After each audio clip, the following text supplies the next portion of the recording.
Your first comedian goes by the name of Misty B, everybody. Misty B. There it is, indeed. Coming through the middle. It has begun. Our table is very excited about this. Very much Price is Right energy. Coming from the middle table. She's one of you from the inside. Make some noise for her. I do believe this is the Tony debut of Miss Stevie, everyone. Miss Stevie.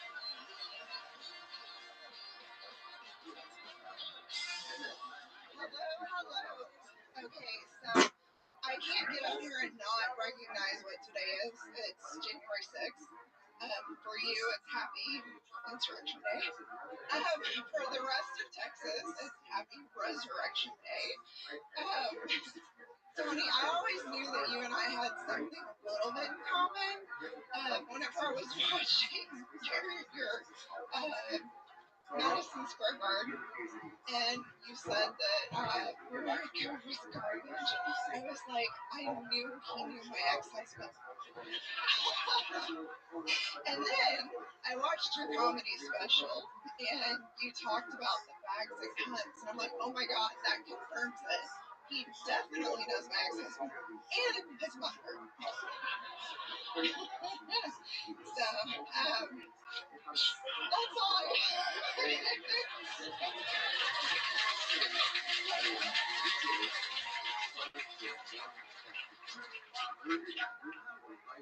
That's all I got. Okay, yeah, there you go. Misty B, everybody. The Tony debut of Misty B. Misty, how long have you been doing stand-up comedy? This is my first time ever. Okay, there you go. Welcome, welcome. What made you want to sign up today? Well, I am actually needing a kidney transplant, and I'm waiting on the list, and it's really long. So I'm checking stuff off my bucket list. So you're here to try to. Does anyone have a kidney that they would like to get away? We have the best fan base. What's your blood type? It looks like it's pretty thick. It is. It's crazy. It's crazy. Very good. I was going to guess it's icy. Right, man, you love ices. This is your future here. I'm just here because I need a kidney transplant. You got a little RFK Jr. in your voice, too. You got that shaky voice. I need a kidney transplant. I need some Alpis. What's your symptoms? For my kidney disease? Yeah, red bits. Oh, look out here. Kidney shit today, so I kind of. What do you mean you had kidney shit? I get my blood test. Oh, God, tell us more. Yes. It's a little weird, but it's like, it's probably fine.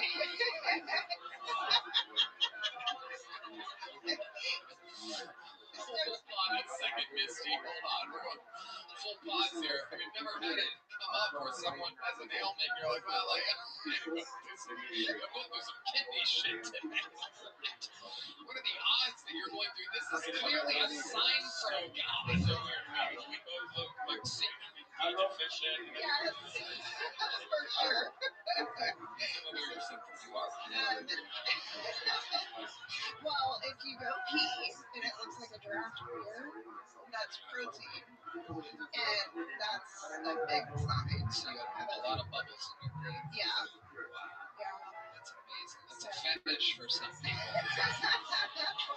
I have a lot of I get tired easy, especially where I'm at right now. I can tell. Yeah, Red Man definitely has kidney problems. He is exhausted all the time. It is incredible.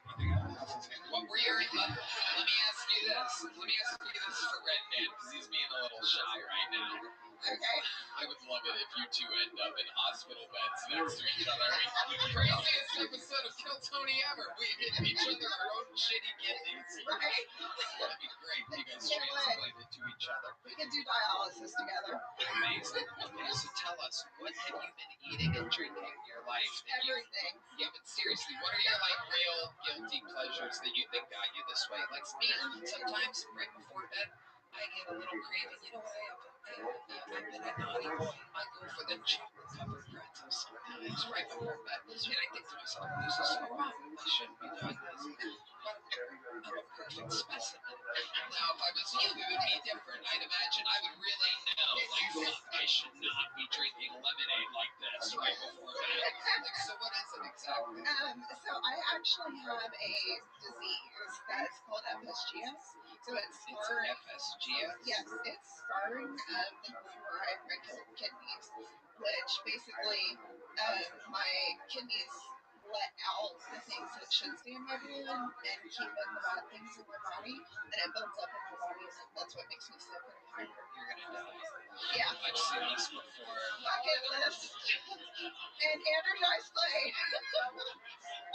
Dice, what do you think about her I performance? just think she has a lot of guts to walk out. She literally does have a lot of guts. I'm looking at her right now. Everything you'll go through, you know, with all the sickness and all that. I get sick a lot. And I had some stuff taken out. Not through the years. What's the thing you don't need? Testicle. The gallbladder? The gallbladder. See, she's like a doc. She's medical. You had the gallbladder taken out? Yeah. Okay. You can't take any cash. I got no problems with your gallbladder. Yeah. But yeah, to have the guts to come out here and just... I saw you were nervous. I get it. I was nervous coming out. I've never done Kill Tony, but you did a great job. You should be proud of yourself. Thank you. I Let me appreciate ask you that. this, Misty. You're on the hunt for a kidney. How much longer do you have? How long? Give us a timeline. How long will you be able to live if there was no kidney given to you? Well, the list right now is 6.5 years long. Oh.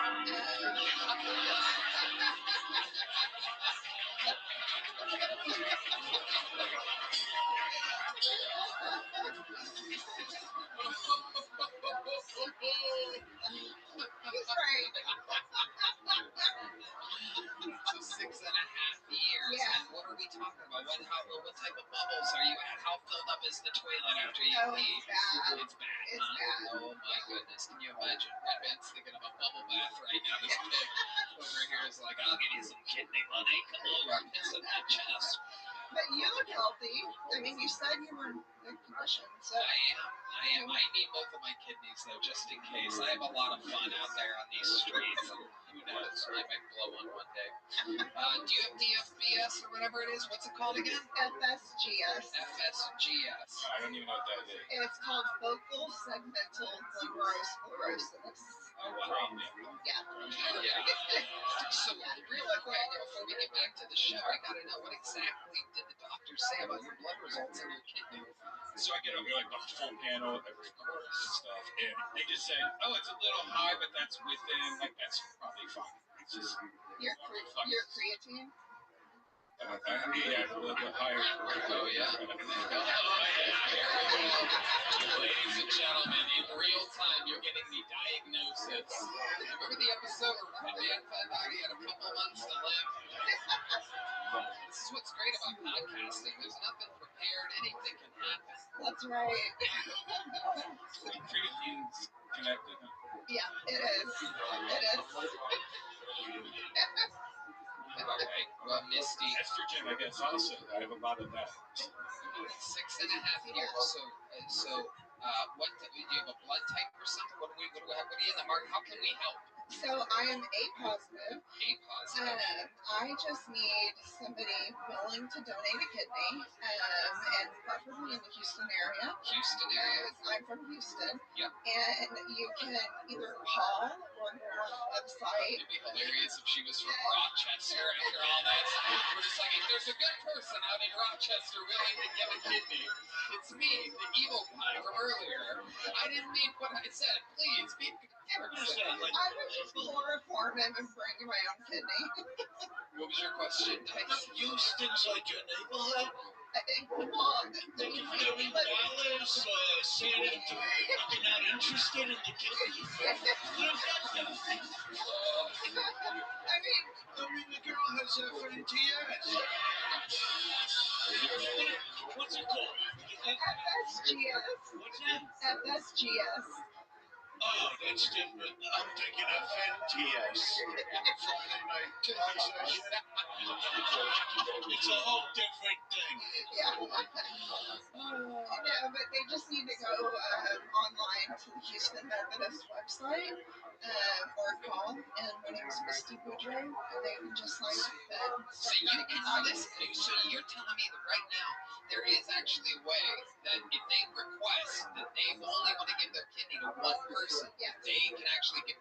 I think we're going to save this lady's life. This is bad for the show. There's going to be a bunch of people with like eyes falling out and shit coming on. I didn't really ever care about stand-up. I think I'm fucking dying here. Please God, I know I'm not funny at all. It's fuck. My asshole. Do you ever make a reward for it? I'll give it $40. Oh. There you go. yeah, Red Man just wants to believe this fits. All right. Well, there you go. Misty Boudreau in Houston. A positive. yeah. I have the feeling 99% of our fan base doesn't even know what blood type they are, so. It doesn't matter. So they do paired donations. So if somebody wants to donate in my name, they would find another donor. They would trade with A And they positive. do a paired donation. Oh my God. Well, I'll tell you this. Whoever in Houston donates their kidney will be on a guest list for a Kill Tony show. How about that? And here you go. Here's a big jump up for Misty. There you go. She caught it like it was FSGS, everybody. There you go. Misty Boudreau. There you go. Her first time on a comedy stage, and most likely her last, everybody. She's not going to be with us much longer. My goodness. Hello there. This podcast is sponsored by Talkspace. It can be challenging to find a therapist that is the right fit, but Talkspace makes it easy. From personalized treatment to meeting online from anywhere to the ability to text your therapist at any time. Talkspace is so accessible. Talkspace, the leading virtual therapy provider, makes getting the help you need easy, accessible, and affordable. Red Man. I love Talkspace, Tony. They're providing some very important mental health services. Do you know Talkspace therapy and psychiatry are covered by many insurance plans and employers? In fact, most insured members have a zero copay. Wow. You can easily sign up online and get paired with a licensed provider who will fit your needs well. Typically within 48 hours, you can always switch providers at no extra cost. Talkspace makes getting help convenient because you can make your appointments from the comfort and privacy of your own home. You can even talk it out between sessions by sending text, video, or audio messages to your therapist. As a listener of this podcast, you get $80 off your first month with Talkspace. When you go to Talkspace.com/Tony and enter promo code SPACE80 to match with a licensed therapist today, go to Talkspace.com/Tony and enter promo code SPACE80 to get $80 off your first month and show your support for the show. That's Talkspace.com/Tony, promo code SPACE80. Hey there. This podcast is sponsored by Shopify. Guys, there's never been a better time to start a business than right now. It's 2025. Let's do this. Now's the time. I started Kill Tony, and look how that turned out for me. Best decision I ever made. I love being my own boss. And more importantly, I love being Red Band's boss. And being your own boss has never been easier with Shopify. Red Band?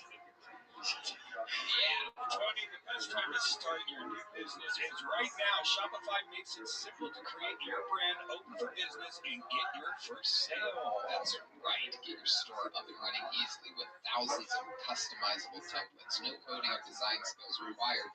All you need to do is drag and drop. Their powerful social media tools let you connect all your channels and create shoppable posts and help you sell everywhere people scroll. Shopify makes it easy to manage your growing business.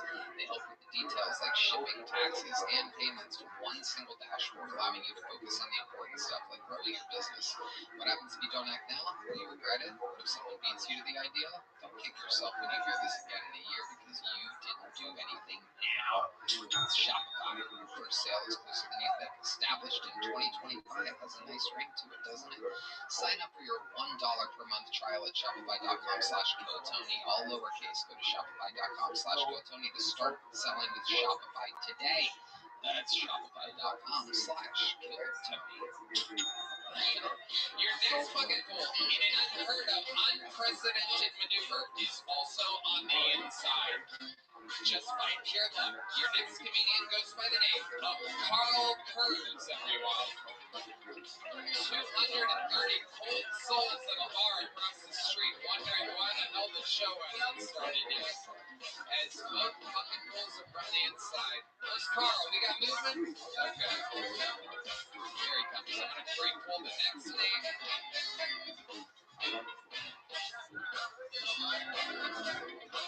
This is taking forever. Shout out to him. Okay, the next one's inside too. That's crazy. Is this like their seat number? Can you wrangle them so that it doesn't take as long? It's not. Oh, okay. Alright, ladies and gentlemen, make some noise. Another insider. Make some noise for Carl Kurz, everybody. Here we go. Carl Kurz.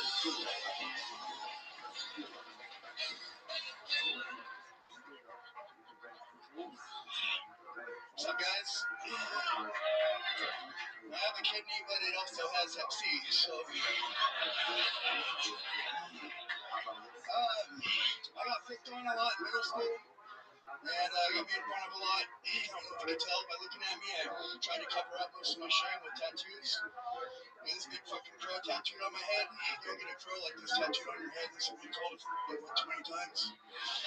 This crow on my head, like, getting out Bryson. Not me. Anyways, I started doing drugs, and inevitably I went to prison. And I didn't want to go to prison for, so I took a couple things up my ass with me. Took 30 methadone, 2 ounces of weed, half a can of bugler, rolling tobacco, can of bugler, and when I got there, I was a popular kid all of a sudden. I wasn't getting picked on anymore. I guess that's all my time. Was there more? Did you want to do more? Go ahead. Oh, that was it? Alright, you were just naming stuff that you shoved up your ass. Okay. I thought you were getting like a punchline or something. More, but yeah. Okay, well if you want to do the rest, do the rest. That's long. How long? I don't know, 15 seconds? Well, go. Do the 15 seconds. Jesus, we spent 15 seconds telling you to do the 15 seconds. So the worst part about shoving all those drugs up my ass was all the times I went to court and didn't go to prison.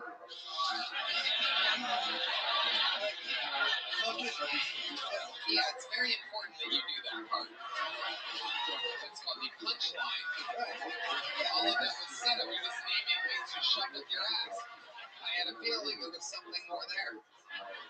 Welcome. Nervous. Fun stuff. You did very good. Thank you. Good job, Carl. You rolled right onto the lady's kidney, right into it. How long you been on stand-up? First time. Really? How old are you? 44. 44. What have you been doing with your life up until this point? Methamphetamines. Dice, what do you think about this guy? Working the asshole thing out. Yeah. And that's a lot of stuff to get out asshole. Do you know what I mean? Yeah, like, yeah, it's a lot. Yeah, It's like you should pay a toll to go with that. Yeah, look, I just shoved shit in there until there was no more room. That's a lot of stuff. Yeah, you grind up the meat and pack it down and try to make like, I don't have to know these I mean, you're definitely exaggerating, right? No. No, seriously. 100%. You're being dead serious? Yeah. 3 ounces of weed? No, 2 ounces of weed and half a can of bugler rolling tobacco. God, 2 ounces? Now you grind it up in a coffee grinder and you pack it in a pill bottle tight and then you put it in a condom and about a half ounce is about the size of an egg and you make anal beads with condoms. How many? Oh my God. Dude, so the day I got sentenced, I shot up like 300 milligrams of morphine and I ate an eighth of mushrooms and I shoved all that shit up my ass and my mom was knocking on the door and she's like, you're gonna miss your sentence and get all that shit up your ass.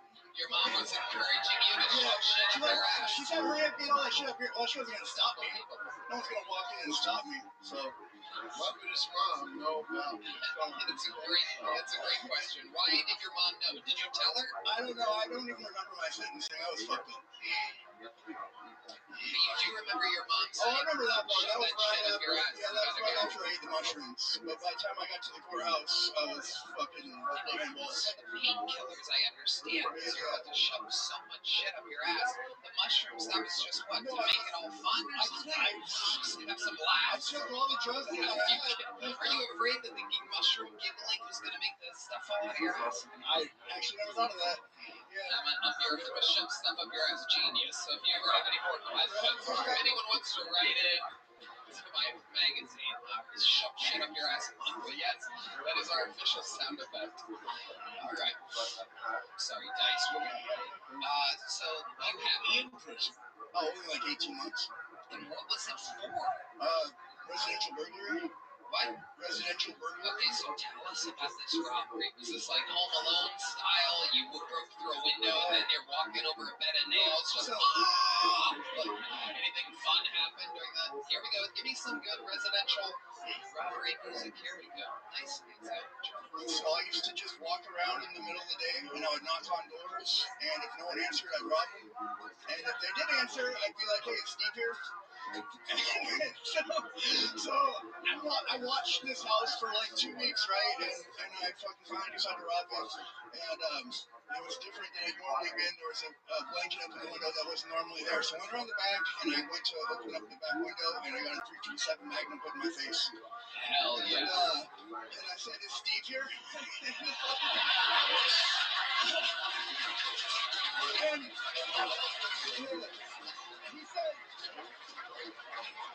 and he said, "Steve don't fucking live here, bro." And I was like, "Are you sure?" Because he said if he wasn't home, just come through the back window. And he's like, "I'm going to fucking kill you." So I left. So you just left? Yeah, I just walked away. So that was the time where you got close. How about the one that you got in trouble for? Wasn't too interesting. I didn't really get that much. What did you get to steal from the place? A bunch of fucking like this, like that turquoise bullshit, fucking sterling silver jewelry. The best thing they had. It was like the worst robbery ever, and someone I got busted for. You know. Why always Steve?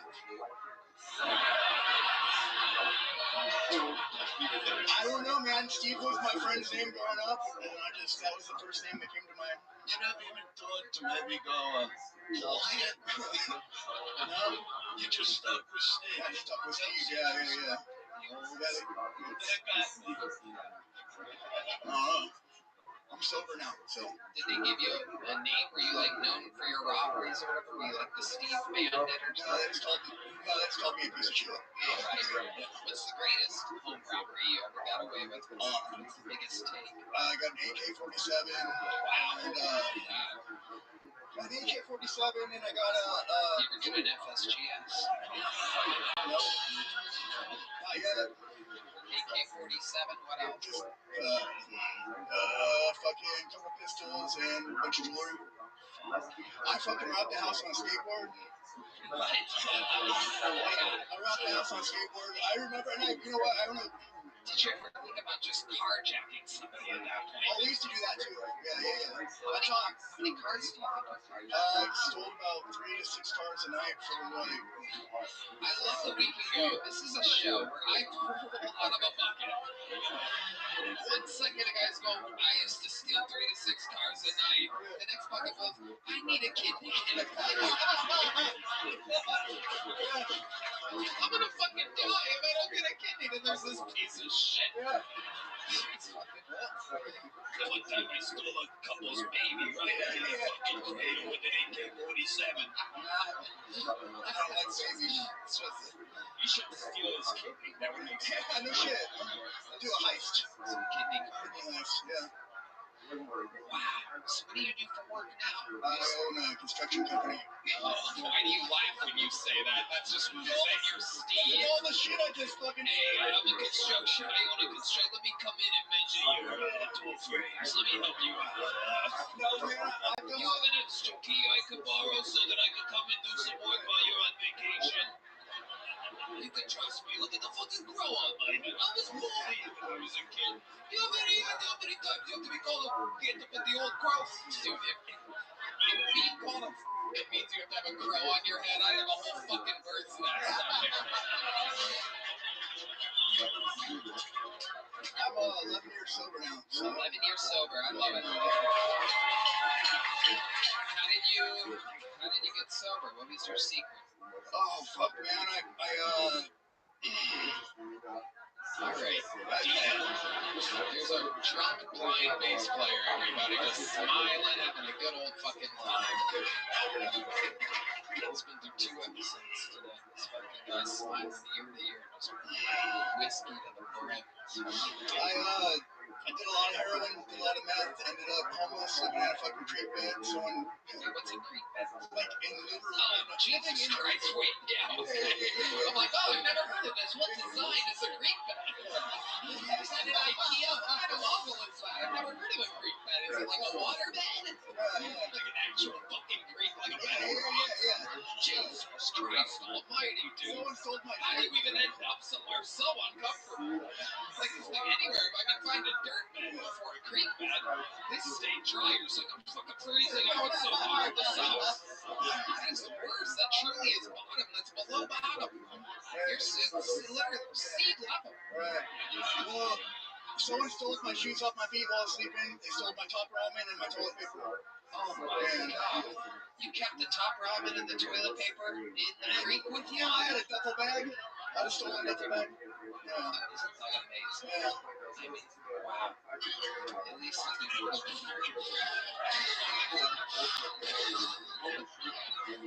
It's such an interesting collection. My shoes, my top ramen, and my toilet paper. You left with almost nothing. I can't believe they took your toilet paper. I had a stripe on my record at Priors. I did I basically fucking threw a window and looted a store. And because of all my What store? O'Reilly's. Wow. Okay, welcome to another episode of White Looters, ladies and gentlemen. It's a very rare show. No one's heard of it or pitched it before. It's a show called White Looters, where instead of your normal shoe stores or clothing stores like the normal looting types like to loot, it's called White Looters. And we hit unsuspecting plug on A branches and buck out. We got two $1,800 generators. Oh, I got so many generators, man. I'm my own energy source. I'm gonna start my own fucking construction company, man. White looting. This is incredible. I've never heard of such a thing. But usually our senior looting correspondent is John Dees back here.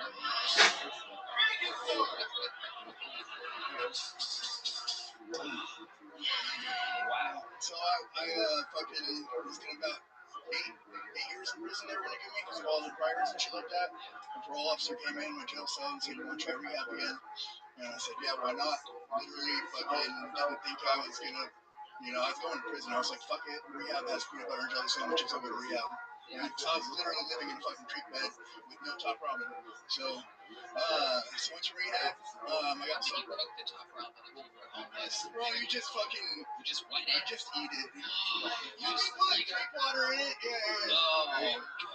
That's gutter water. Oh my god. Creek water ramen. Wow. This hasn't even been thought of before. Holy shit. What's the worst? We're finding that this is a common thing for you. Like, yeah, Creek water ramen. Yeah. So let me ask you this. What is the worst thing you've eaten in all your prison, all your rehab, and all your homeless, and all your drug-induced time? You're 11 years sober now. By a miracle. By a miracle. You're here. What's the worst thing? Oh, fuck, holy shit. Wait, how did you eat shit? You had to eat it so that you could shove more drugs up your ass? What happened here exactly? Smoke shit. Wait, did you? After you get all that weed out of your ass, it really smells like doo-doo. Oh, wow. You realize really more than you see. I ain't gonna remember this shit in 2 weeks. I don't really give a fuck. I talk about this shit in AA meetings. 8 isn't million. Yeah, but I hope to see them again. You know what I mean? I hope to see you again. I like your perspective. I think you're a fucking funny guy. Anything else crazy we should know about you, even though this interview's gone on forever? When I got out of prison and I got sober, I got a gym membership and I ended up taking a shower with the judge that sent me to prison. He had a gym membership at the same gym as me. And so I walk into the fucking shower butt fucking naked, and there's Judge Kroll. Hey, Judge Kroll. You said hi to him? Yeah. Do you think he remembered you? He looked terrified, so yeah. Yeah, I bet he fucking did. Yeah. I just got out. I was probably about 20 pounds heavier muscle. Shit. Holy shit. So, before I let you go, what's next for your, He just said the judge's name tonight.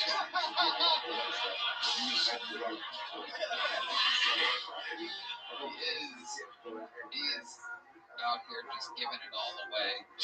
Okay. I love it. But yeah, he never mentioned if he got back together with Steve. When's the last time you saw Steve?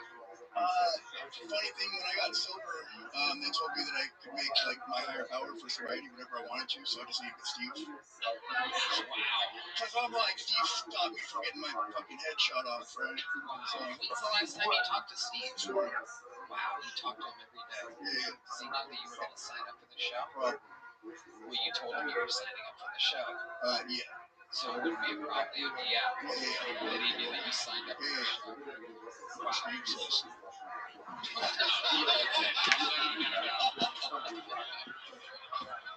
So you just did stand up here. What are your goals? What's your hope with all this? Is this a one-time, like, what do you... Bro, I don't have anything like this where I'm from, so... Where are you from again? Redding, California. Yes. Meth country. Yes, meth country. Yes. North of Modesto? It's right between Sacramento and Oregon. Yeah. It's half of it. So it's 2.5 hours north of Sacramento. Yeah. Wow. Yeah. I'm looking up on a map, people. Yeah. It's frightening. It's near Rochester, California. I'm telling you, man, Carl, you really have a neck that's going right up straight into a kidney thing, and the good everything at the end, and throughout your delivery and everything for your fucking life. It's incredible. Congratulations. Here's a big joke. Here goes Carl Burns.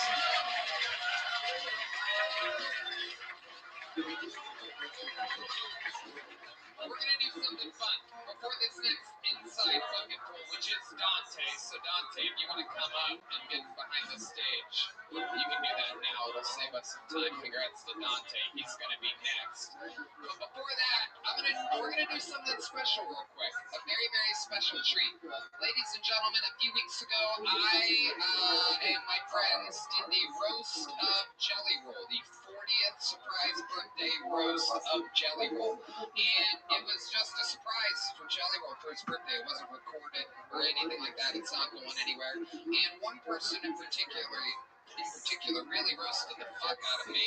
And she is one of my longest friends in comedy since I started almost 18 years ago. Ladies and gentlemen, here, just to share the roast jokes from the roast of Jelly Roll that were on me, I present to you one of my favorite comedians, one of the best. She just fucking lit New Year's Eve on fire on CNN. Ladies and gentlemen, make some noise for the one and only Whitney Cummings.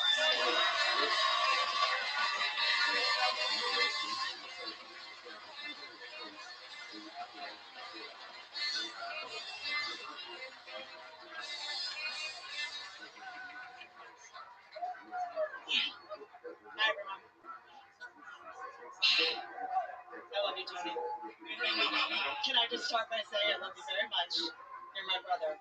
But here's the thing. I did want to start talking about the Trump rally thing. Because like, I don't want to keep bringing it up. Like, that needs to go away. It's just that it was so crazy to me that, like, the Trump rally, like, that was just so not set up for comedy at all. The fact that you just, like, went out there, like, it wasn't set up for comedy at all. Like, you walked up there at the Trump rally, half the audience was like, oh, an abortion victim is speaking.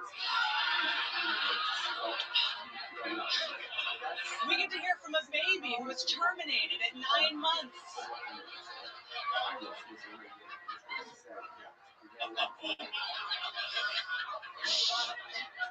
But I will say, to be clear, Tony Hitchcock is not racist, okay? He just looks racist. Tony looks like the kind of guy who says the full N-word when he's singing along to Broadway show tunes. Tony, you were at what was considered the most disastrous Trump rally, and there was one where he got shot in the head.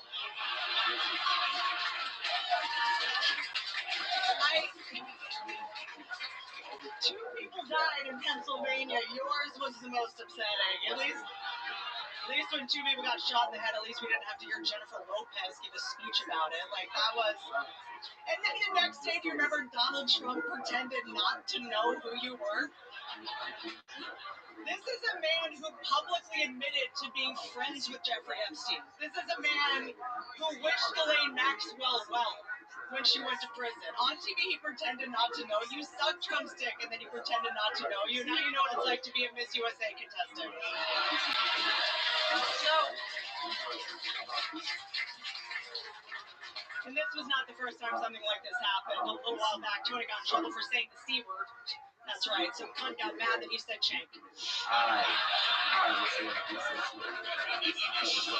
You know, Tony was actually, he came here, like, you know, during the pandemic, you know. I love his, like, new look, being in Texas, like, being a more Western guy. I didn't know they sold cowboy boots at Build-A-Bear. Tony, I love you so much. What an honor to be on Kill Tony, but it's true. And we got fucking coming. They're up, man. Here,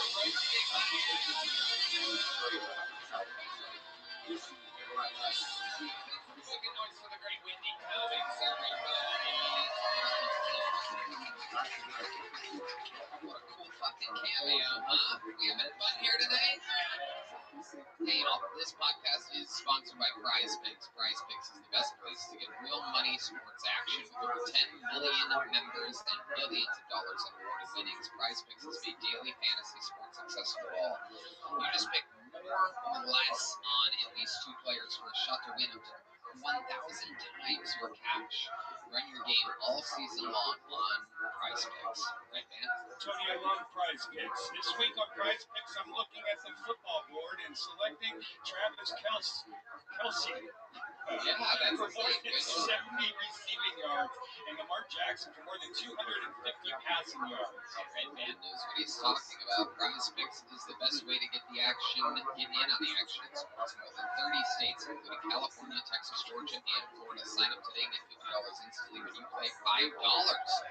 You don't even need to win to receive the $50 bonus. It's guaranteed. Prize Picks is the best way to win real money this football season. Which players are going off? Which ones aren't? Download the app today and use code Tony to get $50 instantly after you play your first $5 lineup. Again, download the app today and use code Tony to get $50 instantly after you play your first $5 lineup. Prize Picks. Run your game. All right, back to the bucket we go. Like I said, 3 insights in a row. The odds of that are absolutely insane. It's never happened before. Again, there's literally hundreds of people, comedians at a bar across the street, and somehow the inside is that lucky. Make some noise for Dante, everybody. Dante from the inside.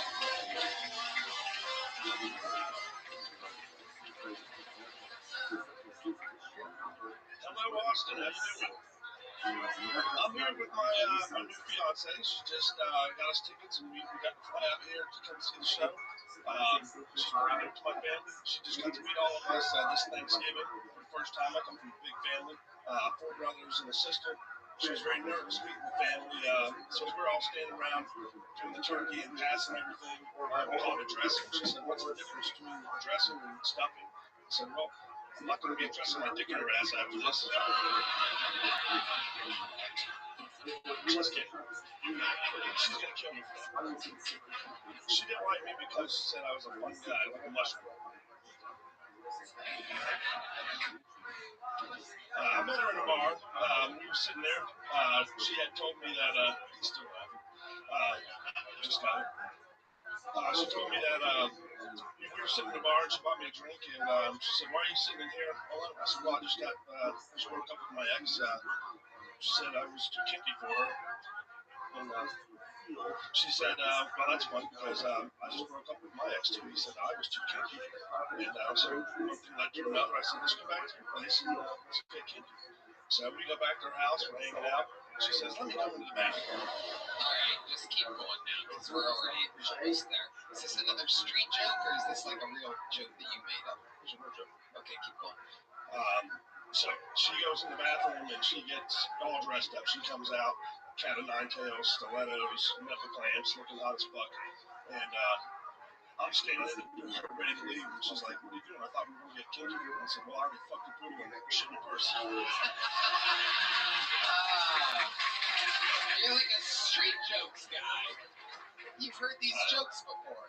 I've never done this.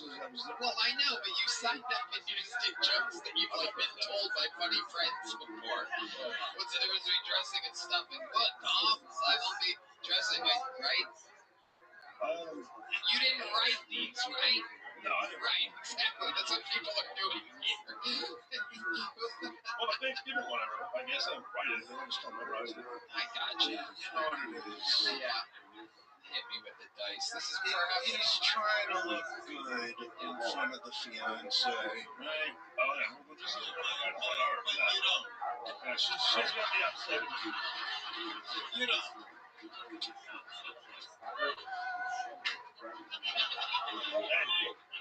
we all agree. Even Michael She's was going to get the ring back. Maybe that's what the aim was. I don't know. I'm just here. It is true. Dice is correct. This is backfire. Even Michael Gonzalez, one of the nicest guys in the world, yelled, "That's right," when Dice said, "You don't do that." So, do you think that she really loves you, or do you think that this may have entirely backfired? She does. Okay. How long have you two been together? About 5 years. 5 years. How long have you been engaged? 4 months. 4 months. And when's this wedding plan going to take place? Do you know? We haven't yet. No. My daughter's getting married, and so we're kind of letting her do her thing first. Got to pay for that and deal with that, and then we'll do ours afterwards. This is your second marriage? Yeah.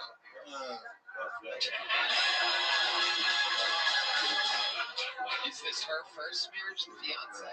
Second. This is the funny shit. This is the funny shit. Both of your second marriages. They gave each other fucking kids, the whole fucking thing. Get the fuck out. Did she sign up as well? Did your fiance sign up? No. You guys came here just the two of you? Just the two of us, yeah. And where'd you come from again? We came from Orlando. Orlando? Okay. That's where you live? Yeah. Actually, we just saw you in Orlando. Yeah. 3 months ago. What do you do for work in Orlando? I do this for a living. Okay. Seems like you'd be pretty busy out there. Yeah. What part of the trip did you decide that you were going to sign up for the show? Were you driving here? No, she walked by when we were in line standing out there in the cold, so does anybody want to sign up? Wait, you decided then? I wasn't going to until she walked by because... Well, I mean, of course she's going to walk by. People that were around you were there to sign up, right?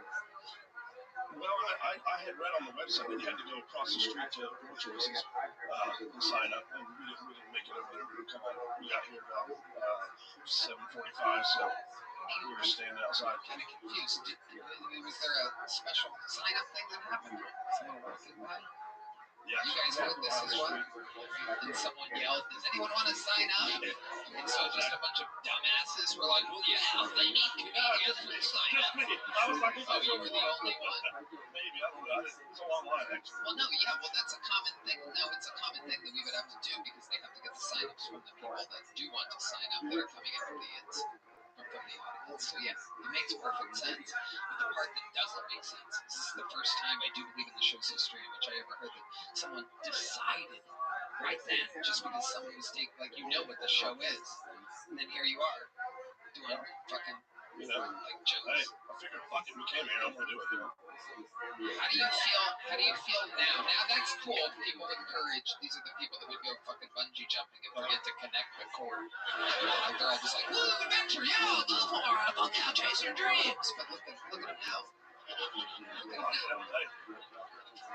I'm with Dice on this one. I think you may have just fucked up the rest of your. Yo, How old are you? what up, Sam?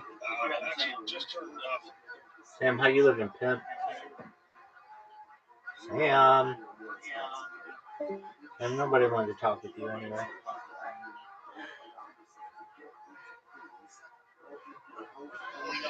Okay. More kids? You think there's gonna be more kids? No, no more. How do you know that? Because you have kids. How old is she? 33. How'd you guys meet? There might be some more kids. How did you meet? Were you back there putting in a pool or something? No, we actually met at a bar. She was bartending at Twin Peaks in Orlando. I saw her when she walked in, and I said, "Hey, clapping extra hard. She fucking roots for Team Gold Digger over here. Look at that. I said, I need to get your number. A big win for fucking tits. She doesn't have much tits. Well, is she right here? No, she's on the left there. Are they out? Are the tits out tonight? Keena, go to some house lighting here. Let's see what's going on. Oh, wow. Okay. Oh, wow. All right. Okay. Wow. My pool just went above ground. Look at that.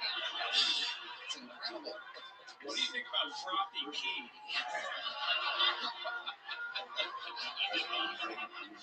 Fucking disgusting. We'll turn the lights back off. Okay. Dante, I spent way too much time with you. Here's a little joke book.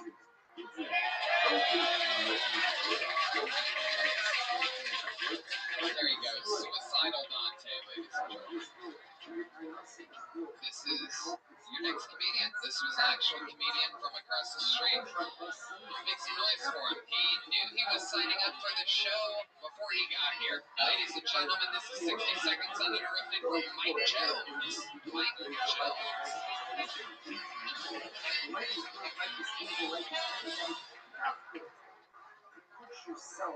Man gets pregnant. Does the baby come out as nasty? Could you imagine being a delivery doctor? I mean, dude's gonna shit a baby. You're like, gosh. Oh God, that's fucking disgusting. The dads are horrified. Sue you for hate speech, you piece of shit. You gotta feel bad for gays that have kids, though. First, you gotta come in his dick hole. It sounds hard. Right, Tony? But I have a solution. It's a double-ended fleshlight. Now gays can stare each other in the eyes. You know? Walk with a little decency. Or you could just pull the plug from the middle, right as you pull the cup. Then it's like you're in a gay pub. So, basically, you can be as gay as you want, Tony. Very cool. Thank you. I guess I'm the gay one after somehow all that gay shit that you thought of and wrote and memorized, you fucking freak. That's a good one, Mike. It's the hardest I've been roasted the whole episode was your gay fantasies, and you go, right, Tony? It's like, I don't like the fucking gay one. You're the gay one, you creep. How's it going, bud? How are you? How long have you been doing stand-up? My first time I was What is going on tonight? It's just annoying at this point. It's a bunch of mentally ill people like, oh, you'll never believe. This is my first time. We're not surprised. It wasn't any better than we've had 3 first times before you tonight. They were all better. I know, it's hard to believe. So, Mike, tell us, what made you want to start tonight? How old are you? How old are you? Yeah, what made you want to start tonight? So, so I made a card game actually. And, oh, God. All right. Here's a little joke book. I'm going to keep it moving along. Yeah, no, I don't know. Yeah, I don't ever want you to promote a stupid card game. Let's go. We're keeping it moving. It's okay. Put the mic back in the mic stand. There you go. Jesus fucking Christ. People used to come on this show to like try to make it. So many now it's fucking people. I got a new card game. I need a kidney. So many real. He made the guy fly look like an absolute fucking genius. Yeah. The guy would buy a ticket to see the guy on fly. I mean, that was what at 40 years old. Why in your right mind would you go, I'm gonna go out and talk about sucking cum out of another guy's dickhead? I understand. I agree. There's issues there. I agree. Dante is bowling out of control in the middle of the room right now. He's sucking on his fiance's tits in celebration. All good. Mike Jones just made him look. You never know what's bad till you just see something way fucking worse. That's it. It's so true. It's so true. Well, hopefully this gets better. We got another bucket for 60 seconds uninterrupted going to Candace August. Everybody, Candace August.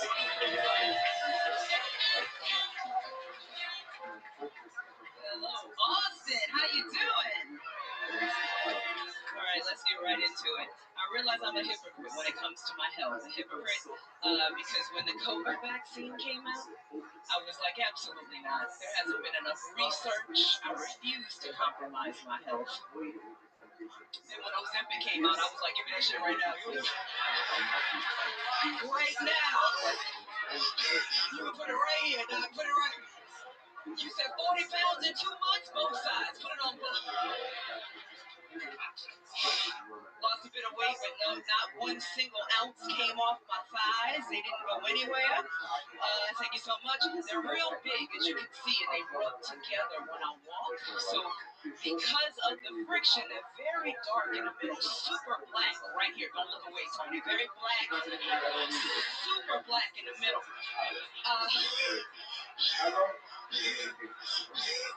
When I say black, yo, these guys could have marched with Dr. King. Just black as shit.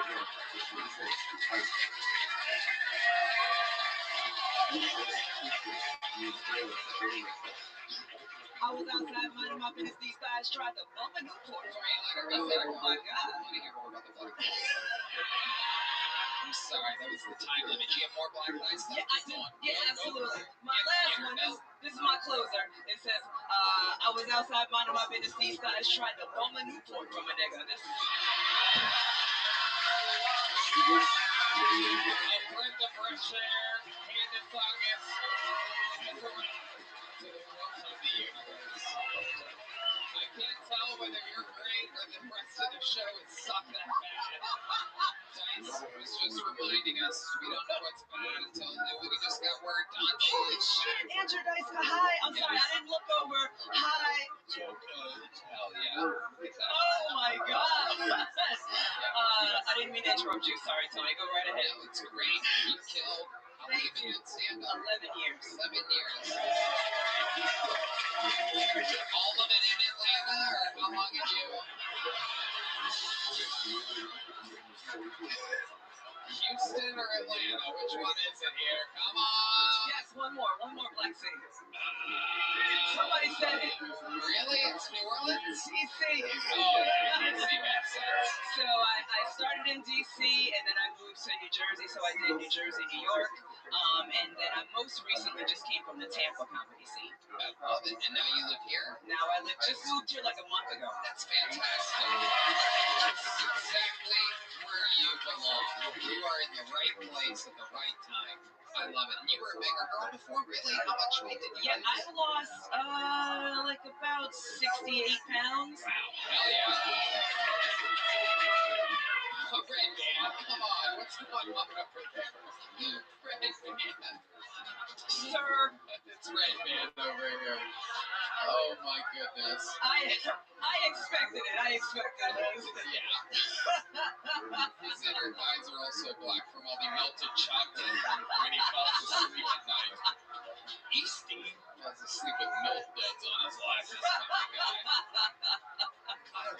Candace. So, how about for a job? How long have you been answering customer service calls? I actually do phones. God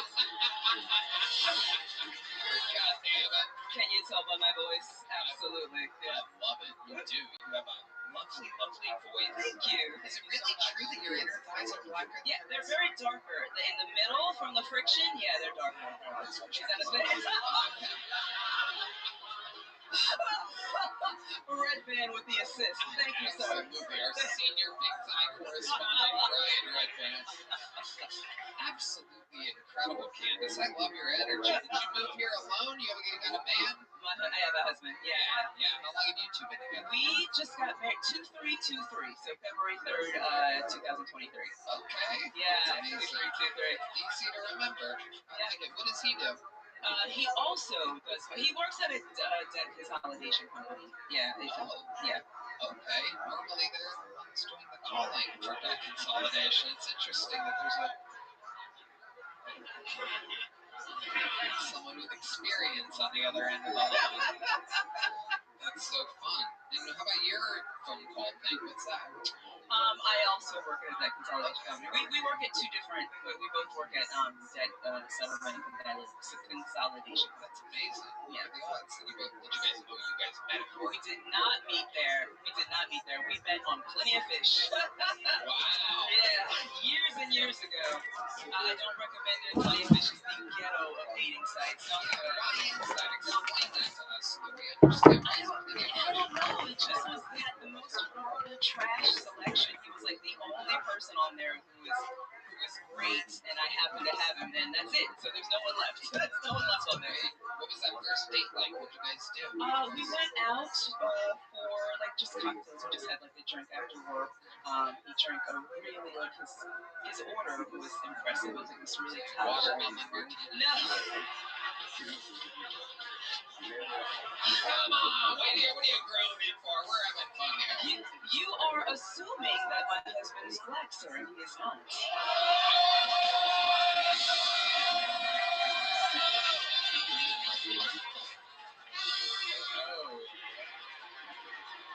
So he was a Peter Colada. He is also not Latino. Guess again. Oh my goodness, he got an old fashioned. He's not white. Do you want to keep guessing, or shall I tell? Oh my God, he got a honeysuckle. Consider your debt.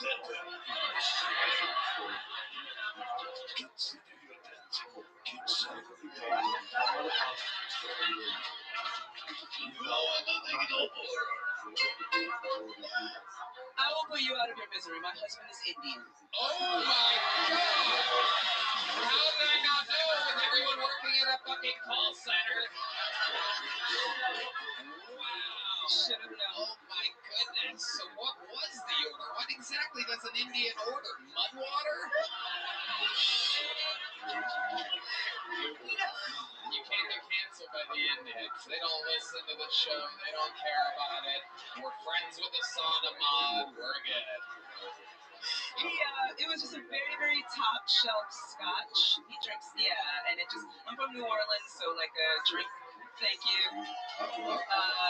There's a drinking culture there, and he just impressed me because he had a very mature order, like not ordering sex on the beach like some fucking teenager. Like it was very mature, especially for an Indian. Did he perhaps like pour it all over his hands and stuff, and like try to flip it around, mix it with bread, and then like Indians are wild out there. I don't even know what kind of Indian she's talking about.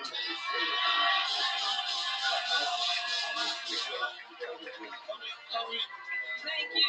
Are we talking TP or are we talking 7-Eleven?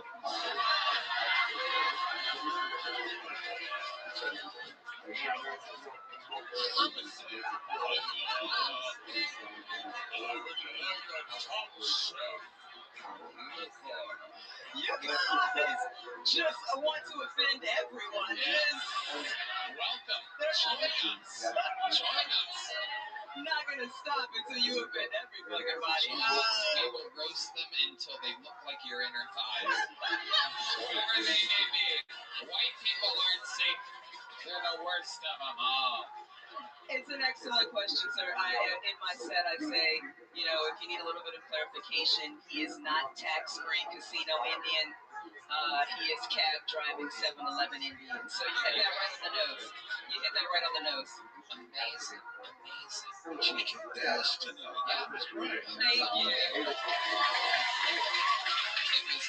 And truthful about the Ozempic thing. Yeah. Look at me, I like them thick and beefy. Well, all right. You know what I mean? Think what I do. I'm talking 2 feet deep from belly to back. With a triple chin on the back of her head.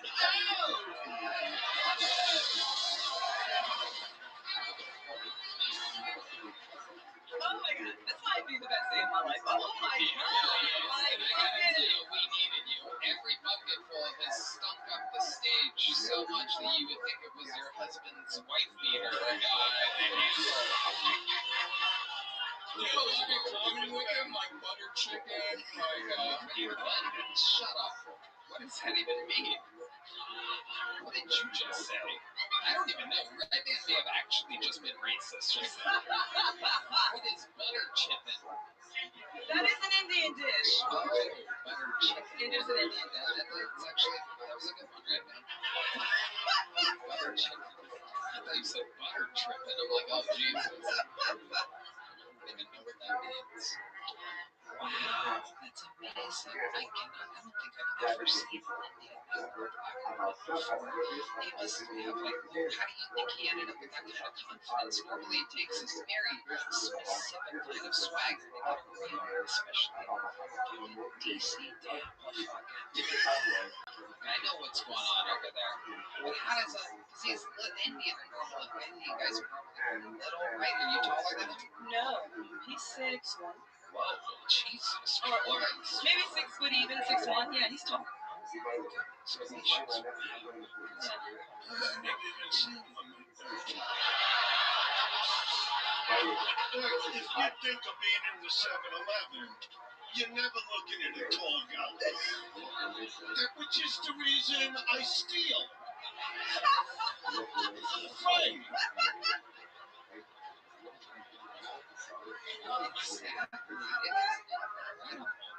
But where do you think he gets that confident? Even with height, I still think that it takes a certain type of guy. I've still never seen a tall Indian guy with a powerful black woman either. He's just, I don't know, he's just an amazing person. I just have that kind of a quiet confidence, not very braggadocious, just kind and generous, just a great, great person. I love him more than I've ever loved anything in my life. Unbelievable. Candace August, I hope you sign up more. I hope we get to see more of you. Red Man, what about you on the Secret Show? Whoa!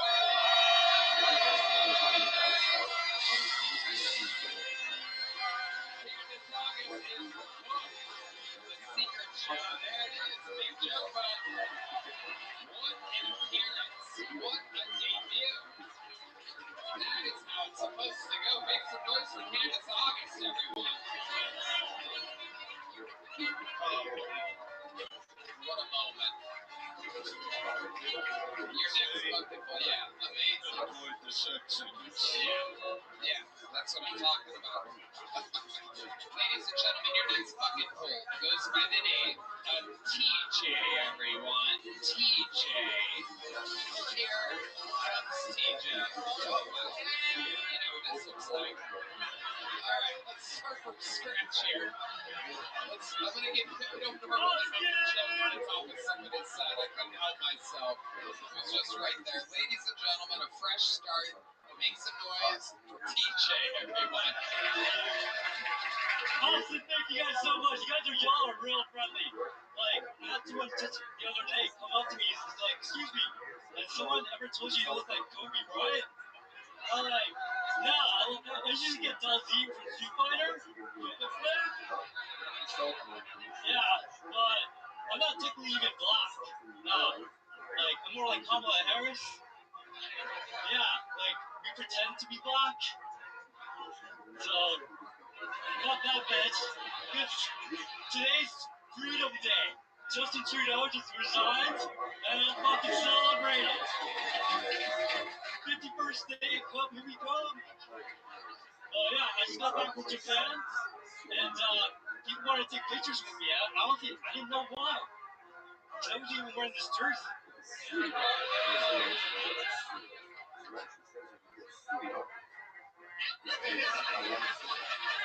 It's a children's large. Yeah, I got it for my 40th birthday 4 years ago. But yeah, also I just want to thank Semen Retention for the last 18 months. I'm manifesting this fucking moment right now. Thank you for giving it like, yeah. All right, TJ, there you go. That was your part. And now you are in it. You're in the interview part, TJ. All right. Wow. First of all, let me tell you, you are the biggest 7-year-old I've ever seen in my entire life. You look like a giant child. How tall are you exactly, TJ? I'm 6 feet. You're 6 feet. 6'3". 6'3". Okay. You're nervous. You got a little slur there. Wow. Dice, what do you think about this guy? He might be the Indian husband. That's what I'm thinking. What ethnicity are you, TJ? I'm actually Sri Lankan. Oh, Yeah. what are they known for? Tourism. Yeah, it's a beautiful country. It's way better than no. Are you the head of tourism there? It's great. I actually Okay, he's about to pass out. Doesn't even have a glass of water. These hipsters are handing you their half-filled drinks. No, don't do that. No, don't do that. We have to have a water back here. We're gonna grab you a water. It's okay. I know it's okay. We're gonna get you a water. Look at the lovely Heidi over there. What's going on? Look, Kobe Bryant ain't strong enough to open a bottle of water. This might be Kobe looked better than you after the helicopter crash, by the way. So TJ, how long have you been doing stand-up? just over a year. I quit my corporate job. I'm doing this full time. Been touring. I went to Bangkok, open mics. I did a show in Tokyo, just open mics. And How hard are you bombing in Tokyo? I can't even imagine. Yeah. Yeah, Went to Bangkok for this. I did. Living the dream. wow. So, I'm a mentality. okay. Trying to be better every day. Okay, but do you practice every day? I'm trying. Well, here. Well, yeah, you're here right now. I do this every Monday. I've never seen you before, right? Yeah, I just started a year ago. Okay. All right. But you're out at open mics practicing every night? Every night? In Austin. I just got here 3 nights ago. Literally just got here. Okay, from where? From Canada. What part of Canada? Okay, that's why you look like that. Yeah. How many times did you get vaccinated? Tell the truth. It's not. I'm Republican from Canada, man. To not get vaccinated. First time I've ever seen a Republican in a Lakers jersey. I don't know if I believe it. What do you think makes you a Republican? Just out of curiosity. I don't normally like to get political, but you look too skinny to be a Republican. But tell me more. That's coming from me. It's just more right wing. You think about what's gone on in the world. I feel like. All right, forget it. I wish I wouldn't have asked that question. And Trump, no. What do you do for work? I was a banker, and now I'm in sales. Okay, what are you selling? Reputation management. What does that mean exactly? We protect people's reputation online. Yeah. Okay, that sounds interesting. Yeah. I think I got a lot of phone calls from you guys a couple months ago. Amazing. Okay. Yeah. So, what do you do for fun? Play tennis, do comedy, hiking. What else? There's no other dream you have. An instrument, something. Are you doing my dreams right now? No, I'm asking. So no. No, because I'm 44. I finally figured out this is what I like doing. I'm finally fucking. What do you think made it take 43 years? 43 I didn't grow the balls. So we semen retention. Like, actually, finally grew the balls. Wouldn't you agree that your balls are the same size that they've been for over 20 years? Maybe. Did your Sri Lankan parents have anything to do with you not wanting to chase your dreams? Possibly. I don't know. No, they were pretty supportive. They're supportive for me to be here right now. So they're fucking awesome. Okay. All right. Impersonations. Great question. Wait, you're still going with this Kobe thing? Almost every It's all almost like he didn't hear he had an axe. You look more like the guy from Indiana Jones than the humming that guy. Yeah. Super topical reference from Brian Redband. 1988 classic. Yeah. Kobe and Indiana Jones are just as old as one another. Amazing. Do your shot one more time. Let's see what a basketball shot from you looks like. It's unbelievable what I think I saw a moment ago. I tried to pretend like I didn't see it, but I want to see it again. I technically don't play. I play tennis. It's okay. Yeah. Just put the microphone down for a second. Let's see what it would look like you shooting a basketball into it. No, wait. Step back, girl. Step back. Yeah, no. No, that's not how we did it. Yeah, that foot in front. It's Right foot. I want to see Kobe Bryant, ladies and gentlemen. Here he is. Wow. There's a certain smell that just went over the entire room. That is a Sri Lankan salsa, if I've ever smelled one. That is absolutely incredible. Drink less water. You're sweating too much. No. Okay, TJ, this was fun. Here's I like your style, and since, even though I would normally give you a small joke book, it looks good with your jersey. Here's a medium KT joke book. TJ. So Kobe. What? Oh, Kobe, yeah. Kobe would have caught it. Yeah. Music for what? You're gonna dance out? Give him some music to dance out. You know what? I've never had anybody ask for that before, and I'm just in the giving mood. Give him some. Can we get some Sri Lankan? Can we get some Sri Lankan dance music? Oh Jesus! Wow. Okay. There he goes, everyone. TJ dancing his way back to obscurity. He didn't even dance. You forgot the book. You didn't drink the water. He forgot his joke book too.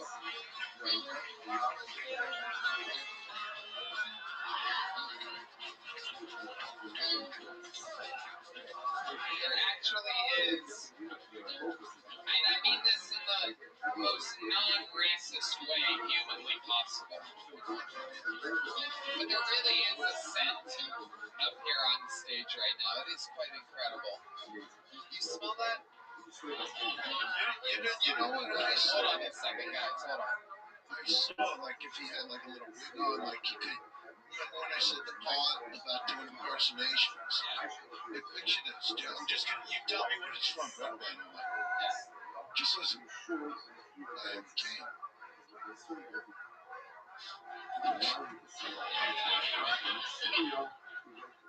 What show? You're right. Red Band will know that. This is from the 70s or Kung Fu. right, yeah. David Carradine.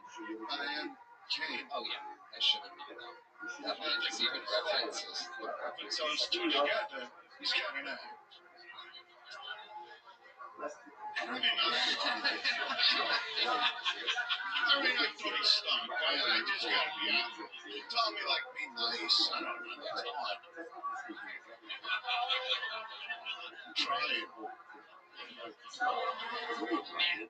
Yeah. It's really something. All right, you guys having fun out there? Make some noise for your next bucket boy. This is JP Lambiase. JP Lambiase. JP, everyone. I wanted to learn more about my ancestry, so I did that 23andMe. Turns out that just the number of Asians in Austin, Texas. 23 in May. They're all at UT. I'm not really into politics. My friend asked me what my political views are. And I was, I don't know, because, well, it's simple. Do you like Trump or do you like Obama? Like, well, who gets that black and white? I went to Mexico City. I learned about mole. This lady was teaching it. She goes, there's green mole, there's red mole, there's brown mole. I got a question. I said, yeah. Is what? A mole?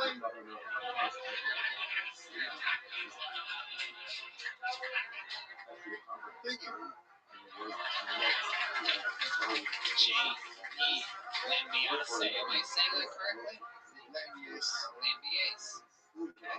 Oh yeah. Now, what is lambiase? What kind of last name is that for a nation? It's a little interesting. It's actually French, but my dad's Italian. Amazing. I was bought by Italians. You were bought by a what? Italians. I was like adopted. Yeah, that makes sense. Italians are good people out there saving Asian babies. You were bought from France? South Korea. South Korea. Just wanted to make. I still don't understand. Oh, I see. Does your Italian family pronounce it lambiase? I think originally it was Lambiase, so ironically you were correct. Oh yeah. No, I know. Yeah, that makes sense. I read names every week for the show. I just find it interesting. I've never seen an Asian with an Italian name. Yeah, it's fun. What's JP short for? Jack. Is that a slur? Did I just accidentally slur again? Oops. I slurred again. It's a JP. You can only do it if it's an Asian guy and it's JP. You're having fun, right? No, I mean that wasn't right. Oh, okay, perfect. Absolutely amazing. Hell yeah. Asians love playing the victim for some reason. Little fun fact. It's very weird. They don't have to do that, but they do. Good question. John Dees wants to know. He doesn't ask many questions, but I did just hear him ask, were you on Squid Games? I did. Right. So welcome. Have you been on the show before? Yeah. Train wreck. What happened then? I was going through a lawsuit, so I couldn't really have the interview proper, and I didn't even get to say hi to Brian. But there used to be a famous YouTuber, him and his girl, and then she fucked him and took everything. Well, no, she didn't fuck me. She fucked other. But she screwed you over business-wise? Yeah, so she kind of locked me out of my YouTube channel, and now she's just slandering me online, and there's a lot of drama. Oh, boy. But it's like, I think it's like a cautionary tale, don't do business with your fiance. What were you with this for? 10 years. Oh, Jesus. Good Lord. Yeah. What type of slandering is she doing? What is she saying bad about you? She said that I'm verbally abusive, which could be true. But she also said... Rare for an Asian, but for someone raised by Italians makes perfect sense. Do you get mad like an Italian? Did your parents teach you that when you get mad? Are you Asian or are you Italian? Do you get a little... I was raised very Italian. My dad's like a capisce mangia, that's all he knows. So it's just like, all right, Dad, like mozzarella. I'm not gonna say mozzarella sticks at Applebee's. Now I got you being racist back to me, so we're good about the chat thing earlier, just to let you know. Italians were just all mozzarella to one another. God, so racist. I feel like a real victim right now. Oh, thank you, Red Band. Okay, so, alright, well, then maybe we shouldn't talk about your slandering, suing ex-girlfriend then, huh?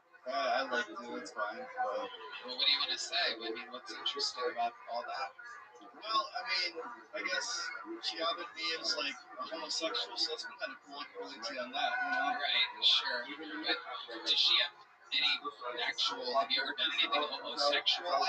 Yeah, I texted her, I'm gay. Oh, that's good. That's gayer than anything I've ever done. So it looks like we can't really relate to each other at all. Yeah, well... Did you text her that because you're gay? No, she wouldn't give me my Apple on my phone back, and I said, well, if I keep asking, that's not working.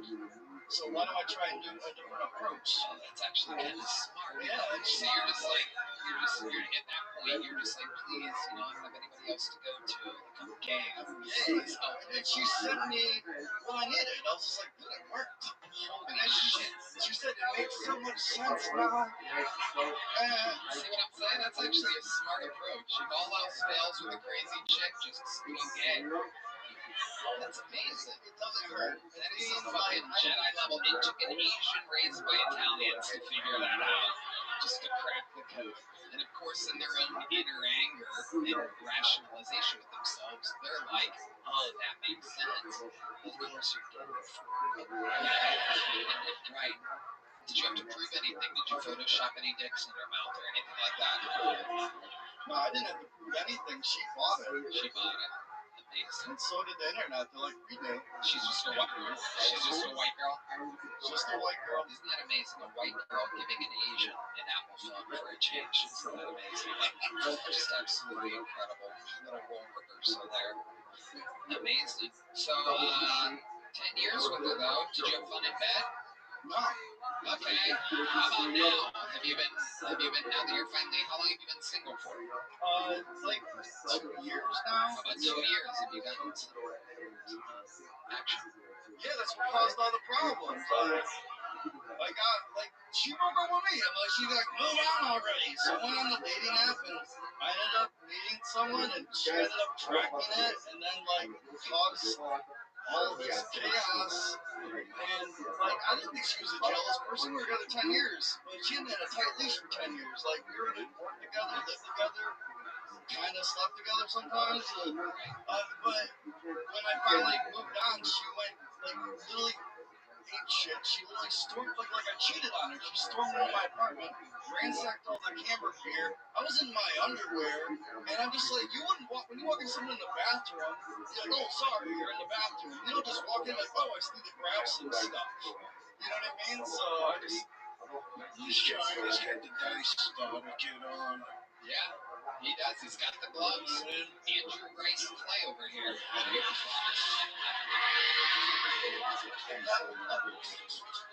What do you like, Rose? Do you watch The Godfather Christmas time? yeah, well, I mean, like, You remember he brings the chick upstairs to her wedding? You like that scene? absolutely, that's one of the best things. I mean, does it excite you when he's got that chick with her big tits nailed against the wall? Take that.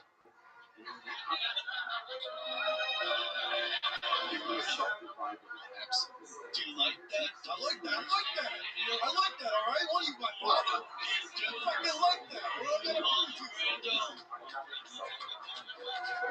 Let me see you do Marlon Brando, like the Asian. No, that's not it. That's things. It's tough. That's just me, like, Well, that's you. You didn't even do this one. I don't think I'm perfect. See, isn't that a little better when you do that? I know. It's a little better. Alright. Just looks like a homeless Asian woman to me. I don't understand the whole point of it. It is crazy. I'm cold. How cold can you be? The weatherman said it's a little cold outside. It's not a blizzard. You look like an accountant for everyone in a barrel fire. Get it? Okay. All right.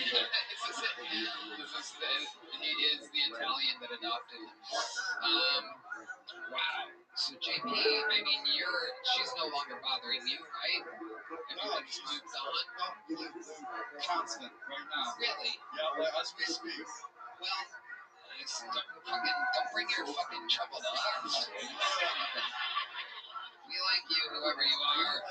Best of luck with everything. No, you're good. She wants to get on the show and tell her story. Oh boy, she wants to get on this show.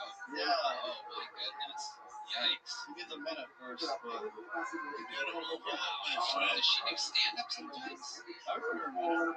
What? I wrote her a minute. When was that? We did, when we were dating, we did a comedy class together, and she had to do the graduation night. And that's a minute you guys had to do? Wow.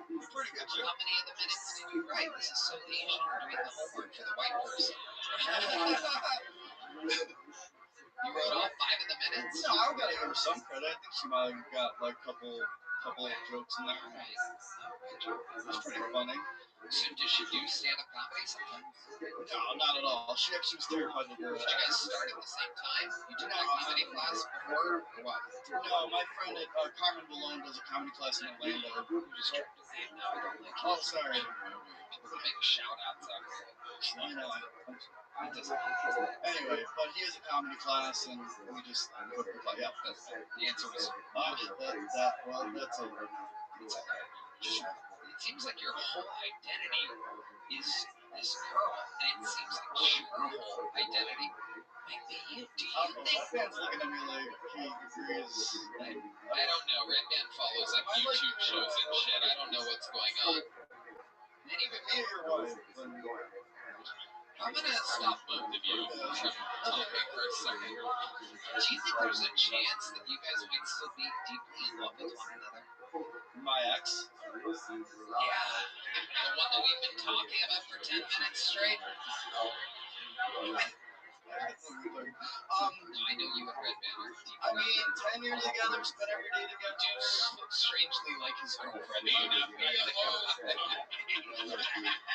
Janice?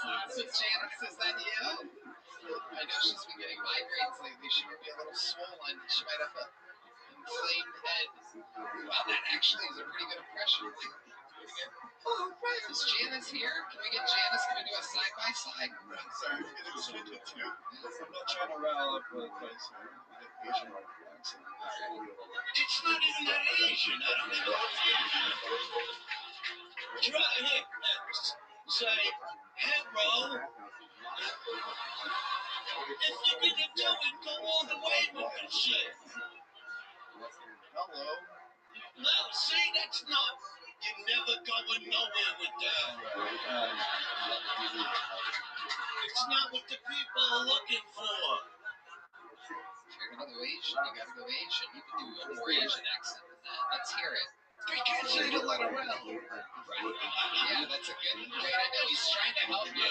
You've taken a comedy class before. This is like a comedy class. This is exactly what I'm teaching you. He's teaching you how to do an Asian accent.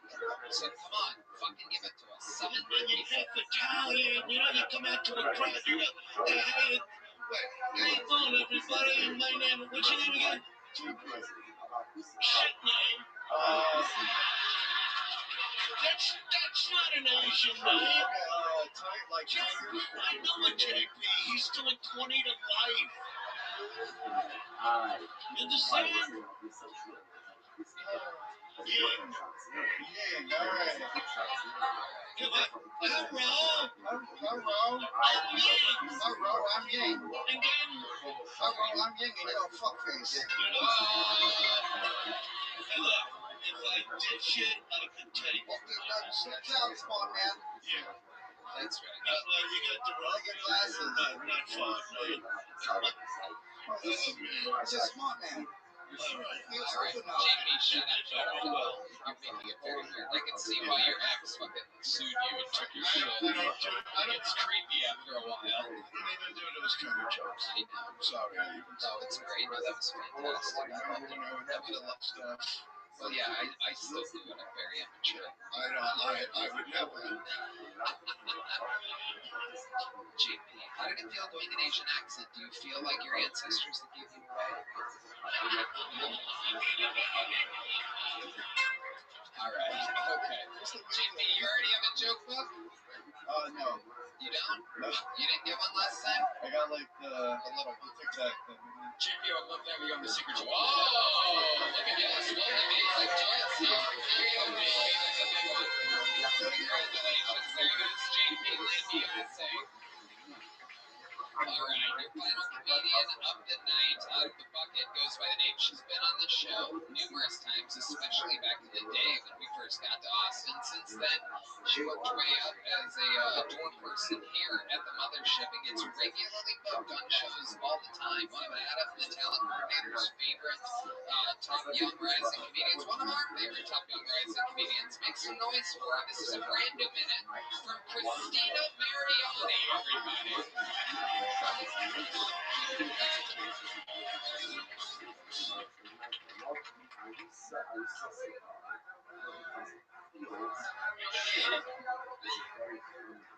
Asian men.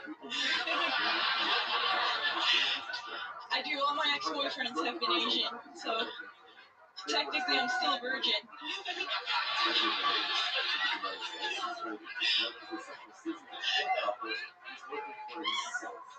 I learned that racism is passed down generationally, so it's internalized, which makes sense.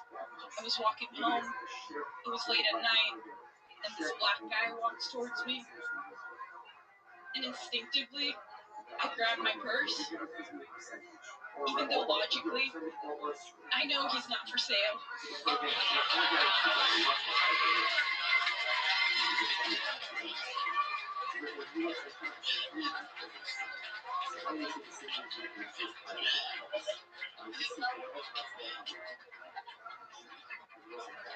He did steal my wallet, though. Thank you, guys.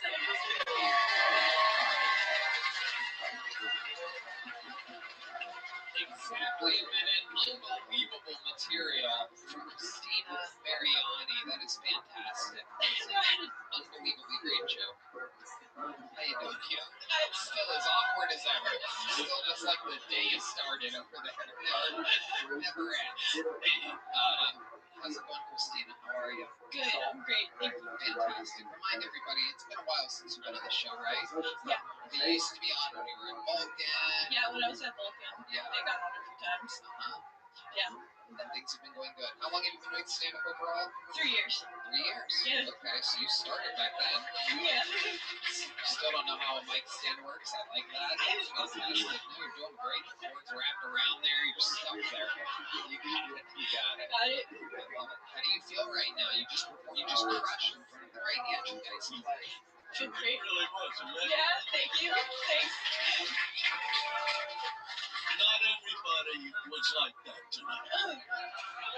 Yeah, Thank That you. was great. That was great. Thank you so much. let the record show tonight's episode, 3 out of the top 4 performers were women. It's unbelievable. Christina Mariani, Candace August, Whitney Cummings, and Cam Patterson representing the men. No, I'm saying that's the one out of the 4 that was. It would be a weird joke for me to make. Cam's a woman, everybody. No, I'm saying out of what I have ranked the top 4 sets, 3 of them were women, which is a mathematical anomaly. It is unbelievable. But you, Whitney, Candace, very, very funny. How's life been going? What's it like out there for Christina Mariani? You're in Austin. You've been here for years. You're having great sets. You're on a lot of big shows. You're shy, nervous. I'm not that. I mean, right now I am, but I feel like I'm not. Okay. Can you tell us about some of that? What are some of the things you used to do where they were uncool and now you have control over them? Well, I don't know. I mean, you tell me, right? I don't know. What I mean, Yeah, I feel blending in well. You're sweating like a Sri Lankan right now. I can tell you that. We had that happen. Yeah, I am, but Something else. no, I'm starting to headline, so I'm working on my headlining sets. I had a New Year's show. I'm headlining Black Rabbit on the 19th. So yeah, and then Vegas on the 21st. So I'm excited. Yeah. I love it. Where can people get tickets for your shows? Just on my Instagram. Can I? Yes. Okay. CRIIMARII. Wow. Is that your password or your screen? That's incredible. It's Creamery, but it sounds weird when I say it. I didn't mean to for it to sound like that. So you kind of combined your first name and your Yeah, last name. yeah, and I didn't realize it sounded so gross. Yeah. It's wild. What else do you do, Christina? What would we be surprised to know about you, about your life here in the 7th year portion of California? I signed up for the half marathon in January, so I'm gonna. You too. Cool. Yeah. Wow. You signed up for a half marathon as well? Wow. Why just a half? Like her, I understand, but you're a black man. You should be running the double marathon or something like that. You're just gonna go beat everybody's ass in a half marathon real quick? He runs ultra marathons. Michael Gonzalez is outing you. Big Mike, as we call him, fitness junkie. So you run ultra marathons sometimes? Sorry, Christine, he's a more interesting interview. So have you ever run a marathon before? No, What made you sign up for a half marathon? I've been running for my anxiety, and it's been helping. And so I just, I want to get to a marathon eventually, but I'm gonna start with that. Okay. How long do you run during the day? Like 3 to 6 miles every day. Wow, that's more than Redman has ever walked in his life. His grand total. Amazing. What else do you do to help your obvious anxiety? I mean, running helps a lot, and like stand-up helps too, because I'm doing something scary. But I'm in therapy too. So. Oh, okay. Yeah. This is great. Are you the Asian guy's ex-girlfriend? This is incredible. Okay. How long have you been in therapy for? Just a few months. How's that going? Did they already get you on a bunch of pills? No. Did they try a little bit? No. Not a little bit? No. They didn't go, I'm not saying that you should, but what I would do if there was somebody that wanted pills is this. Because that's how they make vast sums of money. No, I have a different doctor for that. Oh, okay. Like a homeopathic type of No, but I'm kidding. You're just kidding about seeing a therapist? No, I am seeing a therapist, and I'm kidding about getting drugs from a different doctor. Right. Okay. But did your therapist suggest drugs at any point? No. No, nothing at all. No, it's just talk therapy. Yeah. Therapists don't do that. Oh, the guy that looks with 9 women also knows a lot about therapists. Who would have guessed this, everybody? Well, yeah, but then usually if you get a therapist, you see a nervous bundle like this and send him straight to the psychiatrist. No, I'm not always like this. What do you normally like? No, I mean, like, it just depends on the situation. When you do something like more nerve-wracking, are you the same all the time? No. Yeah. No. What would make you more nervous? What would make you more nervous? Who wants to hear him sing a song, everybody? I'm kidding. I'm joking. It was a fun set. You're famously nervous and Chuck Redman. Uncle Debbie, I'm a secret joker. Fantastic. You ready one of these more? You want one? Here you go. Christina Mariani, everybody. And that was tonight's episode. How loud can this place get for the one and only Andrew Dice Clay, everybody? A historical episode for us to have the presence of the Dice Man. The artisan Brian J. Eagleton. It is unbelievable. He drew that during the episode. Our artist that draws every episode of the Dice Man. That is incredible. BrianJEagleton.com to check that out. Yeah. Dice, is there anything you want to plug or promote? He's one of the funniest men on Instagram. I can tell you that. You may have seen his man on the street. I'm not here to plug. Right. I love it. I love that. I don't need to plug. God, I love you. You are just the coolest.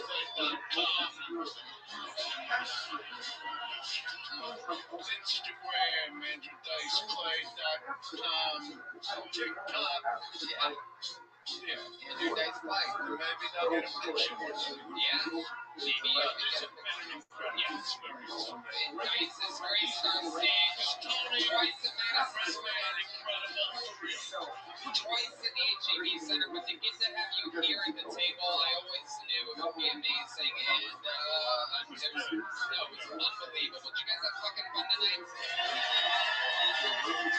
One more time for Andrew Dice Clay, the best damn man in the land.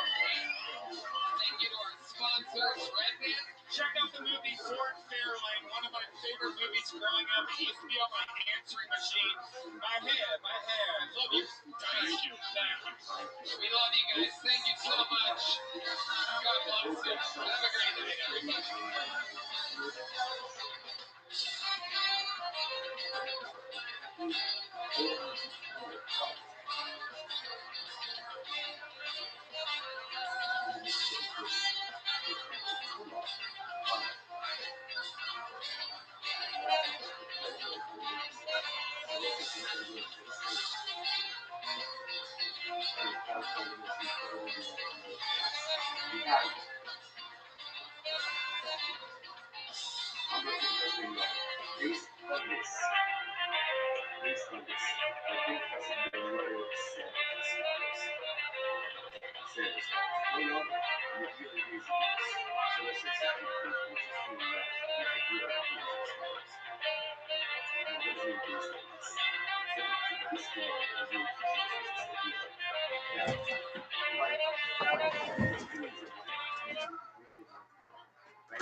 Nashville, Tennessee, one of the finest cities in the beautiful United States of America. We are coming directly to you. The Kill Tony Show, live from the Bridgestone Arena, April 4th and 5th.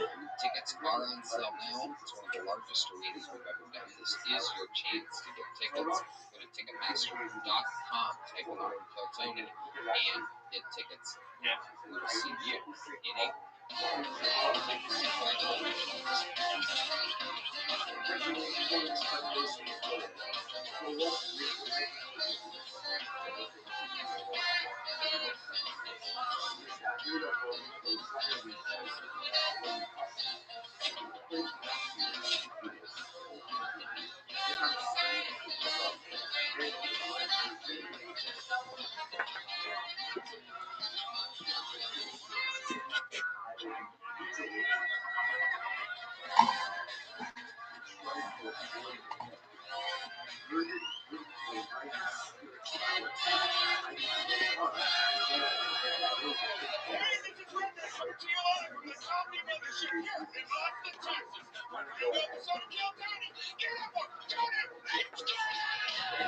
What up, baby? Come in my Discord, my man. Hey, look who it is. What's good, son? Dog.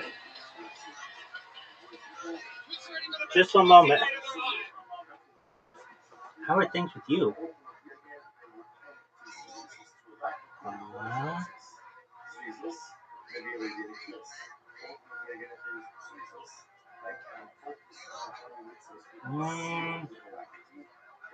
Are you Wisdom?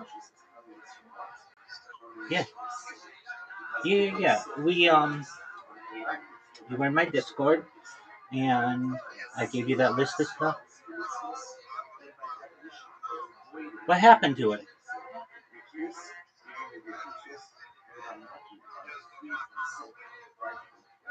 Did you do anything wrong?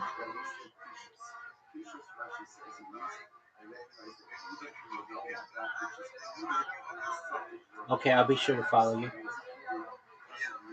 I am following you. Thank God. Going well, thankfully. How about you, big man?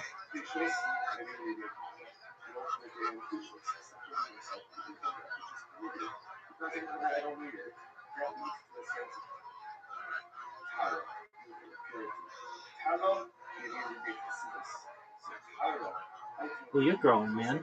It's just a matter of time. You're growing, your account's growing back. It's just a matter of time.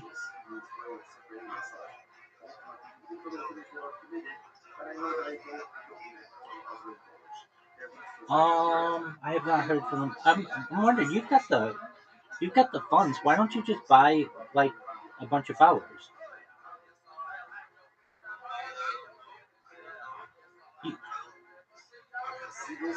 Yeah, yes, you are. You bought people's spaces to the point where they have like 100,000 people in there.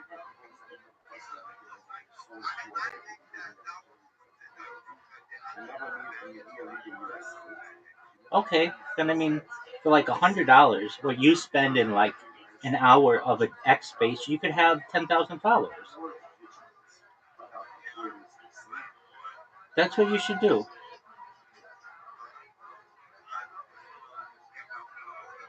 No. I understand, but let's talk about this, Wisdom. Once you have 10,000 followers, you become a medium-sized X account, and people will just automatically start following you.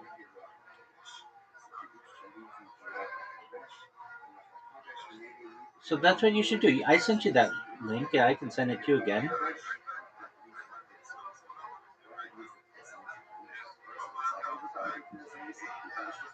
There you go.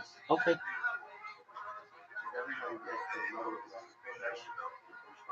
Okay. I mean, you're good now, so long as you have more than. I mean, people do with no followers. X doesn't really care about that. I can.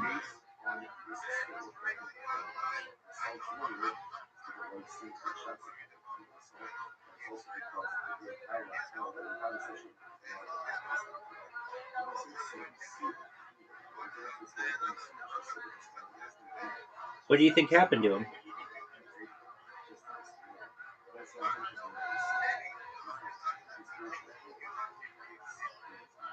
No, I haven't seen him recently.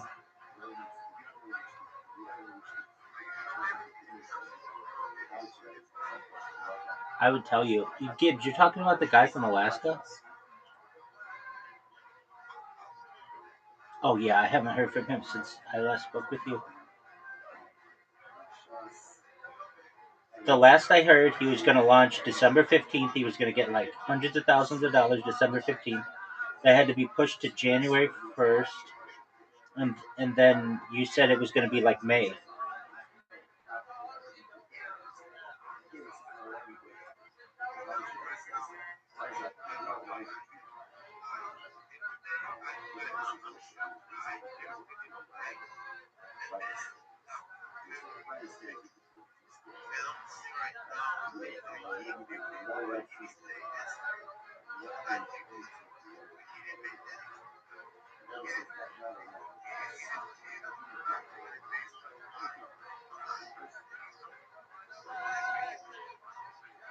Dude, nobody's in Alaska. Nobody took his phone.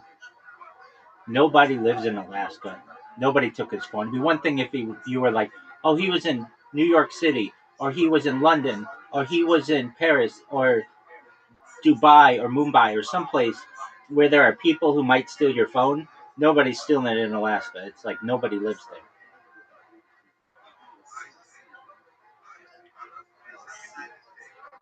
Alaska is, yeah, it's a state. It's the 49th state. It was made a state in 1959.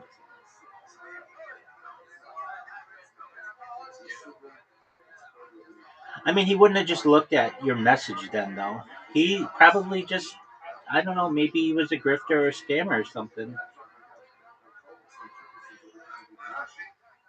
What was the name? What's the name of his account?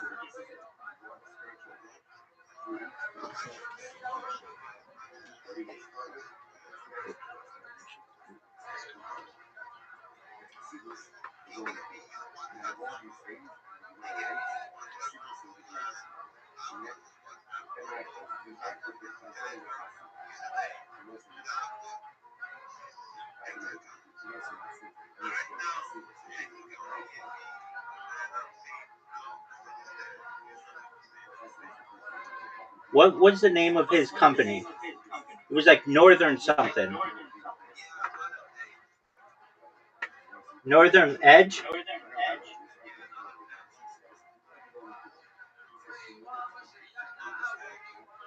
Northern Edge. What?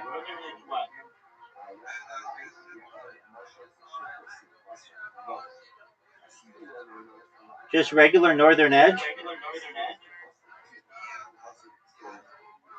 No, that's a different company. Northern Edge is out of UK. He was out of Alaska.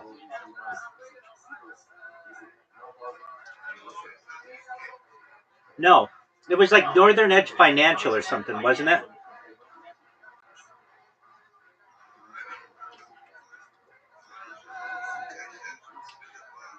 Well, go to the message that he looked at that he didn't respond.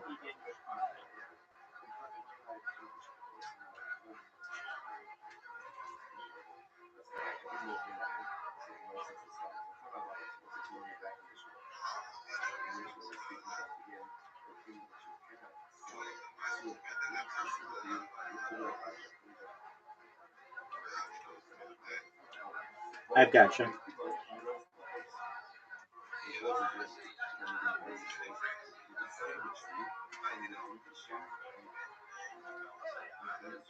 What did you do for him?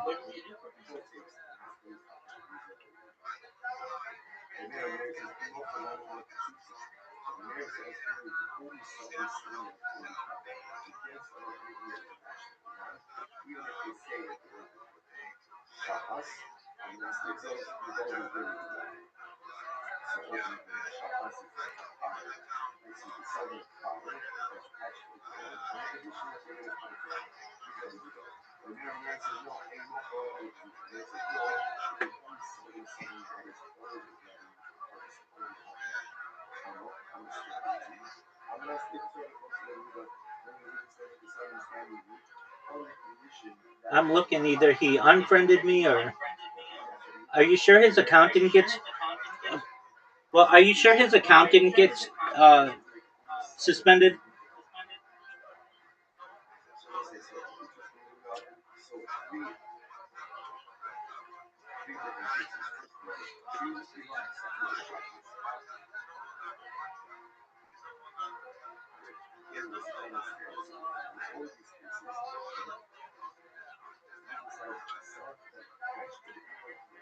I don't know, big dog. I haven't talked to him since I've talked with you.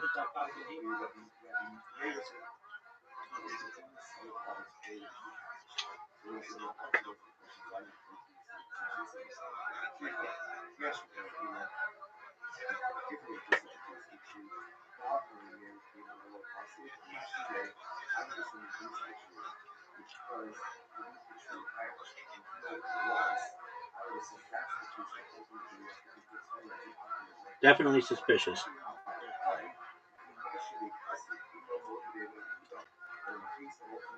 Yeah, all that seemed too good to be true when he told me about it.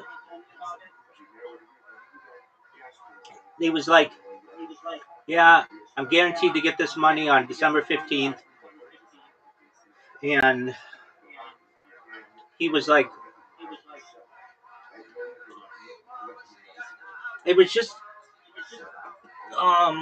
he did not seem like a bad person personally, but his business strategy was just like confusing to me. Like, I was like, so how much are you going to be making a month? And he's like, um, $25,000, everybody.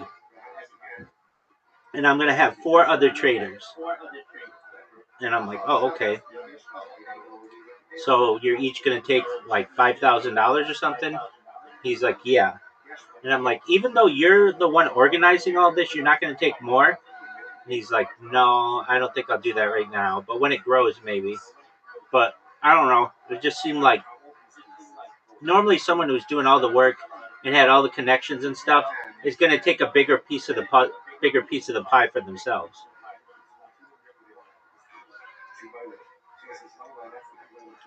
Right.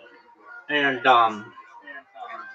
dude, I'm telling you, you get yourself 10,000 followers and you'll be good as new. You go into spaces, they'll let you talk right away. You'll get a bunch of people who are following you, and you'll be able to find somebody who legitimately wants your skill set.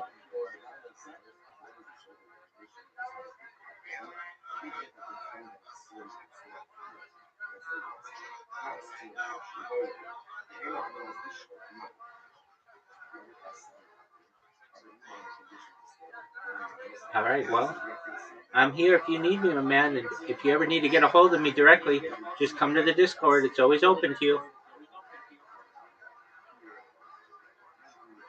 If you ever need anything, my Discord is always open to you.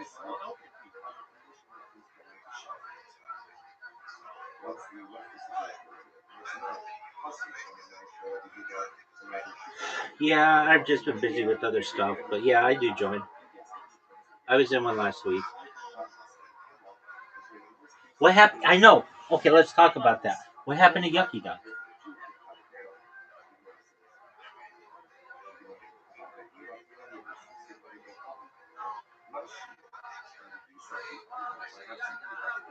Yeah, okay, so this is an excellent point.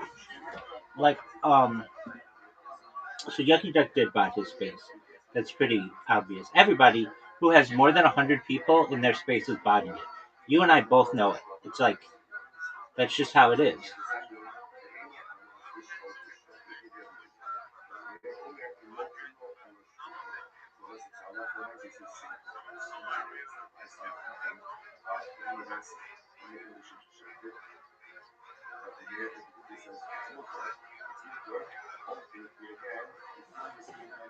Okay, yeah. So, Yucky Duck, the last space that they had was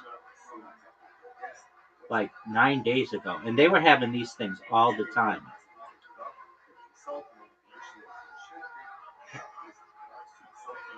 Have you been in? Have you been in their Discord recently?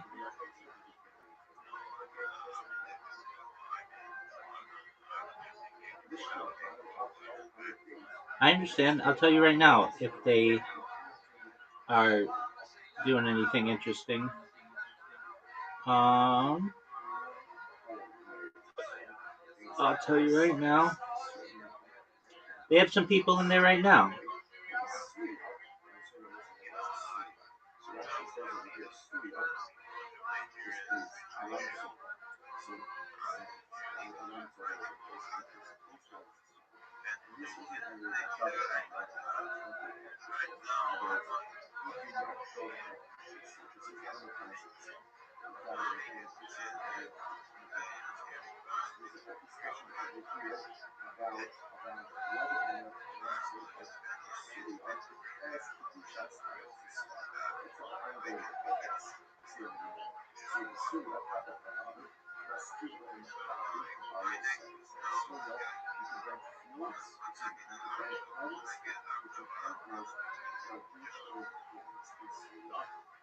Okay, so here are the recent announcements.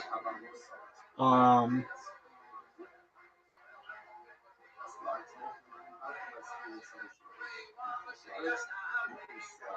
so it looks like they had a space yesterday, and but he didn't repost it for some reason. Let me see. Um, and they've got another space coming up in 13 minutes. Yeah.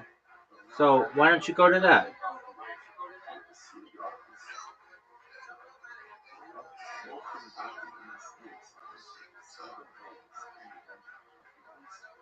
Yeah, it looks like they got so they didn't get hacked, but something happened with their prize fund. But yeah, like they have the Yuck bot or whatever.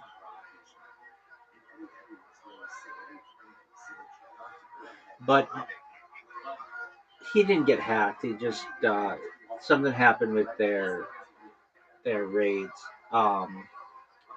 So basically, like some of the ways that they were paying their people in their make believe coin or whatever were like that. I don't think they did anything wrong. But why don't you just go in there in 13 minutes? Go to follow Mrs. Yucky Duck, and they're doing a collaboration space with another group.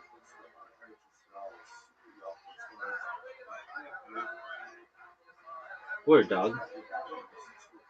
So just go to that.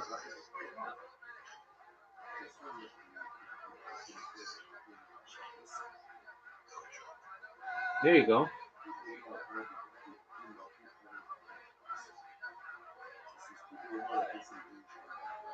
The one that I haven't. Yeah, you go do that. I'll see you in the metaverse. Peace, big dog. Stay diligent, man.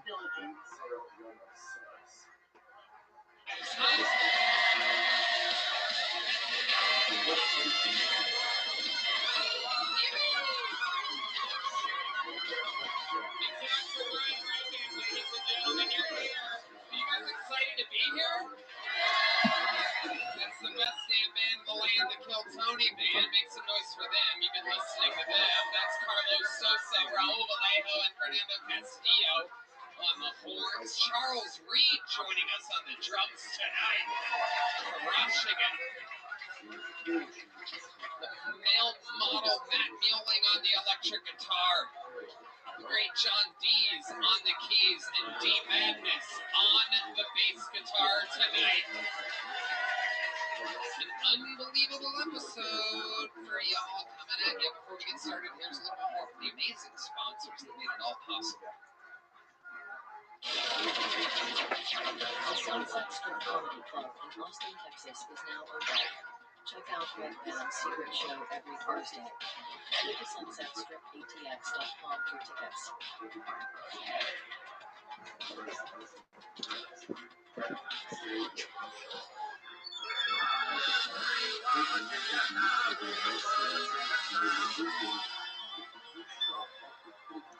Are you guys ready to start tonight's show? Wow. You know, every single week I am lucky to be able to book some of the funniest people in the world on this show. Sometimes it's up-and-coming talent that you've never heard of before that I like to show off first. Sometimes it is an old legend of comedy that's joining us. Tonight, it is three of our favorite guests in the history of the fucking show. It doesn't get any better than this as I bring to the stage, indeed, coming out, debuting with his newest Netflix special tonight at midnight. It's called America's Sweetheart. It is Ari Shaffir. Shane Gillis.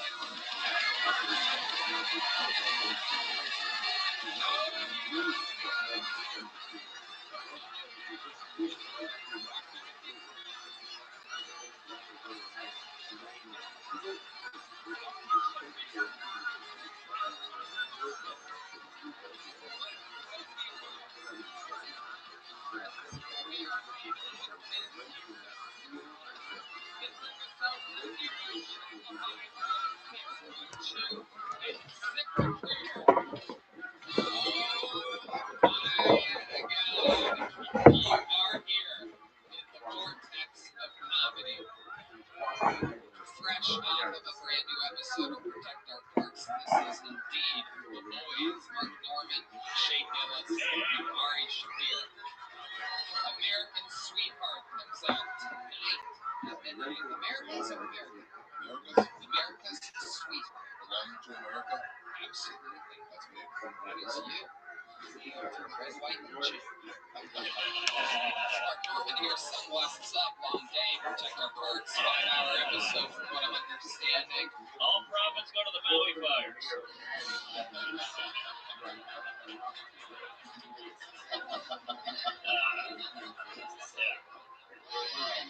Oh, Jesus. That's fucking black. And brought to you by Bud Light, Shane Gillis is here, ladies and gentlemen.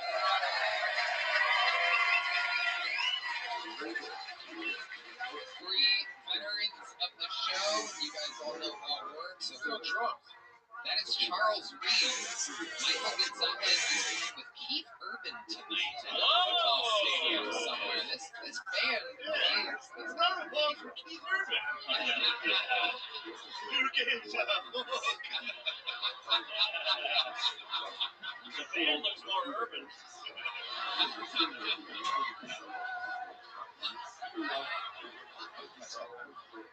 You got some new jigs here, Tony. Like nice new equipment. Yeah, leveling up. We're upgrading.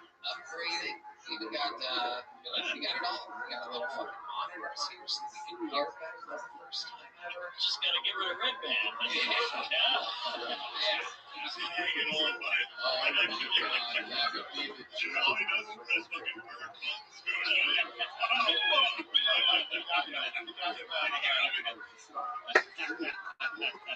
I pre-pulled the first name. We found to wrangle them across the bar.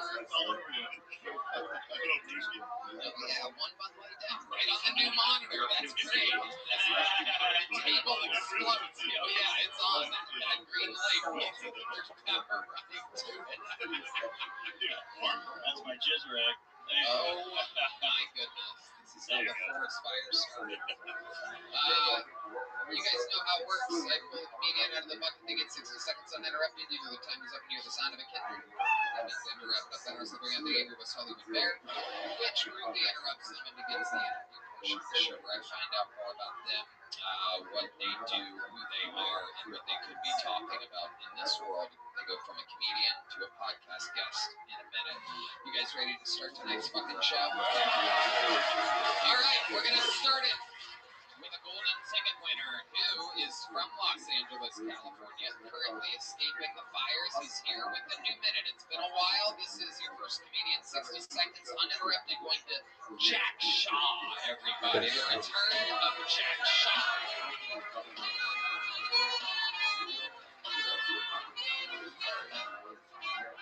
All right, guys.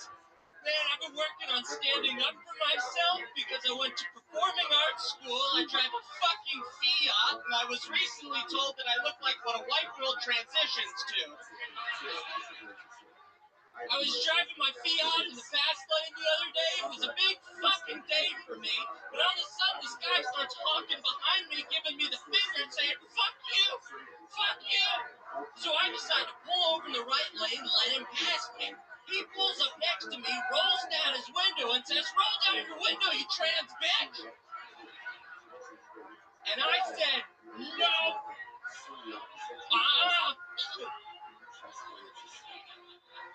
This made this man so mad, I swear to you this happened. He took out pantomime finger guns and shot me. And I pantomime caught the bullet in my teeth. Ow! Don't pantomime with me, bitch. I went to performing arts school. Thank you guys so much. Exactly 1 minute from Jack Shaw. Not a second longer, not a second less. Man, thrifty with his time. Ari Shafir, what's it like seeing your little brother? Baruch Hashem, my brother. It's so good to see you. You're gonna have a heart attack. You gotta chill. I know, dude. The blood is rushing to my cock and my heart at the same time. It's crazy. Are you always this shaky, or is it just? Yes. Yeah. All right. Well, then you're calm. Yeah. He's a wild boy, Jack Shaw. How's escaping LA right now going? Oh my god, dude, I'm so happy to be here. The whole fucking city's burned to the ground. I shouldn't have thrown that joint out the window when I left, dude. I feel really bad about that, dude. That was really embarrassing, dude. Oh, your fucking menorah. Yeah. I like candles. Your 8-9 Hanukkah special, dude. Burned down the whole fucking city, dude. Great. You're not in the line of fire there, correct? No, I'm deep in the concrete, dude. I cannot afford to live in the palace. However, you are wearing clothes given to you by the volunteer fire department. Clearly, nothing fits you. Like the little boy from the movie Big, when he turns into a kid, is stuck with his grown-up clothes on. I got it free right off a body, dude. It was awesome. Hey, really running with it there. If you're here, who's taking care of your shrunken kids? Some random black guy, one of the band members is gonna knock him out. So, what's been going on? Tell us about your life, Jack, since we've seen you last. Anything crazy happening? Man, Aaron Belial's been taking me on the road with him, dude. He's been fucking awesome to me. He's been really cool. So you're opening for Aaron Belial? Yeah, opening for a guy who can't talk. My fucking career's starting at the bottom, dude. You should walk in the room first, punk. It's me, Aaron. I'm totally lost.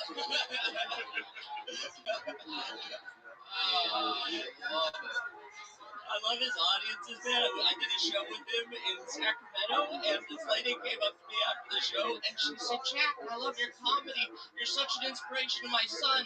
He's also retarded."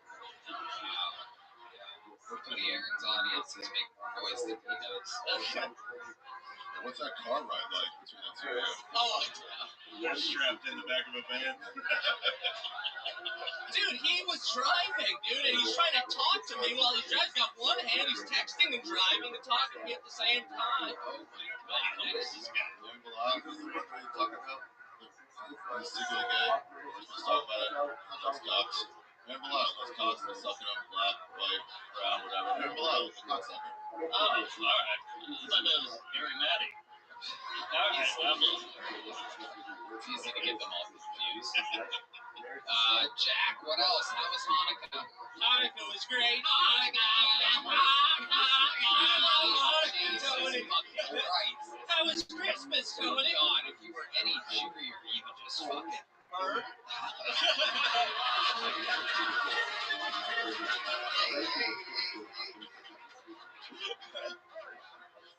Put me on the stink, Tony. I love it. Your voice makes me hate you.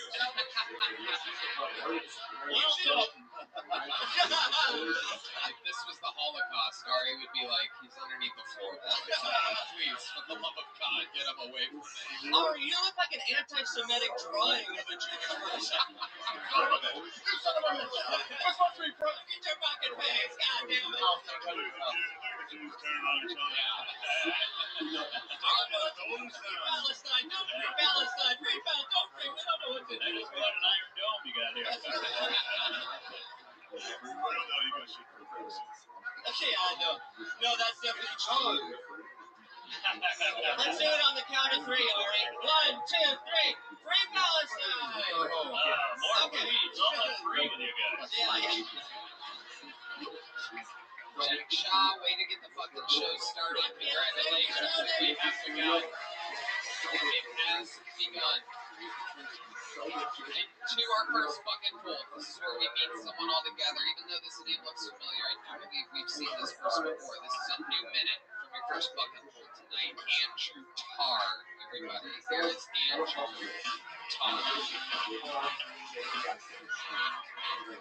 Alright. I saw the movie Oppenheimer. During the movie, they explained why Hitler never pursued nuclear weapons. And it's because he considered quantum physics to be Jew science. And I was just trying to put myself in Hitler's shoes, right? He's just watching a bunch of Jews working on atomic weapons, and he's thinking to himself, man, these people are so cheap, they're trying to split an atom. What the hell is wrong with these people? The smallest particle in the universe, they want to cut it in half. We have to do something about this.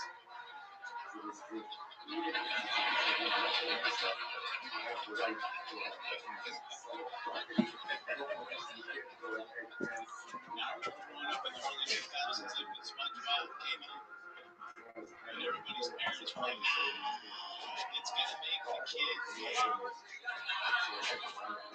And now, everyone's gay.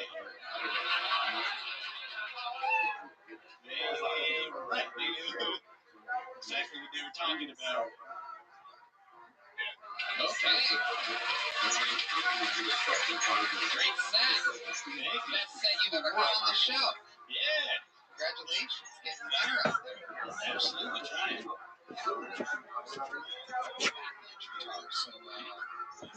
Judy, what the fuck do you let me down for? It's a Jewish heavy episode so far. It's like the roast of Ari to celebrate.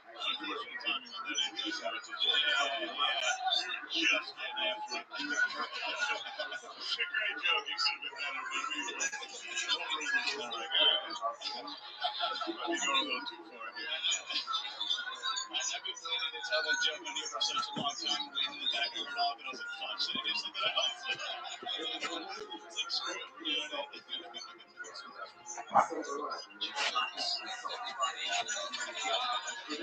So what's been going on, Andrew Tarr? How's comedy? Better? You look like some vitamin D in your system. Yeah, getting out there, barely getting by doing comedy, but getting by. Going on dates and stuff. Actually, was supposed to be on a date tonight, but she canceled. Whoa. Yeah. Now I get pulled on Kill Tony, so way better than it would have gotten. What would you have done on the date? Who was it with? Some lady pinch. Okay. You've never been to her before? No. What was her big plan? What were you going to do with her? I just get drink with Los Brothers, talking, chit chat and stuff. How does that normally work for you? You seem like you'd be an awkward date. Yeah, that happens. I'm an acquired taste. Typically, they have to, if they like me a lot, it's great. If I have to win them over, there's no way a chance. No way I'm doing that. Let's get back to the Jew hate. How old are you? 30. Hey, you're cute. And hair. You got like a milk bottle on your face. Thank you. Thank you. Look at that. Looks like you found a date after all. Shane wants to get some drinks of Perlas after this. To keep the juice alive, we'll run a train on you. Yeah. I'm not going to say who, but two of the panelists have gas tonight. Going from a canceled date to being gangbanged by Protect Our Privacy is how I thought tonight was going to go. Hey, that's what we met Rogan. How else has comedy been going, Andrew? What else is happening out there? Just opening up for a couple of local people, opening up for a couple of... Going on the road? Yeah. Where have you been? What do you like? What do you hate? Oklahoma City, Tulsa. I mean, I like anywhere that'll hit. Can't exactly be picky. Just one state up, just a few hours away. Yeah. Then like San Diego, where I'm from, so I'm gonna do spots between there and there. Okay. Do you know if you change around the letters in your name as opposed to one retard? That is incredible. He is correct. I can confirm that. I'm looking at the name. Retard is in there. Juan Retard. W-A-N Retard. That is incredible. How did you do that? It's like insult Rain Man over here. Did you know that according to your zip code, if you translate it to Morse code, it spells out wow. Do you want to call you Tard? Oh, all the time. Yeah. The one retard. I don't know. I'm just not hearing that after 50 years. It'll all happen from now on. This is a pretty popular show. One retard. Uncle got a new credit. You might know this guy is the one retard from Delta. From one retard to another, you did very good tonight. You have a big joke book? No, I don't. You've only gotten small joke books before. No, the last time I was on this show, you didn't have the joke books yet. Oh, really? Yeah. Well, Who's the Jew now, Johnny? I am. Because I don't even pay for these. These are made by the great Boneseye. They're available at killmerch.com. Here's a big joke book. And I'd love to have you on the secret show, man. Wow. On the road. One retard. Hey. Andrew Tar. Whoa, there she is. The lovely Heidi. Adding a little mustard to this sausage fest. Can I get a cigar? Do you guys have cigars back there? Yeah, thanks. All right. Well, yeah, what are you doing? Yeah, you gonna pull a Bill Clinton over there? What's going on? It's a good idea. I'll jizz on the dress. He's gonna get one. Hello there, everyone. This podcast is sponsored by Shopify. Shopify makes it so easy to seize the moment in the new year to become your own boss and start a business. Hey, if I can start a profitable business, then you can do it too. It's 2025 and the new year means new opportunities. For a lot of you out there, I know you've been thinking about one thing over the holidays, and that's starting your own business. But you have so many questions. How do I get started? How do I come up with a brand? How do I sell stuff to people? What am I even going to sell? Take a deep breath. Shopify's got you. How do I know? Because I had the same questions when I started. Red Dan.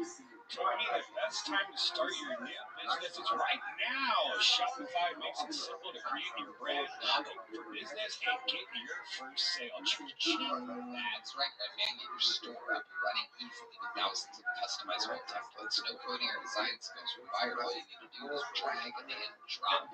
There are powerful social media tools that you connect to all your channels and create shoppable posts and help you sell everywhere that people scroll.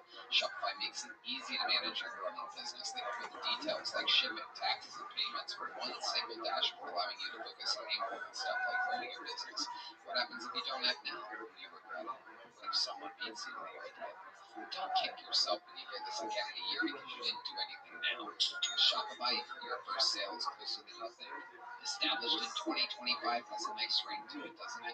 Sign up for your $1 per month trial period at shopify.com/Kiltony, all lowercase. Go to shopify.com/Kiltony to start selling with Shopify today. That's shopify.com/Kiltony.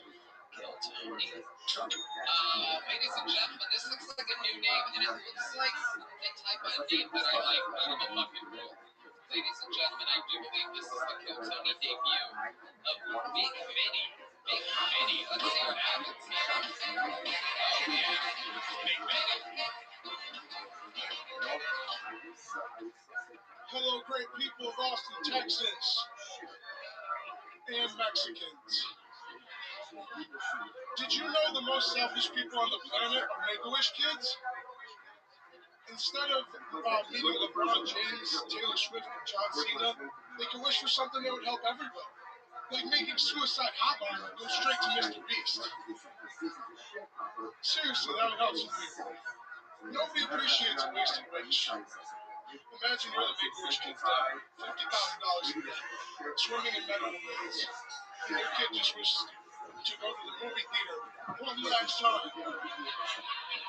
You're in the room crying. That's so cute. That six-second shit could have cleared my fucking dad. I would have gone to that fucking theater one more time. I'm very Italian.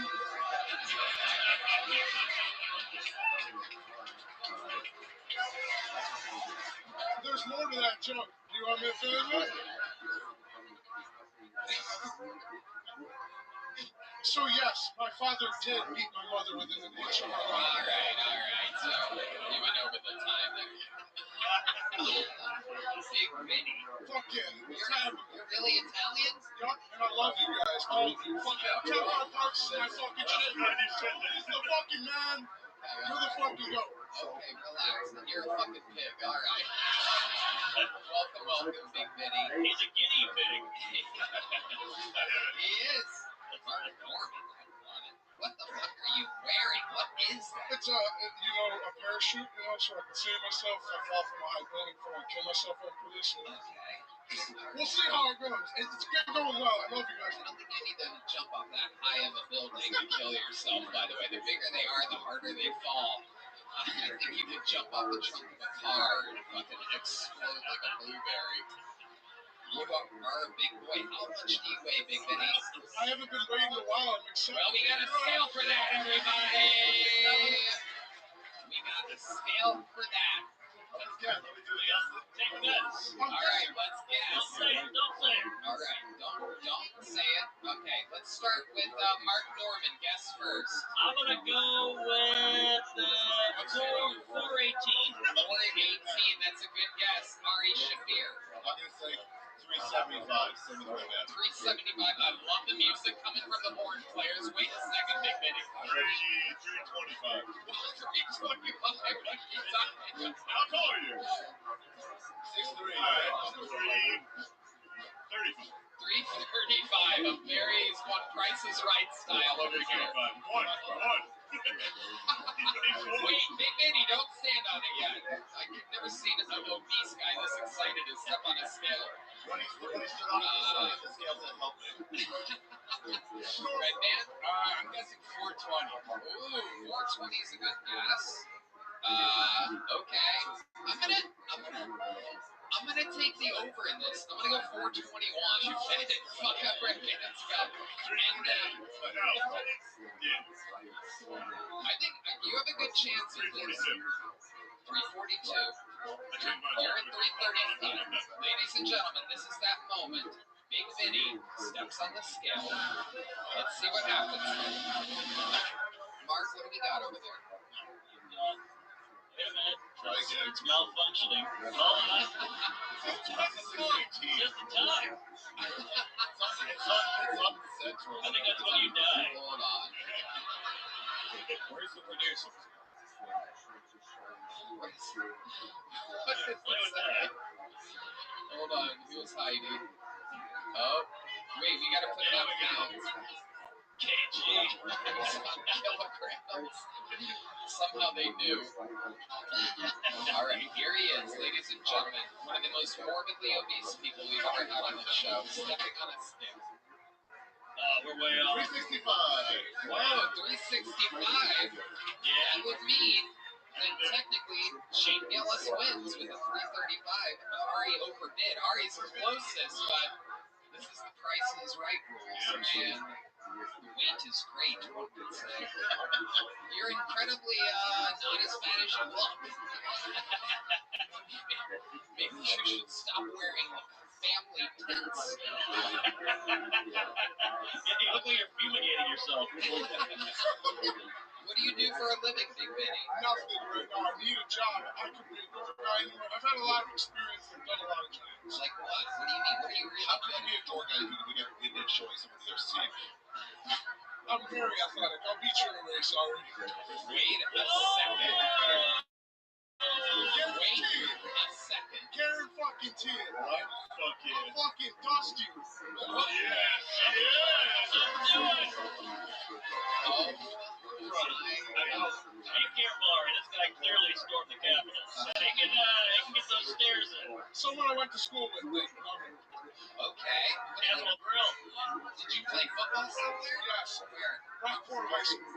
Okay, Rockport High School. And how do you stay in shape? How can you beat Ari in a race? I always choose the highest apartments, like, so I have to walk up the stairs. I forced workout almost every day. And, like, I go to the gym every once in a while, and I run with my husky, and I think I can catch him. You run? Yeah. At the park with my dog. That's the only thing that forces me to run. You have a husky? Yep. So does he. Oh, shit.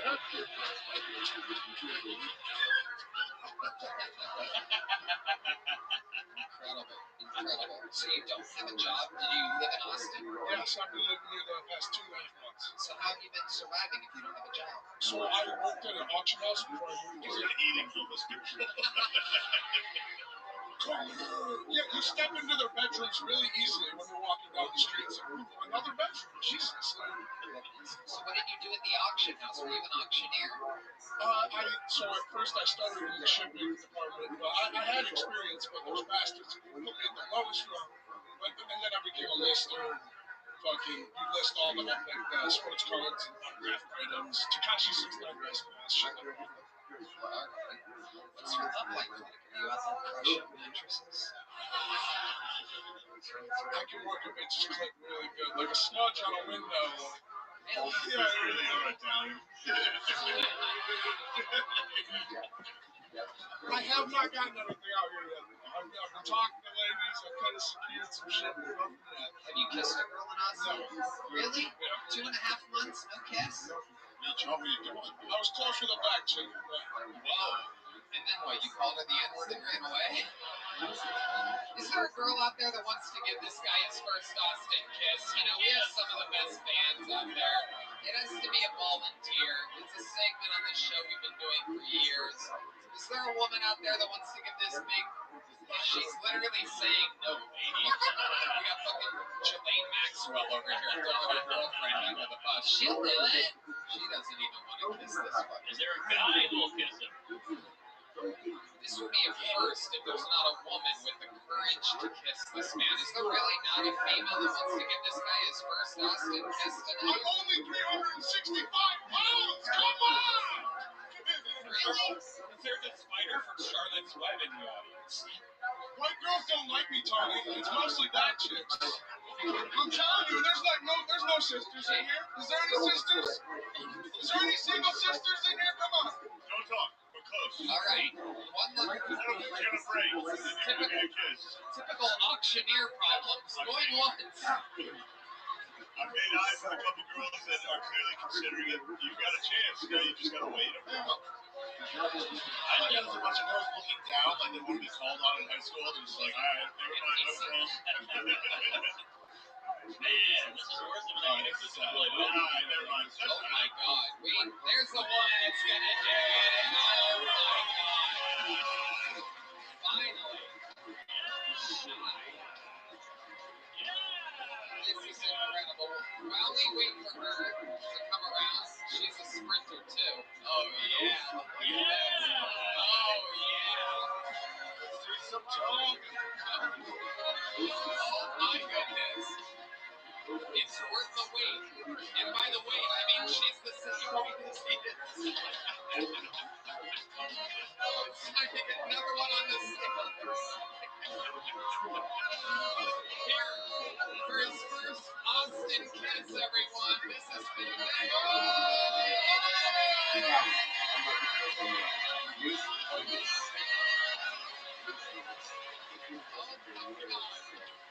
my God, what a hero. What's your name, lady? Mrs. Shelby. Oh, yeah. Oh, my goodness. Absolutely incredible. Miss Shelby, how did that kiss feel? You didn't really kiss me. That's what fucking said. Yeah, Big Vinny says Big Vinny says he. Vinny, what's wrong with you? He keeps going to my side. Vinny, sister, what are you doing? Why are you being a coward? Big Vinny, you said you could find the clip. Good fucking luck with this. Yeah, I'm not Wait, Hey, Miss Shelby, where you going? get over here. Come on. Can we get you guys both on the scale? Scales of justice. Did I kiss a teacher? Are you a teacher? What the fuck? A violinist. Oh my goodness. Say cello. What happened? There was no kiss? I did it for the show. Yeah. I'm not into you. Oh, Big Vinny. Oh, come on. Vinny, you nasty fuck. Dude, you think one of these girls was going to be into you? They're going to do it. Two beautiful chicks. Yeah. Do it for fun. She's beautiful, too. Come on. Because you're asking why I didn't stick my tongue down your throat. What the fuck? Come on, give him a hand job real quick. Let's make him come. Let's make this pussy come. All right. How about a hand for Miss Shelby, everybody? Miss Shelby, you're a superhero. Hell yeah. You wanted me to be mean. Big No, Vinny. you're going to be mean, dude. Big Vinny. How dare you? I kissed her, and then you're asking why I didn't go hard. Oh, my God. I just can't let it go. I've been late. Vinny, it's been months. Yeah. I turn it down. I'm not even fucking ready. Oh, It's like that. I'm not gonna take the lowest rung and show. Why are we talking about this woman like that? Yeah. She was nice enough to come up here. She was not saved you from the it was sad when no one would kiss you. Yeah, literally nobody wanted to kiss This you. woman came out of nowhere to save you.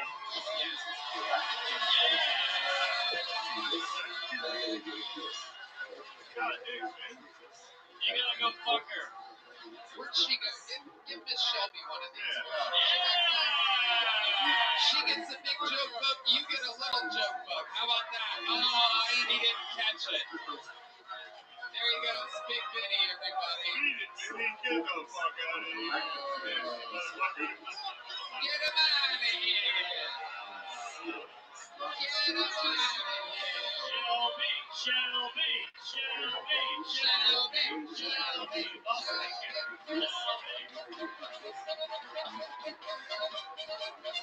Alright, we're having fun in here tonight. Your next bucket full, straight out of obscurity, goes by the name of Matt Bellick, everybody. Make some noise for Matt Bellick. All right. I live in Austin now. Kind of over here. Austin's a wild city. It's very weird. I went to a house party a couple weeks ago here. Saw something I've never seen in my life. I walk in there, back in the house. I saw two guys in the back doing competitive rock, paper, scissors. Just throwing down. I thought it was a Texas thing. I thought they were playing for money. I went to check it out. Turns out just two deaf guys on cocaine talking to each other really fast. I was like,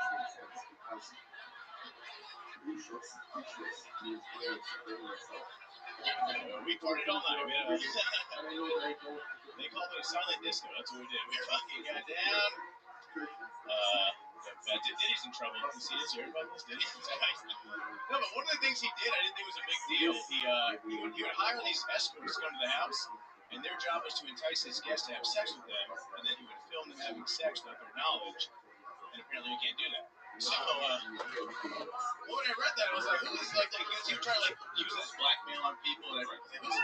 Who's that blackmail for? You know, if I get a phone call one day and someone's like, we have a video of you and Dr. Dre double teaming on Dre Diddy's house. I'd be like, can you tag me in that? Dude, like, you have the video? No, I can't believe me.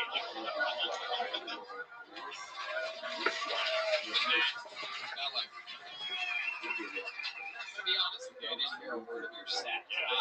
Mark Zorn, broke out glass cigar case, and a lot of it was the shrapnel went into people's drinks, and I'm making sure that the drinks didn't get drunk. It's literally on the can. Yeah. Drink it, too. Drink it. Easy glass. I'll buy you one. I'll buy you another drink, whatever that was. I got it. Yeah, I'm protecting us. So on a very Jew-heavy episode, I'm protecting us from losing it all here. Literally, Easy glass. I have to tell our fan base, don't drink the glass. I'll represent you. I'll buy you another round. Dude, I'm going to take this fucking thing while it's going to eat the fucking glass. How much is that Holocaust? Stop. Please stop picking it up. Don't even touch the glass. I'm also cut. Oh no, wait. Fuck. Unbelievable. So Matt, how's it going, buddy? Going good. Yeah, going good. Love it. How long have you been doing stand-up? 11 years. Okay. Whoa! Big That's not a thing. good reaction. What do you do for work? Side gig, I sell t-shirts and pencils. Okay. Yeah. Sell t-shirts and concerts. Merch, yes. This guy knows the technical terms. How's that been going for you? How old are you, Matt? I'm 35. Okay. Yeah. Great. You look horrible. Thank you. All right, yeah. No, you're not. It's just your teeth. Is the teeth? I got bad teeth. The wrinkles. And it looks like you've changed oil with our hair. Oh, Jesus. It's like a pro wrestling, like, Yeah. greasy hair. Where are you from? Chicago originally. Lived here for a couple of years. Yeah, Chi-Town in the house. That was going to be so good, greasy. What? Chicago's pretty greasy, dude. It's like Philadelphia, really.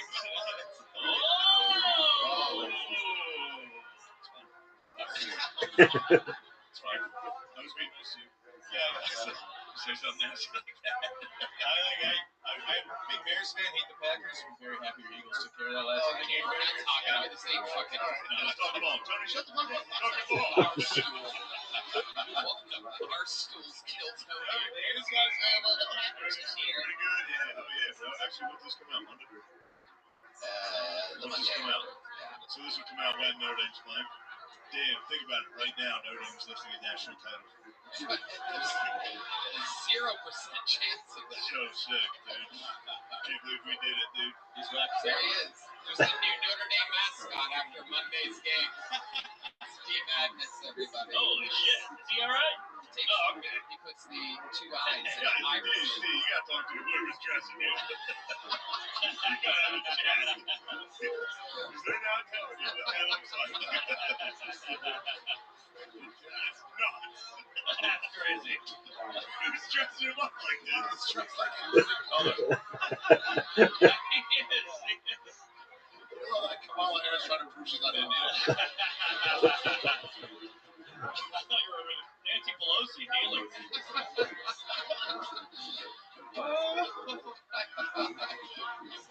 This guy looks like shit for 35, right? Hey, come on, man. Yeah, Matt, take it easy, dude. Come on, dude. Take it easy. Fucked up, man. That's just bullying. Matt, what's something crazy about your life we'd be surprised to know about you? I get married in March. Hey, what's his name? That's alright, man. That's what I do. One of the best comedians in the world. Shout your ass, dude. There's nothing you can do about it.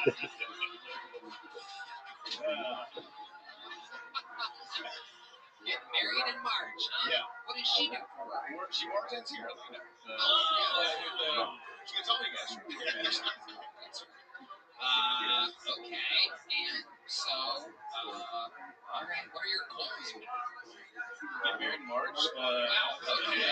Just trying to lock that down and then, trying to get less greasy, I guess. What do you look for before I leave? What scares you? Honest view. Make something. Yeah, no, honest view. It's a cliche. I hate spiders. I know it's gay. I don't like them. Yeah. It's not good. Big spider guy? I like a spider. You like a spider? Yeah. Spiders are scary. They are freaks, see? Yeah. Trees, spiders, Puerto Rico. Don't like Puerto Rico. Okay, there he goes. You have a little joke book yet? No, I do not. You don't? I'll take it. There he goes. Matt Bellick, everybody. There we go. Cheers, guys. Thank you. If they would have heard your set, they would have liked it. It was funny. It was? Was it really? Matt, here you go. You have a big joke book yet? Yeah, it was good. You already have one from another appearance? There you go. Hey everybody, this podcast is sponsored by Nick, the only nicotine pouch brand with a cleaner, more authentic nicotine experience. We've been using the new Nick pouches, and we gotta tell you, they are exploding with unbelievable flavor that can help you get the fix of tobacco without the smoke, and this is just where it's at. They're slim and basically invisible, so you can pop one in it anywhere, and no one will even know. So airplanes, secret adventures, you'll be able to see. Plus, they come in 10 different incredible flavors, from crisp mint to exotic tropical flavors. Oh, they've got something for everyone. I'm loving these things. They're cleaner, so I'm not getting any artificial junk that some other pouches have. And they taste freaky great. I can get my nicotine without the smoke and the smell pretty much anywhere. Right, man? Tony, I love Nick. I've been super into the citrus ice flavor. Give me one. Yeah, lately it's sweet, refreshing, enough said. And if you go out for a meal and you're covered in garlic and your breath is all rank, Nick, their spearmint and wintergreen flavors don't just provide the nicotine in a slim, discreet pouch, they cover up your nasty breath and have you smelling fresh and clean all night. Hey, Tony, I hear they have a special offer and an URL for all our listeners that they can actually use not once, but 3 times. This is one of the times where you're right, Red Band. Where's that sound effect? The victory sound effect. Dun, dun, dun, dun, dun, dun, dun. Make the switch to Nick nicotine pouches today. You're going to love these. And right now, our listeners get 35% off the new order through our exclusive URL, nykdpouches.com/Tony. That's nykdpouches.com/Tony. This special offer isn't just for your first purchase. Use this up to 3 times. Don't wait. Get 35% off now at nykdpouches.com/Tony. That's nykdpouches.com/Tony. NYKD products are only for adults of legal age, and every order is age verified. Warning: this product contains nicotine, and nicotine, as we know, is an addictive fast food. Yeah.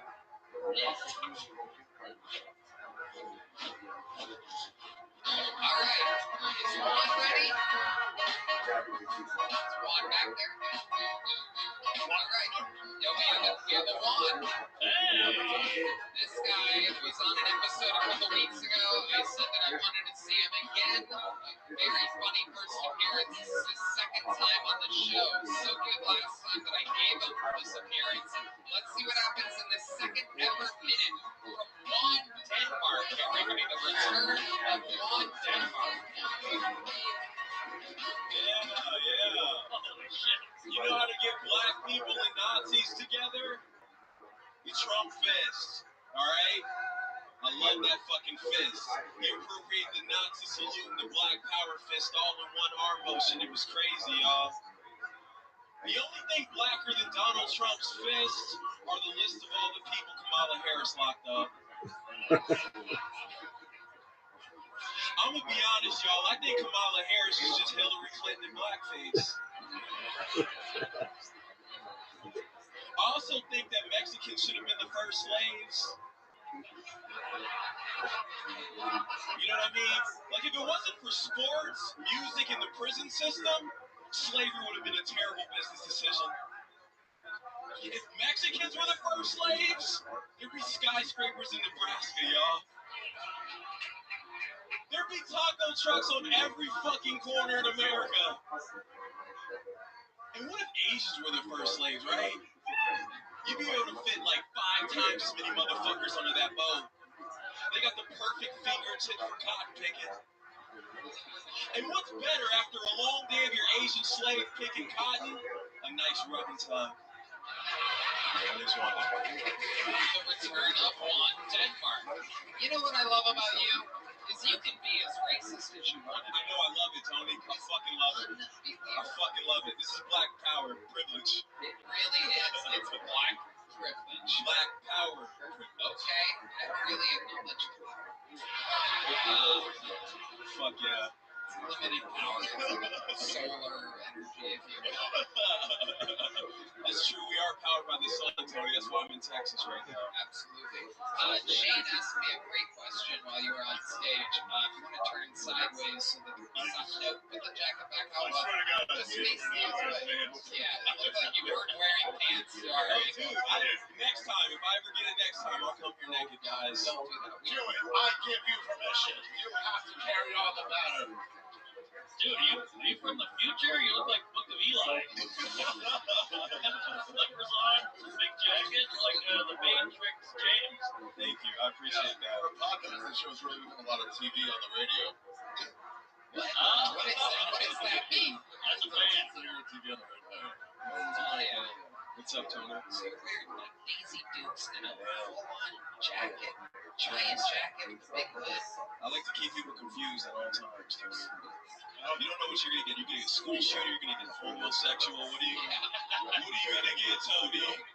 We shoot up a gay club. Whoa! Dude. A little bit of everything. Like a cool gig. Honestly. Hey, listen. I'm not gay. I'm queer. All right. There's a difference. What is that? Okay. I'll explain it to you, Mr. Mark.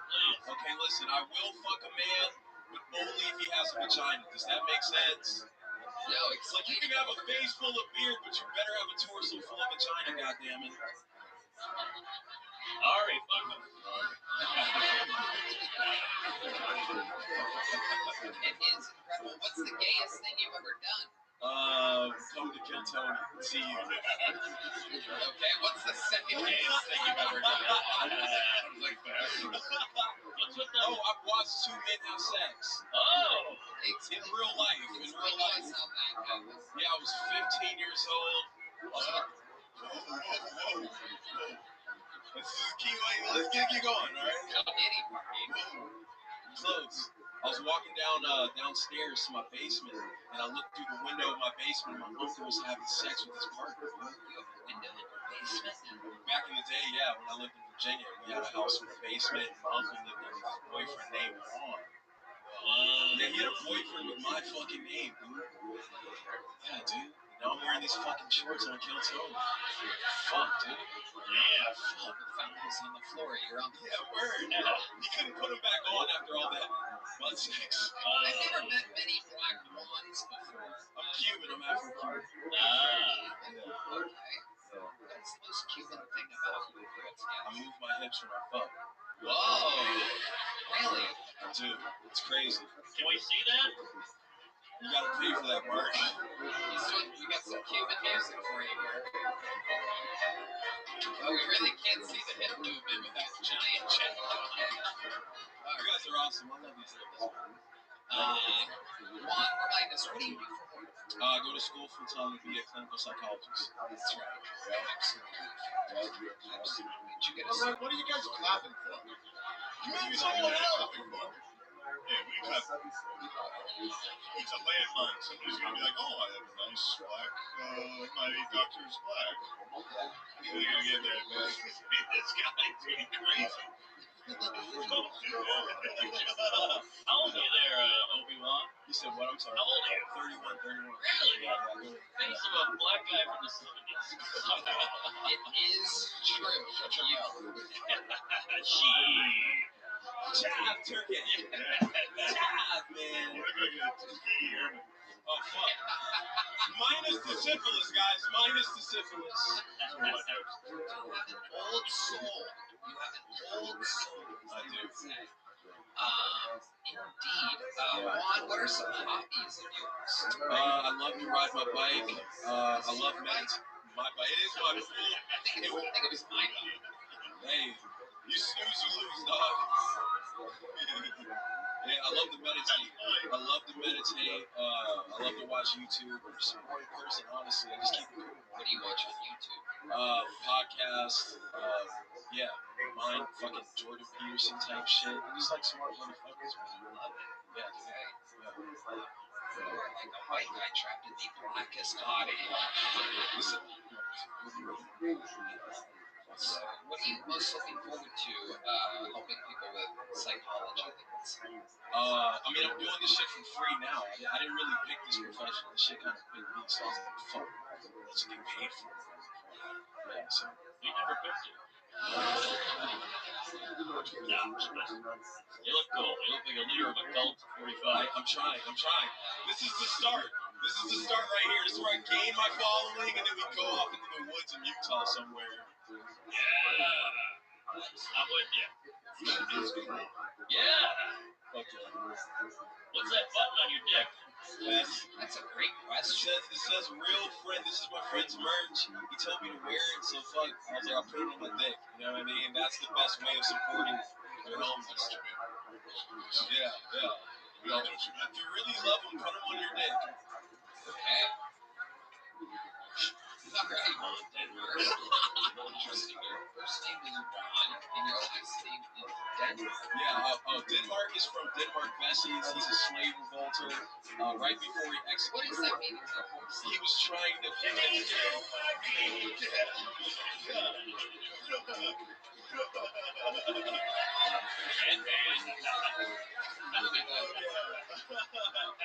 man with a home run sound effect. Yeah. Here it is. Ready for it? Red man. Red man with a big body. Big body for red. You just call yourself another month, Red Man. Staying alive, dog. What's that? Alright, yo. Okay, there's 2 weeks. 2 weeks off. He couldn't handle the success.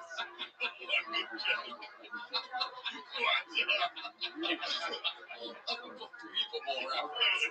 You got another Charlotte's Web joke up your sleeve for us?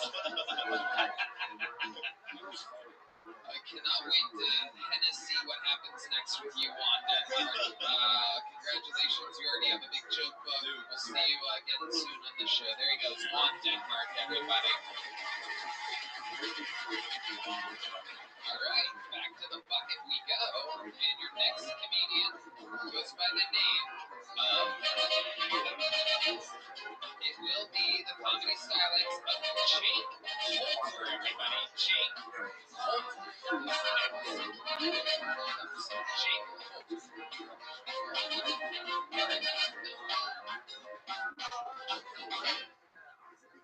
So, did anyone else see that horror movie Teeth?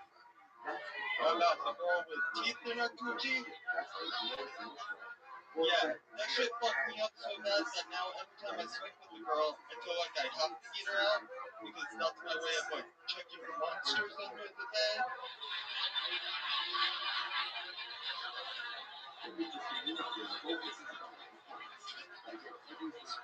But that isn't as traumatizing as growing up when my dad always telling me that black cats are bad luck, but only if they don't have a pink butthole.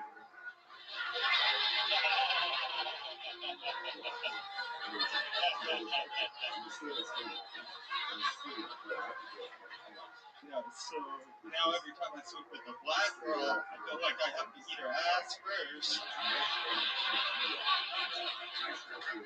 So that way I can see what color her butthole is and know if looking at her black cat is going to give me bad luck. Alright, Jake Holter out there eating pussy, checking out buttholes. Who did you talk to for research about those jokes about eating pussy? My dad.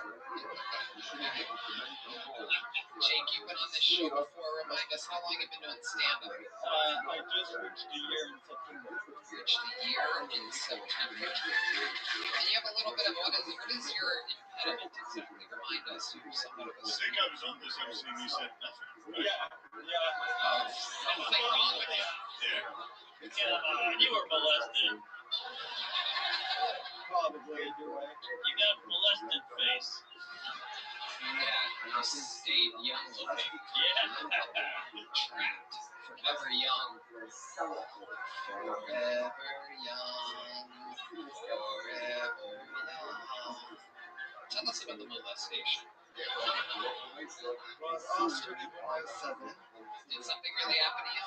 No. Did something traumatizing happen to you when you were younger? I mean, I dropped a bowling ball on my head. Oh my goodness. Whoa. There it is, ladies and gentlemen. There you go.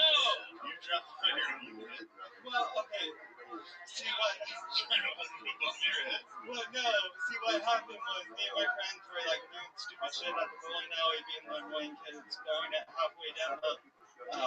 You're so gay. You're clearly gay. I love that He's game. not gay. He's not. He's something else. He's nothing, dude. He would never. There might be a dude's ass out there with teeth in it. So. But you and your uncle were bowling. What happened? Oh shit. How old were you when you were bowling this time? Probably about 13. Okay, so you're 13, you're out there being a bowler. Yeah, and so I decided I was going to throw it over my head, and I talk with my hand, yes. You don't just talk with your hands. You talk with it upside down like fucking...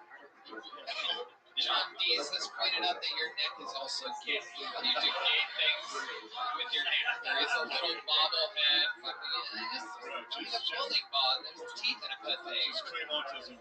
You think that's crazy? Claim autism. Avoid all this gay fucking bullshit. Yeah. Okay, Go, yeah, I'm retarded. I'm not gay. Because you have to be one. Something bad. Come on. Yeah, you're totally not gay. Now tell us more about dropping balls on your head. When your uncle used you as the bowling ball. The old three-finger switch. Oh no, I tried to throw it over my head and went too far up and not enough back. And went, boom. Okay, did you immediately get knocked out? No, it didn't hurt at all. Did you start talking like that immediately? Probably. Yeah, how were you talking before this? I don't remember. That's right. That's right. You got knocked in the game. Don't keep saying I'm gay, I mean. Wonder what's about to happen now. Y'all keep saying I'm gay, but Tony over here. Divas coming back forward. They're two queens. He's gonna scratch you. Don't say I'm gay. Attack me at your own risk. What do you do for work? I'm unemployed now. What did you lose your job? They didn't tell me. They just told me that Texas is an at-will state. It's an at-will state, and they didn't need my services no more. What was the job? There's Dollar General. Dollar General? Dollar General. Wow. Oh my goodness. You got fired from Dollar General? Yes. What's this state got to do with this? At-will state. At-will state means they don't have to give a reason for firing you. Yeah, see, now you can tell them. Oh, yeah, you should. Oh, yes. Good luck firing me now. Yeah. You let your pride get in the way of a juicy lawsuit. Yep. You're right. Yeah. So if you I'm not gay. If I can sue, I'll say I'm gay. I don't believe it. I bet. He's in the military. your lawyer's gonna go, Your Honor.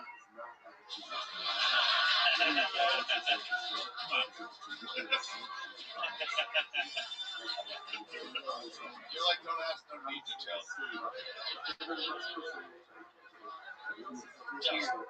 Yeah, sorry. I mean, I've been called gay my whole life. That ain't missing. Okay, great. Yeah, no. I just think it's crazy how his name's Tony and his favorite place to be is on his toe names.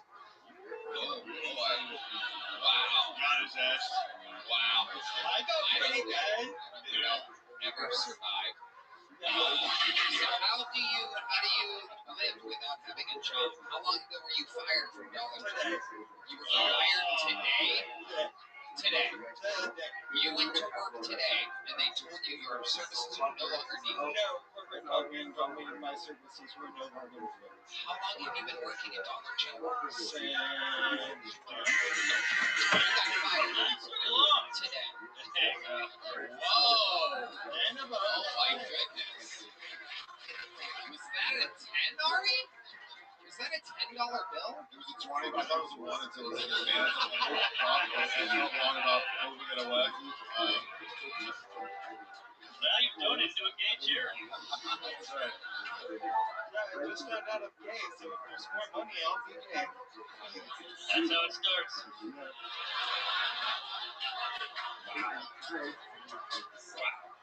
Jake, what size joke book did you get last time you were on? I got a big one.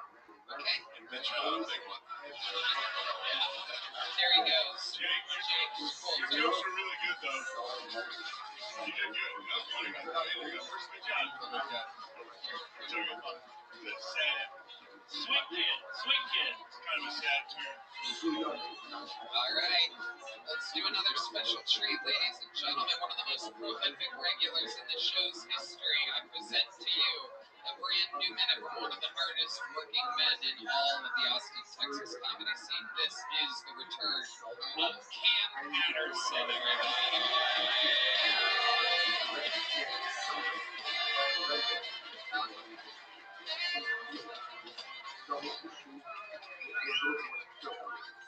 I didn't even know Dollar General had like I had some man to a guy like me like, fuck nigga, you're fired. It's over, bump, get the fuck out of here, dog. It's over. Damn. I was in LA. I was around the fires. I was there. I blamed the gays. That's who I blamed for. It's funny because I was riding around and I see like all the houses on fire and shit. And you know what's crazy? You know what's still standing? What was still standing? Out of all the ash and rubble and all the fires, it was still standing. It was brick chimneys. Why not make the houses out of that next time? That made the most sense ever, you fucking dumbass niggas. Hey, why would you make the house out of matchsticks, you fucking dumbass? That's crazy, dog.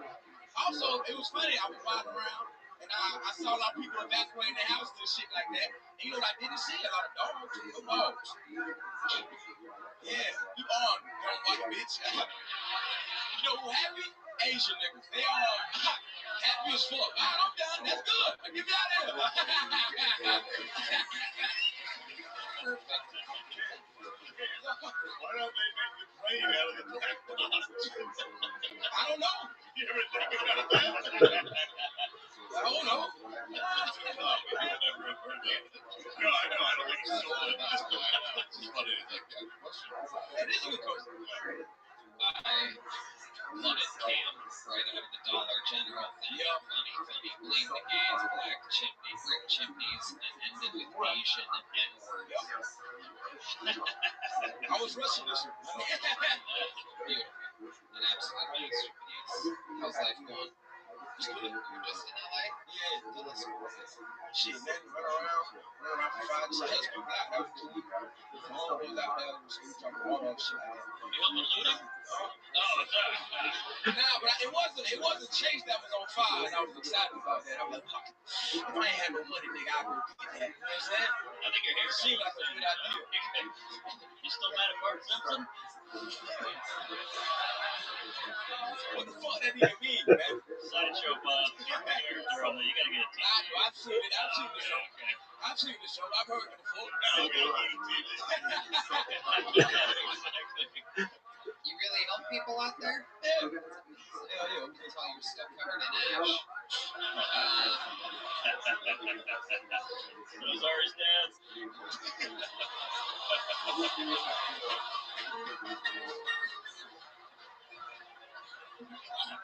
I love it, Cam.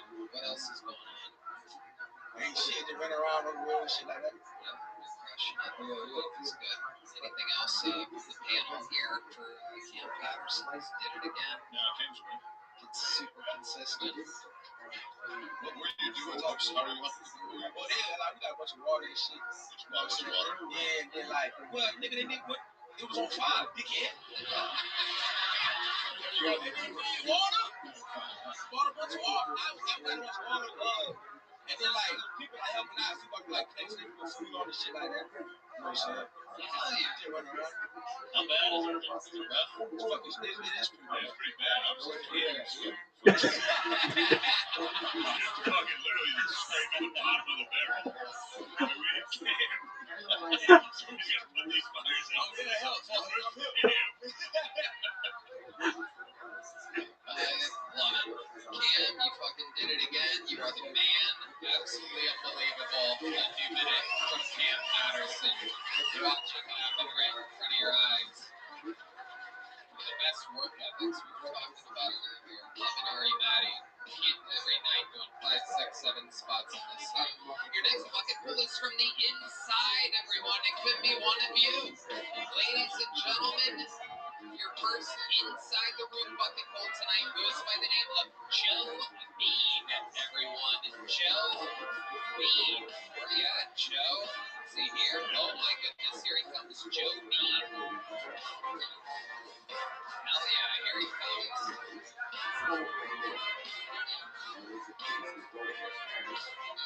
You guys still having fun out there, huh?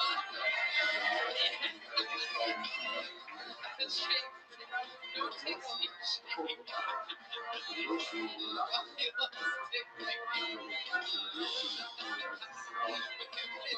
Come on, make some noise for the inside zone, Joe Bean. What's up, coming mothership? My name is Joe Bean. I got a question for y'all. Any of y'all ever grown up skinny in a fat ass Mexican family? Hell no, bunch of white folks here tonight. Oh, there's a Mexican right? Fat. Never mind. Let me tell y'all what it's like growing up skinny in a Mexican family. Man, we get shit on. My grandma used to call me skin and bones when I was a kid. I'm like, come on, grandma, you're skinny as fuck too. What the fuck? My grandma's dead now. I'm like, who's the skin and bones now, grandma? No, but I imagine growing up skinny in a Mexican family is a lot like growing up light skinned in a black family. They get shit on too. They definitely get shit on too, right? But I have a theory. I think it's mainly because I think they're jealous. Like my family, I think it's just that they're jealous, right? It's physically, scientifically, they can't get any lighter, right? They're just mad. They're fucking mad. The same as my fat ass cousins, right? There's nothing they can do to get any lighter. These motherfuckers eat Ozempic for dinner. They ain't lose a single fucking pound. Alright, man, it's Joe Bean. Joe Bean, shockingly good for an inside the room bucket pull. Great setups. Lots of setups. Yeah, how about your setup? Great references. Yeah. Nice setups. The jokes will find them. It did. You got a laugh off just laughing about it being like light-skinned people in a black family. Because I was in direct eye line of you pointing at the Mexican guy and you called him fat. He literally was like, the fuck, dude? I'm the only one trying to help you. He's mad though. You are thin. You can slip right through a border wall. Yeah. He's incredible. How long have you been doing stand-ups? About a year now. Okay. And how long have you been a championship horse rider? All my life, Tony. Is that really, do you do that? No, That actually. is your calling. Do you know that? You do have full jockey head. Yeah. Jockey body, jockey head. Yeah. I say 5'6" on my Come on, that's you're a hood ornament. Hold on a second. Get the tape measure. Yeah. Did you just say you're standing here 5'6", but you're really 5'5"? I got a cousin fights in the UFC. I'm taller than him. Oh, that's only yes. There are weight divisions in the UFC. Oh, get off your toes, Joe. Joe Bean. I'm on the. What's your way? How much do I weigh? About 120. Wow. Yeah. What's your way? Ask me how old I am. I'm about 150 something. How old are you? I'm 41. Wow. Look at that. 41 years old. I got a 22-year-old sitting right there. Your son is 22? 22 years old, yeah. Oh, God damn it, yo. Come on, Yoni, you're not supposed to listen to him. Keep his honor off. Shoes off? Shoes off? Shoes off, Joe. What kind of shoes are you wearing over there? No zapatos. It's a fake. Oh, shit. No, Joe, stand up. Take those zapatos off. And take off that hat. Go to the top of his head, Yoni. Get that out. Take off the hat. We don't know what's in there. Oh, there it is. Yoni getting a good measurement here. What do we got? My guess is 5'4". 5'4" and a quarter. And bad news, Ari just picked up that quarter. That was right.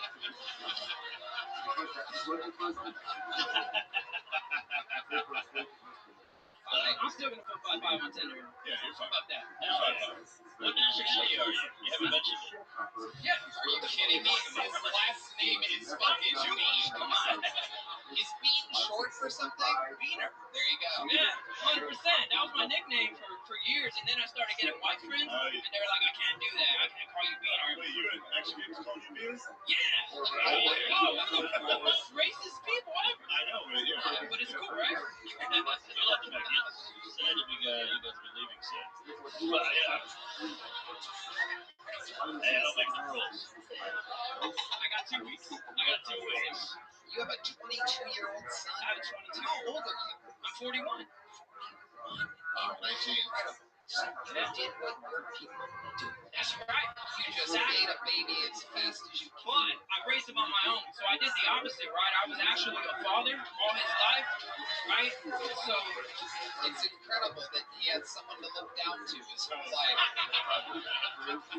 son of a bitch. You little shit. You son of a bitch. Today, but you're Mr. B.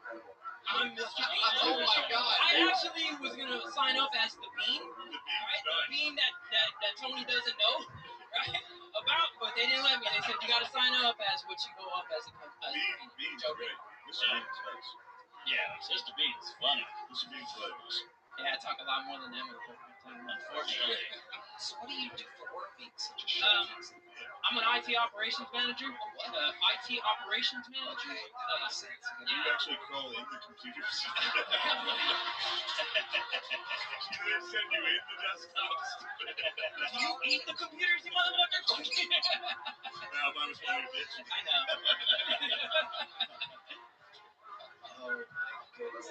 You'll never get my those cookies. Yeah, I produce podcasts as well. You know, I produce 2 podcasts and on my side, on the side. Shut right there. I'm And sick I of have 2 young kids. Wow.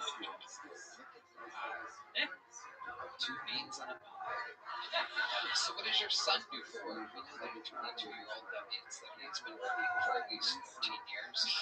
So, Bro, I had my first job at 10 years old. My son, he works on cabinets for work. Yeah, construction. okay. You been given one? Did he sign up to do it? He doesn't do stand-up, right? No, he doesn't do stand-up. How tall is he? He's my height.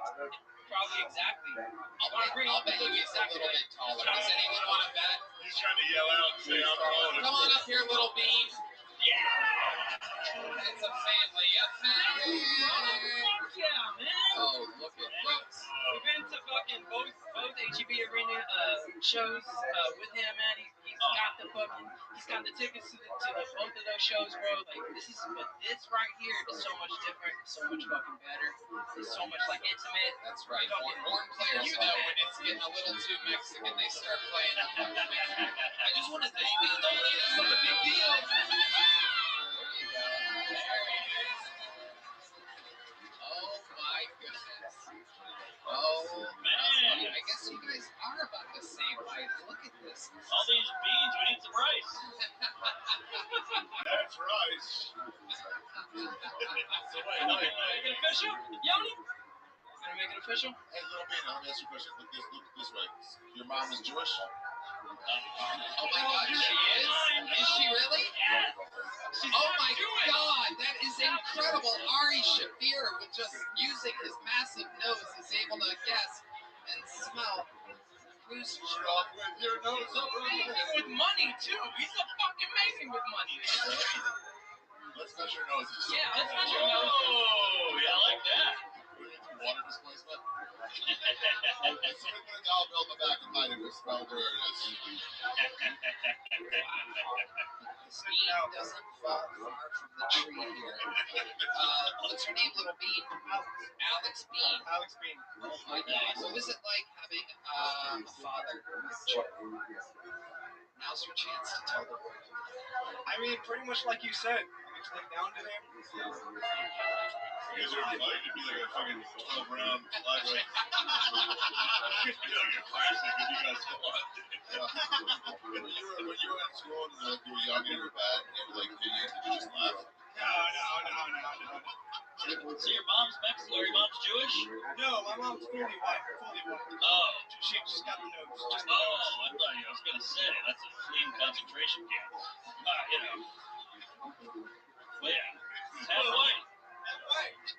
Is your half white? Is your Jewish? Is your Jewish mom still around? No, she's never been around. Really? She's not Jewish. This is so bad. So the Jewish mom abandoned him. Yeah, 2 years old. No, you guys lied. Was she actually a Jewish woman? No? Alright, I missed that part. I'm sorry. But she was white, so I'm like, She was yeah. a honky. Yeah. And she left. Yeah, she left.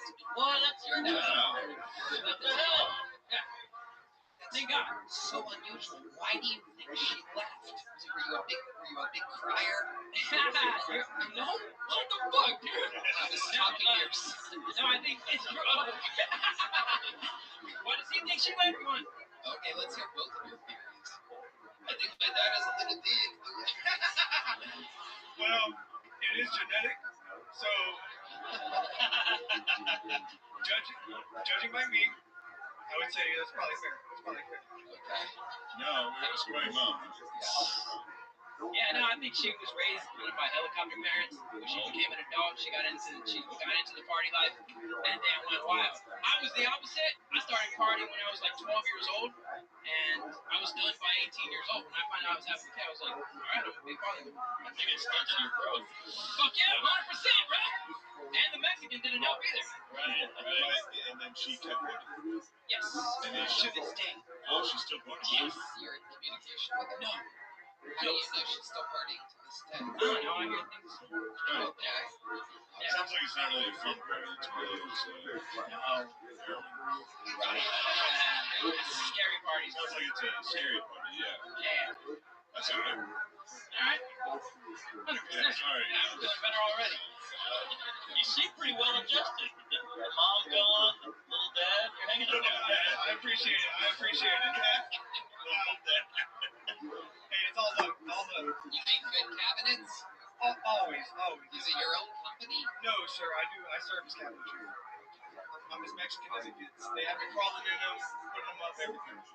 That's your only job? You work as an elf for Christmas Yes, time? sir. My only job.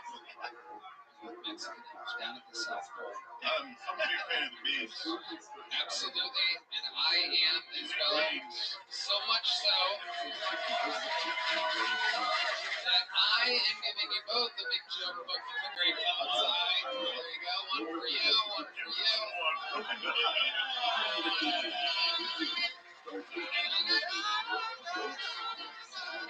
What sweet guys. Oh yeah, from Bean Light to Bud Light, Shake Gillis, from Brown Claw to White Claw. Thank you. Ladies and gentlemen, your next bucket pool goes by the name of David Lynham. Everybody, David Lynham. What could possibly happen next?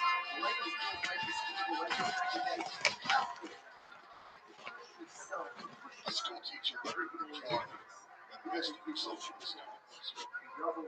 It's like a thing now, right? The teacher of the years. Parents were outraged. They were like, how did something like this happen in our community?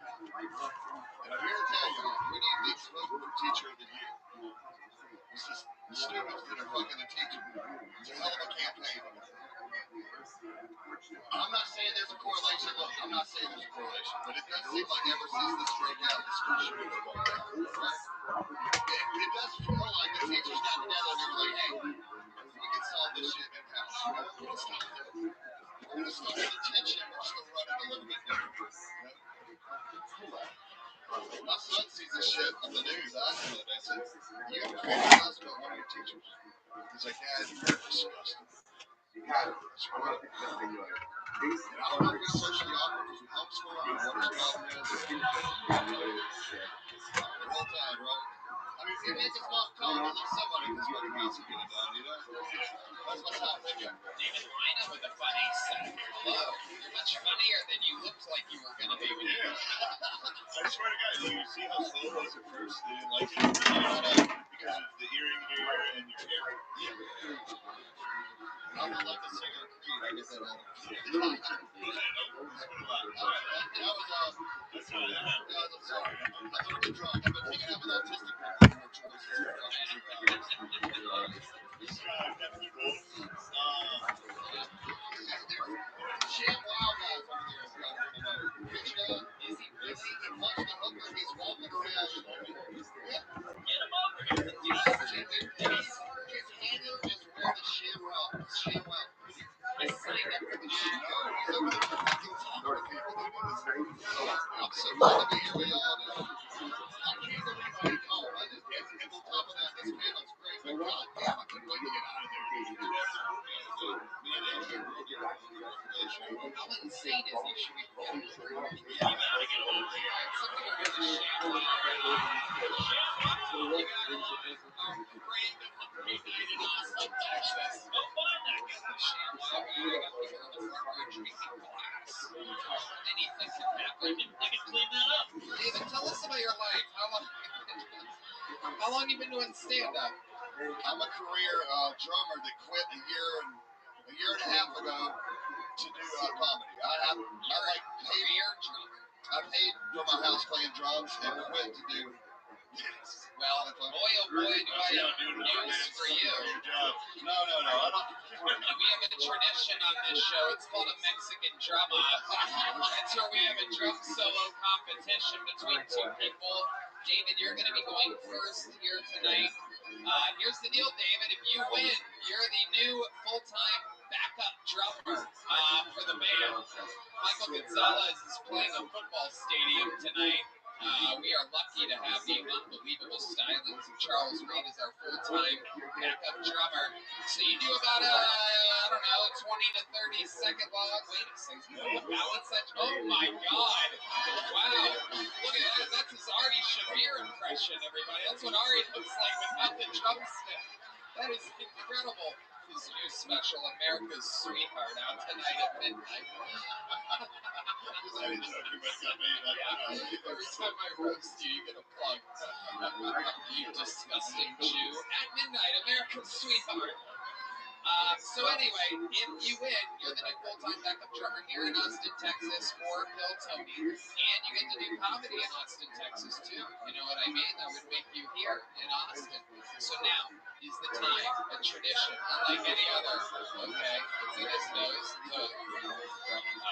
Charles Reed playing it cool, even though that's very disrespectful. Here we go. We pulled back on the fist bump. Ladies and gentlemen, doing a drum solo. This is Charles Reed.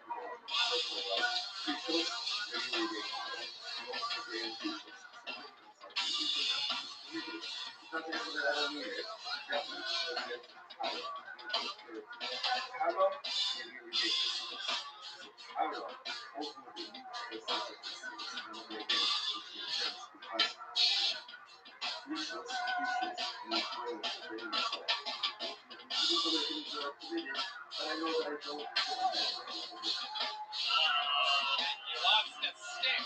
Oh, it's picking his nose. All right, there is David Lina with the drum solo, ladies and gentlemen.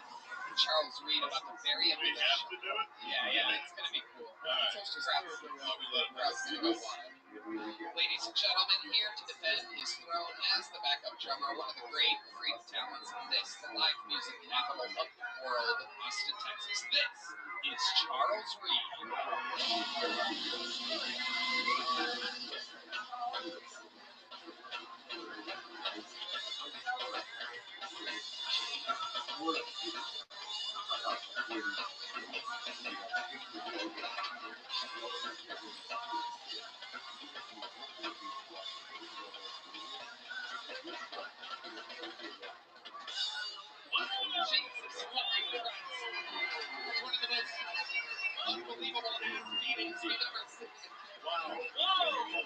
Hey, Yeah, that was a close one. I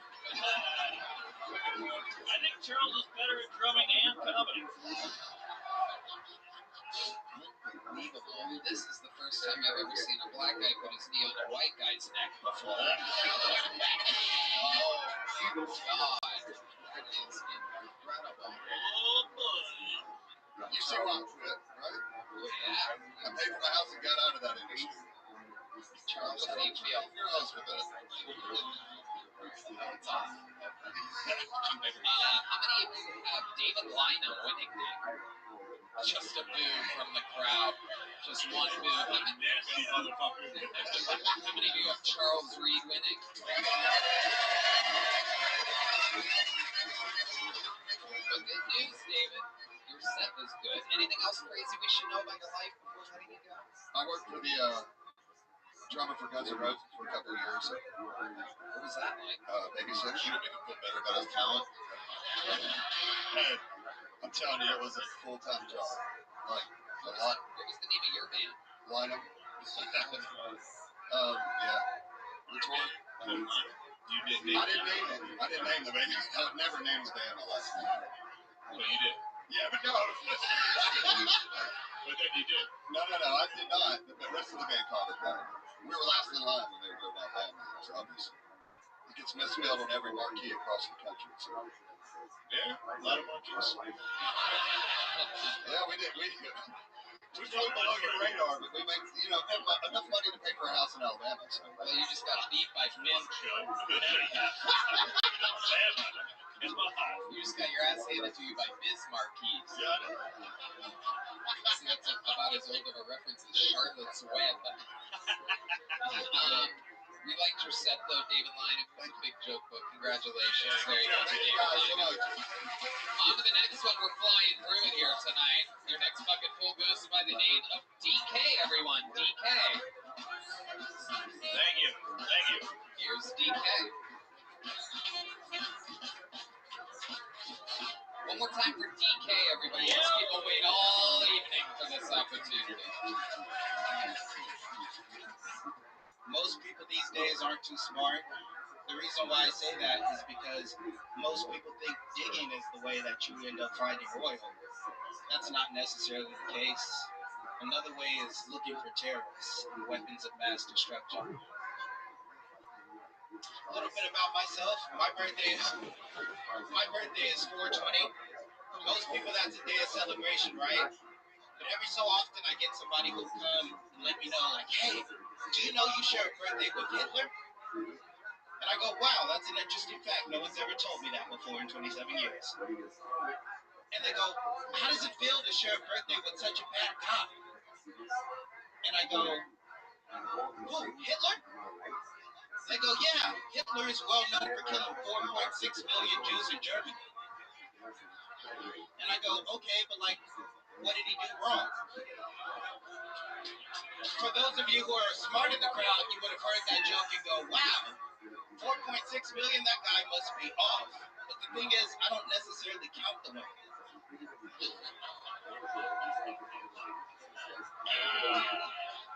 Thank you, I think I'm ready. Okie dokie. Hell yeah. DK, fresh off of winning the drum solo competition. Dare I ask what DK is short for? Because I'm thinking of a video game right now. So, I'm thinking, doesn't that's feel. the first thought that usually comes out of people's mouths. I think it's for how Yeah. much felt Dairy Queen. Yeah. Spam pattern. Yeah.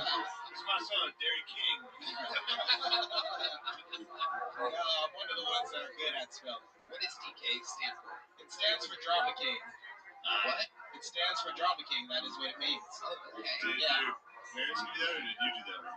I did that one, clearly. Oh, All my friends did that one, but I rolled with it. Why they be calling you Drama King? Because I'm a bit dramatic, Tony. Can you give us an example of a time in which you were dramatic? Yeah, I'm one of those guys. Oh, we're groaning now. 2 hours into the episode, we're gonna start groaning. I just called him Donkey Kong a second ago. Everyone was fine with it. I say he gets pulled over. The black guy just gave me a thumbs up. Thank you, sir. I can tell because the inside of his thumb is white. Okay. All right. Oh my God! I dug myself into a deeper hole, and now we're getting applause. Okay. So give us a time in which you were dramatic. So the reason why I got this name is because I'm very emotional for a man. Like, I like to sit around with my friends and talk about God and consciousness, and I'm like, I think we should be loving each other. They're like, that's gay. You are very dramatic for a man. Okay, yeah. Yeah, so I mean, that's who I am, and I roll with that, you know. Yeah. What do you do for work, DK? So I work as a valet driver at this hotel up the Who the fuck would trust you with their kids? I definitely get a lot of side eyes, Ari. You're drama king, please. No. My real name is Timothy. That's not a hidden fact. Yeah. Drama king. No, but people just call me DK.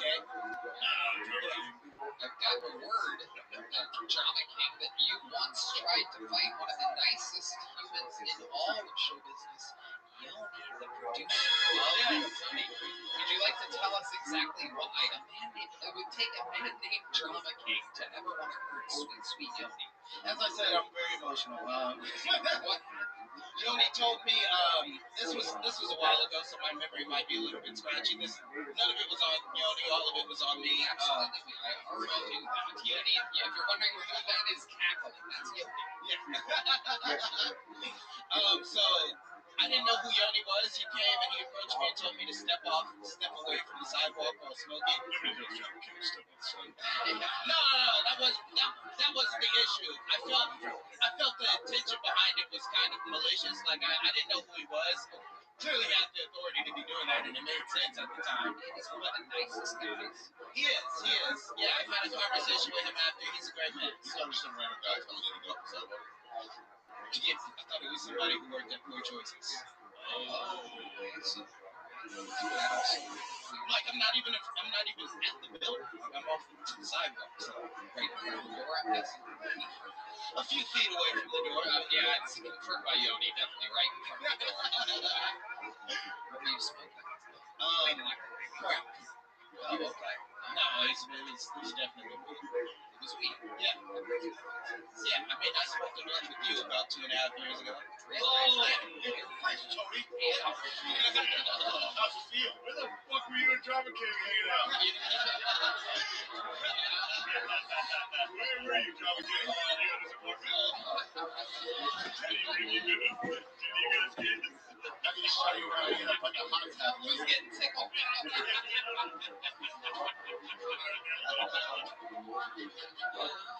Where do we smoke this blunt? So it was at the back of the creek in the cave.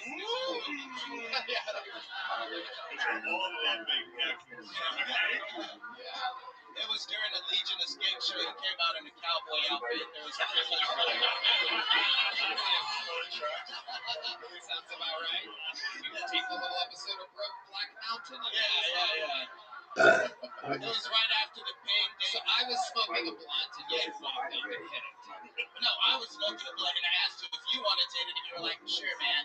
Yeah, that's right. I don't know why you had to do that voice, Drama King.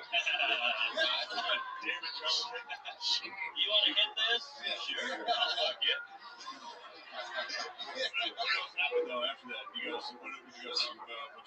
So it was right after Tony was going through a situation and he was we were talking about the state of comedy, etc. And he was like, yeah, man, people. All right, what's going on? There you go, Timmy. That's one word. Or Tony. This is wonderful. Whatever, dude. Yeah, it was a terrible impression.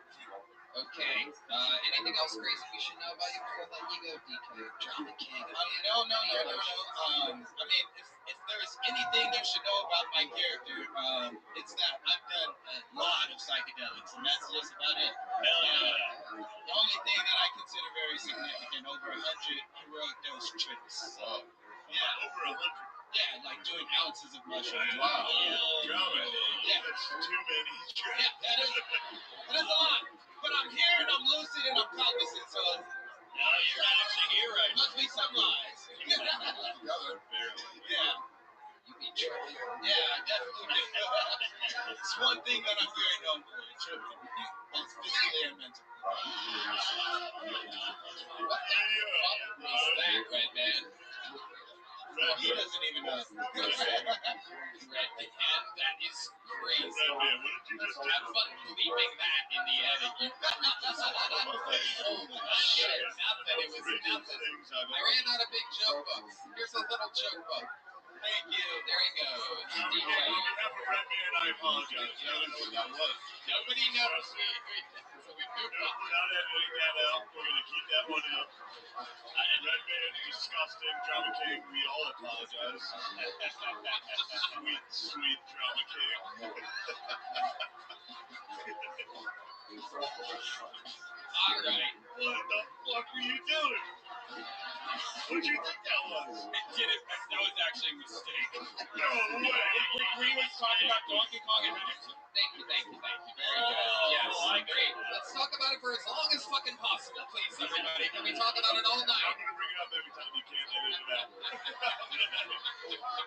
going to bring it up 5 more times. Red Man, only Red Man. Red Man, press that fucking monkey sound Oh! Red Man.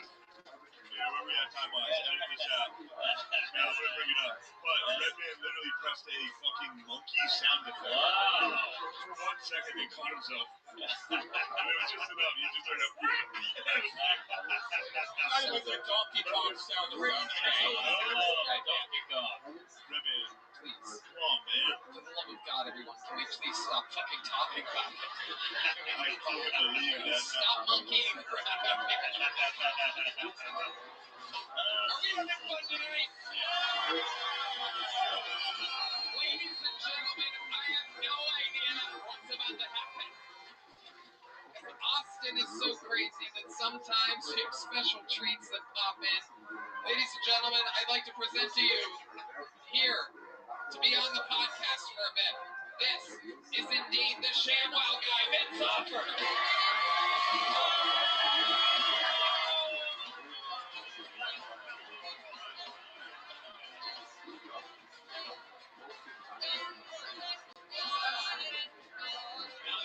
Vince, grab that microphone right there. It's right behind you. With the mic. Wait, who's Oh, keep going. Wait. The ShamWow guy. Who the fuck is this guy? I know that you're a goat and sell comedy. I'm a goat in sales. It's not a big category. I gotta have a bouncer. I got a bodyguard. Is that made out of ShamWow? Yeah, and you know, Oh shit. and if I beat up hookers, I need the blood. Hell yeah. These girls are too beautiful. Absolutely. I don't pick good. Well, I'm trying to recruit Ari to do inappropriate comedy too. So I got $500,000. Fired up. Oh, you're going to make Ari do better. Ari's funny. He's funny, but he's funnier in my movie. Oh. Where can people find this movie nowadays? Where is it? 4chan? Hey, you're a producer. Do you want me to come on your podcast? Really? Let's talk. Oh, alright. It's just I have proteges. I do already. He's my protege. He's we're doing. What's great about him? He does rap, rhyme. Oh no. Once you are done talking about That guy raps. Shane's one of my. yourselves with each other, you can talk about Oh other shit. things. ShamWow Food, guys, retreat, welcome to an episode where we've seen it all, ladies and gentlemen. The ShamWow guys. your time together like you are a team. If that's what you are, period. Wow. And I'll dance to it. Right? And by the way, this is my first time on stage. I'm very nice. You're doing great. Let's dance here. Get attractive. You're doing great. Now, ladies and gentlemen. So basically, my name is Sean Lennon. I'm from Brooklyn. Vinny called me up and said, we're going to kill Tony. I said, no phony. You got some cowboy boots and a half-foot Ronaroni. I said, on a plane like, yo, let's go kill this Tony. Where's he at, bro? And I said, oh shit, it's comedy. So I looked into my boy, the ShamWow guy. He said, oh my, but you didn't know because kill Tony said, why? We don't like rap. We don't like that rap. I don't care if you're from Howard. Take it back.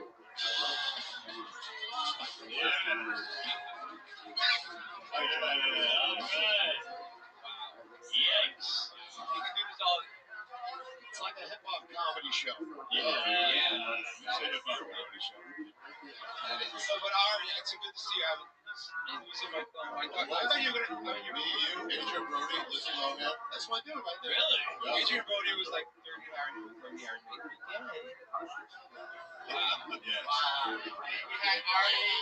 No, I saw Ari doing all this racist stuff. I love racist stuff. Well, you're at the right show. I want Tony to talk because I hope. No, you're doing great. You and your buddy are fantastic. It is. You guys are like co-partners meets cocaine. This is incredible. You know what? People think I do drugs. I don't. Really amazed at drugs. They always connect me. I'm getting a little of that. This is not jokes. This is pretty good at 60. Do I look good at 60? You're 60? You're fucking 60. Shit. Wow. Still fucking hookers? You know what's funny? I'm on in my home. Wait. Did you go to jail for that? Next question. Wow, the security guy also I have to leave now. No, hang out. This is fucking weird. Tell us, Vince, what have you been up to? You're such an amazing, mythical creature. I am coming out with a new product. This is the first time I'm saying I love this. I love it. Let's hear it. and I want you all to buy it because I see everybody's right here. So listen, it's called the Black Wow. It's black, big black. The girls can take it in their kitchen, in the living room, in the dining room, and it's big, black, strong, and it's diversity. So wait a second, it's basically a ShamWow, but it's black. So it doesn't work? Damn, you can't get It makes a bigger mess. Can Mark be in the commercial? No, I don't want anywhere near that fucking thing. It's white. It's white. Do you have a catchphrase for Black Wow yet? We have a catchphrase. Well, awesome. Okay. Well, yes. You ready? If you don't buy it, you're fucking racist. That means everybody's gonna buy it. Come on, send the money up. Okay, here we go. We're going to raise some funds. Vince, where did you meet this white rapper? Okay, I used to have a movie called Underground Comedy. This is back in the 90s before. At the time, they were attacking my family guys. They were dumb, they were whites, lesbians, Miss America, Bag Lady, Pageant. I think I told Ari about it. It was wild. It was wild. So this is before, and it's not even on the internet. It's so fucking messed up. So the critics all hate it. They're all woke. And he said it's the worst movie ever made. No one, it's not funny. Lying your ass off. But anyway, so I had to go into the street and promote underground comedy on the street, and then people go to the theater and fill it up. And I said, what am I doing? Selling movie tickets where I can be on the commercials. And that's how I got into the. I had like a little DVD player showing people on the street. Got him into the theater, and then that's how I crossed it in commercials. I said, get movies that do something. Yeah, some towns. Exactly. I said, fuck it. And the towns were fucking. And I'm beating up hookers. Why not? Beating up the hookers. Yes. Love. And then I crossed. That's how I crossed over from that. Because the critics hated me, so I took that. Went from rags to riches. Curious to know, like, and I tend to ask people obnoxiously direct forward questions on the show, and this might be a little too forward. Like, how much, oh my god, okay, I've been informed that it has a 22% on popcorn meter, my question is this, can you give us a ballpark of about how much money you made from the ShamWow universe? Okay, so we grossed $100 million. I made about 20. Wow. Right. So Fucking awesome. honestly, it's my first time on stage, so I'm like, I'm actually kind of shocked. But You're doing great. the blonde girl, was giving me a drink. She's busy doing getting hit out. Yeah. I want to buy mine too. Yeah. That one girl's supposed to get me a drink too, bro. Heidi knows the type of guys that will insurance please. So anyway, I just. All right, let me get back to the question you get started? No, you answered it. About 3 million. That's the ballpark. And What happened? Did the hooker thing cost you? honestly, okay, you want to know what happened? You know, I was in this, like, I don't want to get into a documentary here, but I was in a cult. So I don't want to say what cult, because I don't want to get killed after the show. Or maybe within the next week. I didn't say that. You said that. Let's kill Tony. So, I don't want to be killed. I didn't say that. So I was 20 years in it. Unfortunately, it wasn't a sex cult. It was a reading cult. And then when I was in Miami, I had $20 million in my pocket. I'm like, every model wants that. I couldn't even talk. Yeah, the Russian girl said, hey, I don't want to even say who it is. Honestly, because I was a little impressed, to be honest. What do you mean? Well, 20 years in a cult that doesn't have sex. I mean, if you have sex, you gotta write it down. It's like a sin. Yeah, it's true. Yeah. So you had $20 million. I should have joined a sex cult. What? So you had $20 million and you weren't really even fucking them. Yeah. Wow. Many couples only stay together for the children. Period. After enough time with each other, they find that they know just about everything about the other person, although there are always new things to learn about an individual. Period. We're good. It's time to throw in the towel. Why this interest? All right. Well, anyway. So how much did the hooker thing cost you? I should have had sex with her, I guess, if I'm going to get blamed for it. But anyway, long story short, I did not think like, oh, wow, you can just have sex with like money. Was she on the rag? All right, that's the last towel joke. Oh, there we go. Absolutely. So do you want to know what your thought is? I come up with products and names for products. Yeah. I'm the owner of the products. So I came up with the word thought.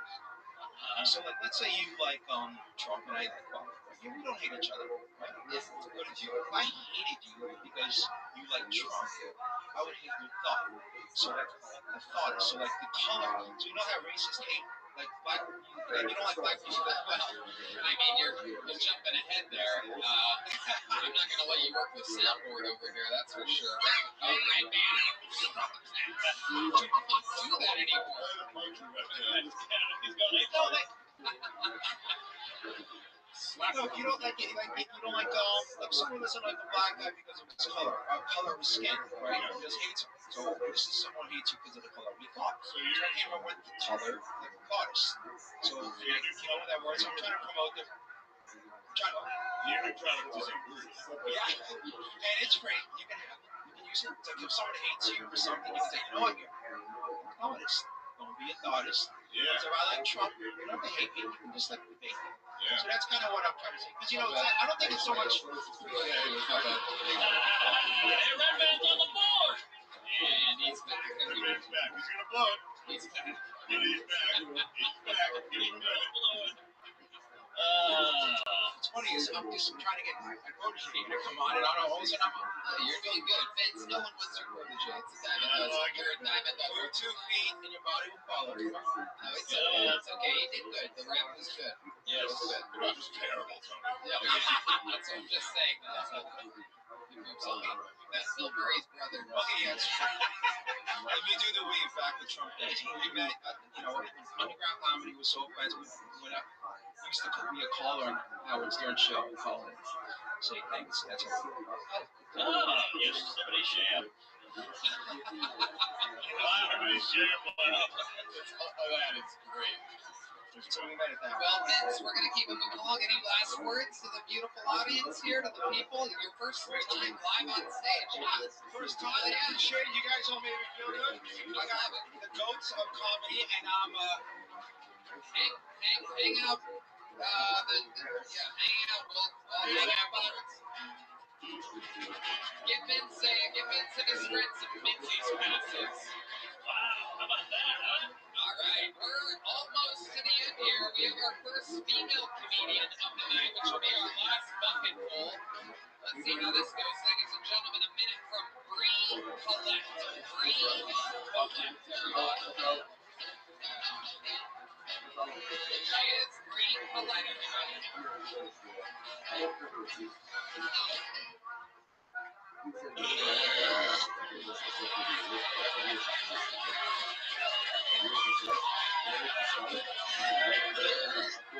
will keep coming.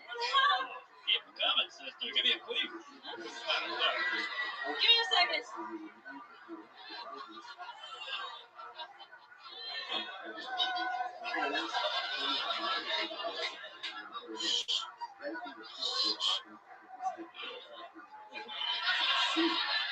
Sorry, I'm dyslexic.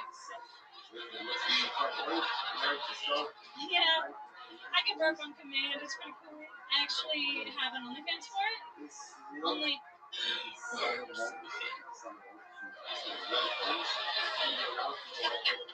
That's $5. I'm sorry. You're cool. You're hot. I was supposed to do a joke. Thank you. Yeah, my dad.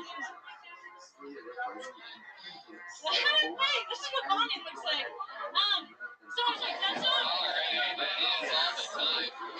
Really get a chance. What are you talking about? What do you have, a burp fetish? Mark, burp in your face. I think you were resonating playing on burping right away, did you? Really? No. Yeah, I was just Did you want to do, like, material? You burped and just talked about burping the whole fucking time. You know, it is a job, but, I mean... Dude, any non-burp material you'd like to hear? Okay, thank you, Red Band. Very good. There it, and it took him that long to blow it, everyone. A fart noise during a group part of the show. You know, Absolutely retarded. back, dude. Oh my god. People love it. Some retarded business partner, Ryan Redband. 13 and a half years working side by side. Hold on, I have a question. I'm sorry. Did you honestly plan on doing burp material? no. Oh, okay, yeah. No, but I've heard some fucking weak-ass burps up here, and so I had to eat. I don't know who it was. Just relax. Too hypey. What are you talking about? Can someone burp into the microphone? Yeah, a couple times. Not with her here. Right. Before, I heard a burp earlier and you're like, the one who's wrong with Mark burp was She burped. that was you the whole time? yeah, and then Oh, she... Sorry, I was defending you. I didn't That's on me. Let me ask you this. If you didn't hear Mark burp many minutes ago, were you planning on doing your entire minute about burping? No, I got distracted. It's my ADHD. Thank you. No, I mean, I wanted her to do a joke when I brought her out here. I mean, I don't Oh, I understand. don't want to kill time. I mean, I already did, so... All right. I want to root for her, but she's unlikable. Yeah, it's unbelievable. I'm unlikable? All right, come on, ladies and gentlemen, here to do some of her actual material, her non-fucking birth material. Ladies and gentlemen, Mark, put your microphone down. This is Bree Collette, everybody. Bree Collette. Hey! That's pretty funny. All right, cut her off. Oh my god, all right, perfect. That's it. Great. That was the funniest thing you could have done. That's perfect. You did it, Bree. Unbelievable. Unbelievable. It is so great to see that Amy Schumer has new material. This is incredible. So how long have you been doing stand-up? I started in Portland about 2.5 years ago. 2.5 years ago in Portland, where they find that type of stuff unbelievably groundbreaking and hilarious. Super hit. Super hit. So how much material do you think you have altogether? Non-burp material. Solid 20. What types of things do you talk about when you're not burping in front of millions of fucking people and the biggest opportunity that you'll ever have in your entire life, which you will look back and regret on forever? As of now. But, Oh yeah. There's going to be bigger opportunities. Oh yeah. Trust me, dude. The bird queen. Yeah. The drama king. Yeah. Yeah. and the quips, you know? No, but, yeah, I don't know. Dicks. What about dicks? What about dicks? That's the best I mean, What about dicks? I talk about dating. I talk about how I have bipolar 2. So I'm not the crazy one, you know? And the ADHD and I'm just fucked up. So Do we hear a zinger about dicks? A zinger? Joke, you know, like a comedian? Yeah, Mark's from the fucking 20s. Yeah. Can we hear a zinger? Come on, you crazy broad. I took a locomotive here. Took a locomotive here to hear some zingers. All I'm hearing is some upchuck. Give me some yucca, you burnt pig. Okay, I like it. Talking about something you read in the newspaper, the periodical. This is great. Give me some of this. You ever seen a dick? Okay, wait. Yeah, I've never seen a dick. Wait. Wait, that's not how it starts. Hold on. Sit with Bible. You ever put a dick in your mouth? Not yet. Now, as soon as you put it in, it kind of like latches in place. You know? No? Airhead dick, you know? I don't even drink one. Oh my god. Alright. Here's a little joke book for you. That was. There you go, boom. There she goes, Brie Collette, everybody. She can belch, which, by the way, everyone can do.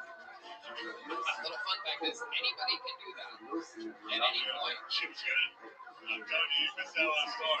Yeah, you should have been a gold ticket. That was a superstar.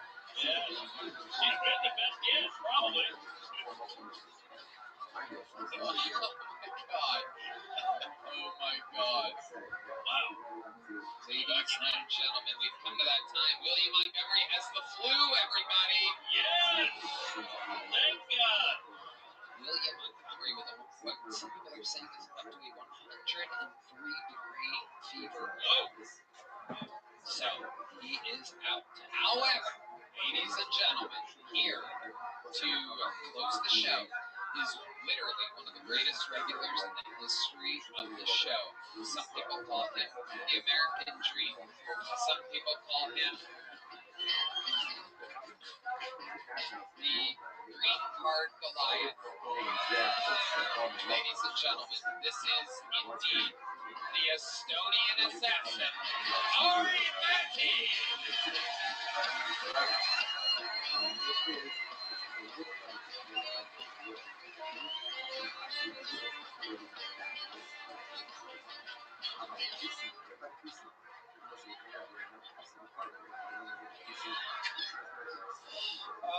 I am so fucking tired of being poor.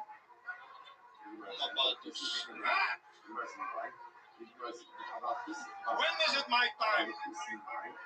Even if you make $1 million now, remember when you were a kid, you thought $1 million, that's a fucking summer house in Italy, downtown apartment in Austin. Now $1 million, boom, 1 bedroom in Florida. Now I feel bad for millionaires. I'm like, oh, Chick-fil-A's hiring. I don't know. When you look at rich people, don't you sometimes feel like you missed a year in school? Like when they talk, when the bag is at, you know. Because my school was like alphabet, Hitler, and then they were like, okay, now go pay taxes. What the fuck was algebra? Teach me how to run a scam, you bitch. Like, remember when we spent 3 years on a triangle? I'm 32 years old, never even seen one. Teach me about offshore accounts.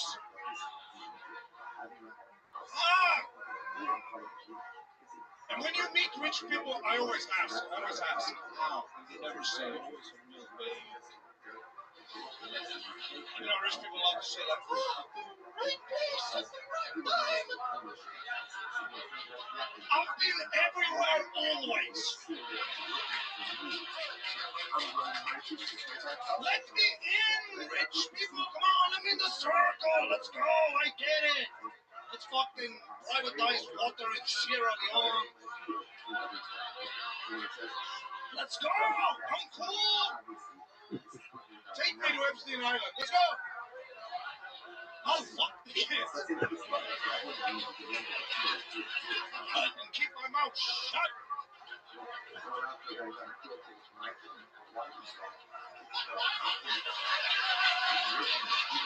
The only people who do give you financial advice are those who are into crypto. How come every guy who tells you about crypto is also on the bus?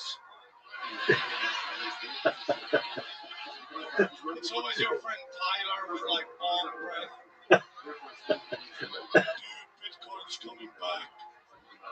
You want to be like Tyler. The fact that this information has trickled down to you means we're already too late. Thank you so much, everybody. Thank you. 3 minutes and 9 seconds of brand new material. Absolutely unbelievable. Ari Matt has done it again. Three times the necessary work that you had to do. A whole cohesive bit. Folks, you did it. I mean, it was just unbelievable. And you're getting in, you're just sliding into home base at the last second with your I'm still poor material. Right before you announce a new giant tour, I'm sure, because you sell tickets now. So this is it. This is your last chance. Can't announce a tour without a visa. It's true. It's true. We are exactly 7 days away from an inauguration. That's your buddy. I hope so. It's my birthday, Trump. Give it. That's it. Absolutely. Give it to me. I'm alright. The perfect specimen. Come on. I've seen your family. You love me. Superior genetics. I'm positive Trump will see this. I'm positive he will let you in. He's got to deport you. I know, Ari, I know. I'm scared. I bet he comes out here at one point. Probably. He's scared. He won't. You think? I think he's too frightened. He's definitely not. First of all, he's had a couple appearances on the show. I don't know if you guys have noticed it. Some of the most viewed episodes in the show's history.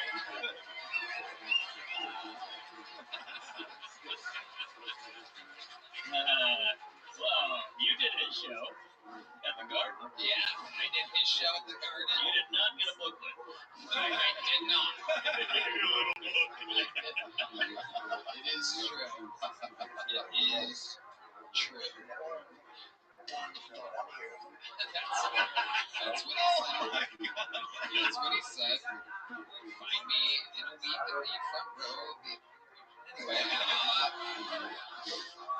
Anyway, yeah, I'm positive Trump would love you. He has a great sense of humor. Had his own roast 14 years ago, 15 years ago or so on Comedy Central. It was the biggest roast of all time at the time.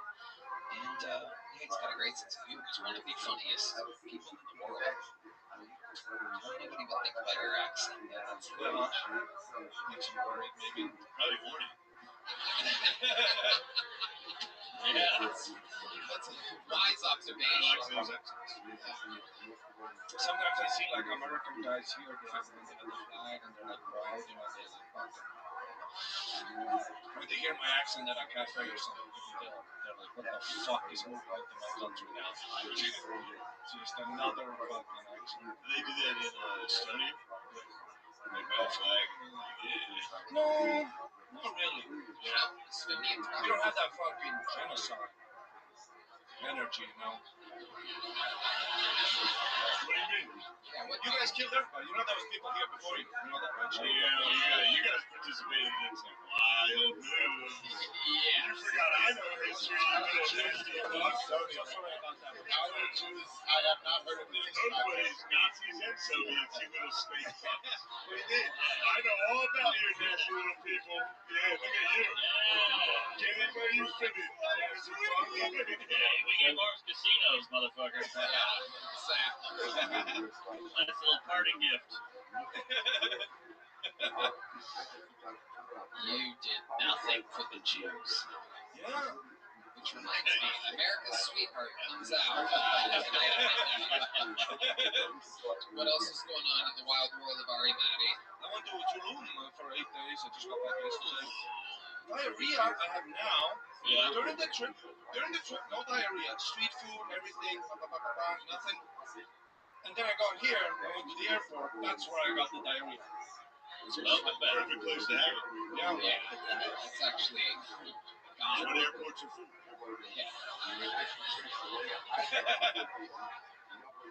What do you think caused the diarrhea? What did you eat? I ate a burrito. I know it came from Mexico, but just like one. I can't remember the spot. I think it was called guacamole or some shit. That could have been the problem. Because I've eaten chipotle. We've eaten chipotle. Big Never fan. had diarrhea. Right. Wow, that's American. Yeah. We clean it up. Although it is a Mexican making it, but still.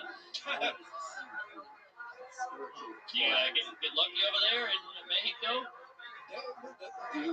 They do love me though. Wow. Yeah. So how much you pay? A couple pesos? I've never had a hooker. I don't know. It's like an American thing, right?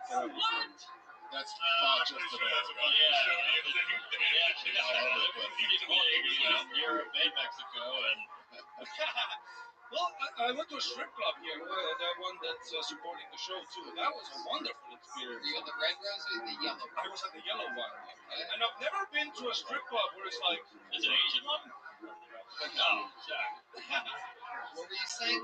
like it was a very positive environment for the ladies, you know. Because I've been to like Estonian strip club. It's not exactly like, it's all like, What do they do there?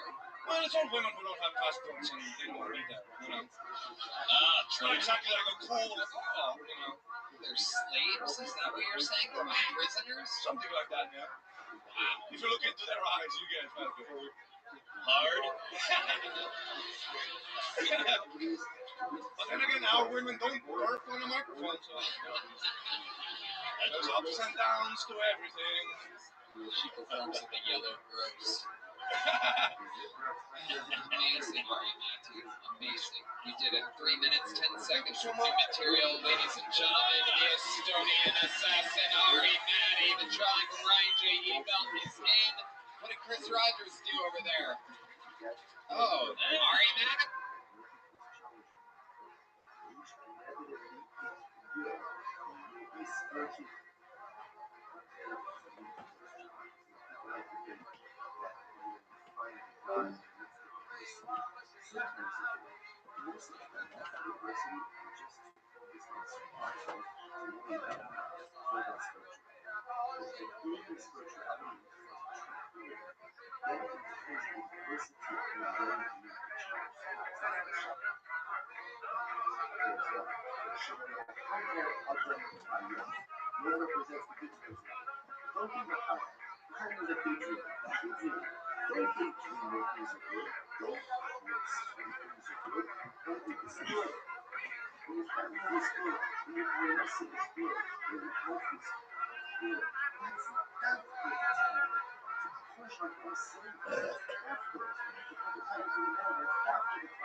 What's up, sluts?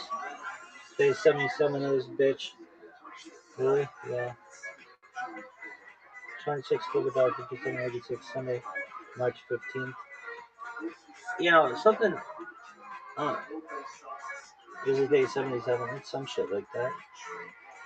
Dude, I did this fucking app update and it's so. Like, yeah, I wish I could just make it normal. Alright, day 79, whatever. 78, 77, 79, whatever. We're gonna make this bitch short. Tomorrow we've gotta go through the fucking calendar and everything. What's up with you watching these fucking videos and not teaching? I'm tired. I've watched this guy before.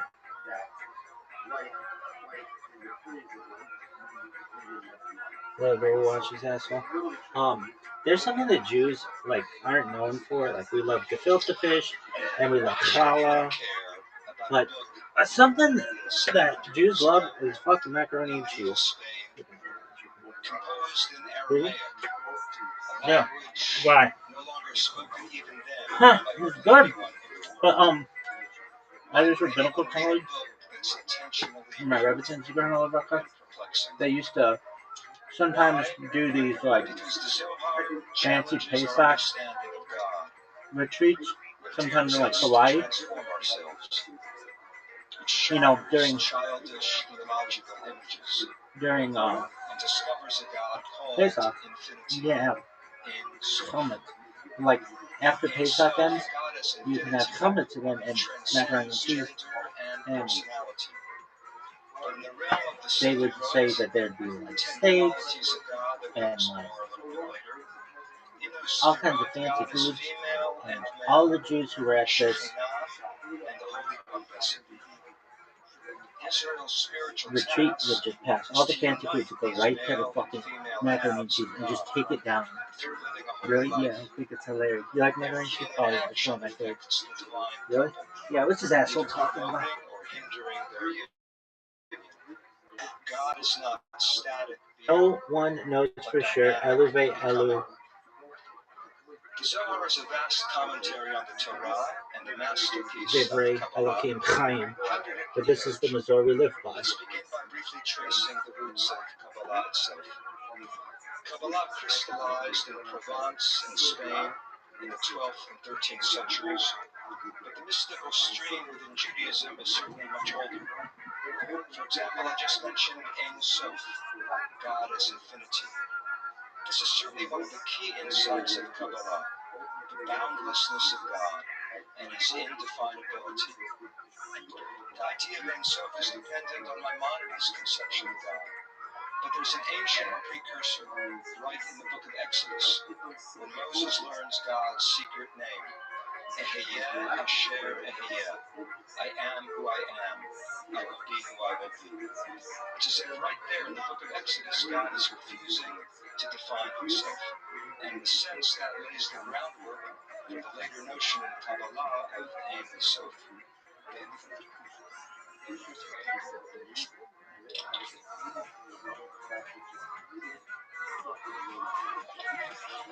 Of the various visions of God in the Bible, the most graphic account is undoubtedly the opening chapter of Ezekiel. Standing by a river in Babylon, the prophet sees a throne whirling through heaven, accompanied by 4 winged creatures darting to and fro. On the throne is, quote, a figure with the appearance of a human being, unquote, surrounded by radiance like a rainbow. Ezekiel experienced that vision near the beginning of the 6th century BCE. Even before his book was canonized in the Bible, his vision had become the archetype of Jewish mystical ascent. Until the emergence of Kabbalah in the Middle Ages, Jewish spiritual seekers used Ezekiel's account as their model. It came to be called Maaseh Merkavah, the account of the chariot, God's chariot throne. And that account was studied, expounded, and re-experienced. An entire literature developed, recounting the exploits of those who followed in Ezekiel's footsteps. Among them, some of the leading figures of rabbinic Judaism, such as Rabbi Akiva and Rabbi Ishmael.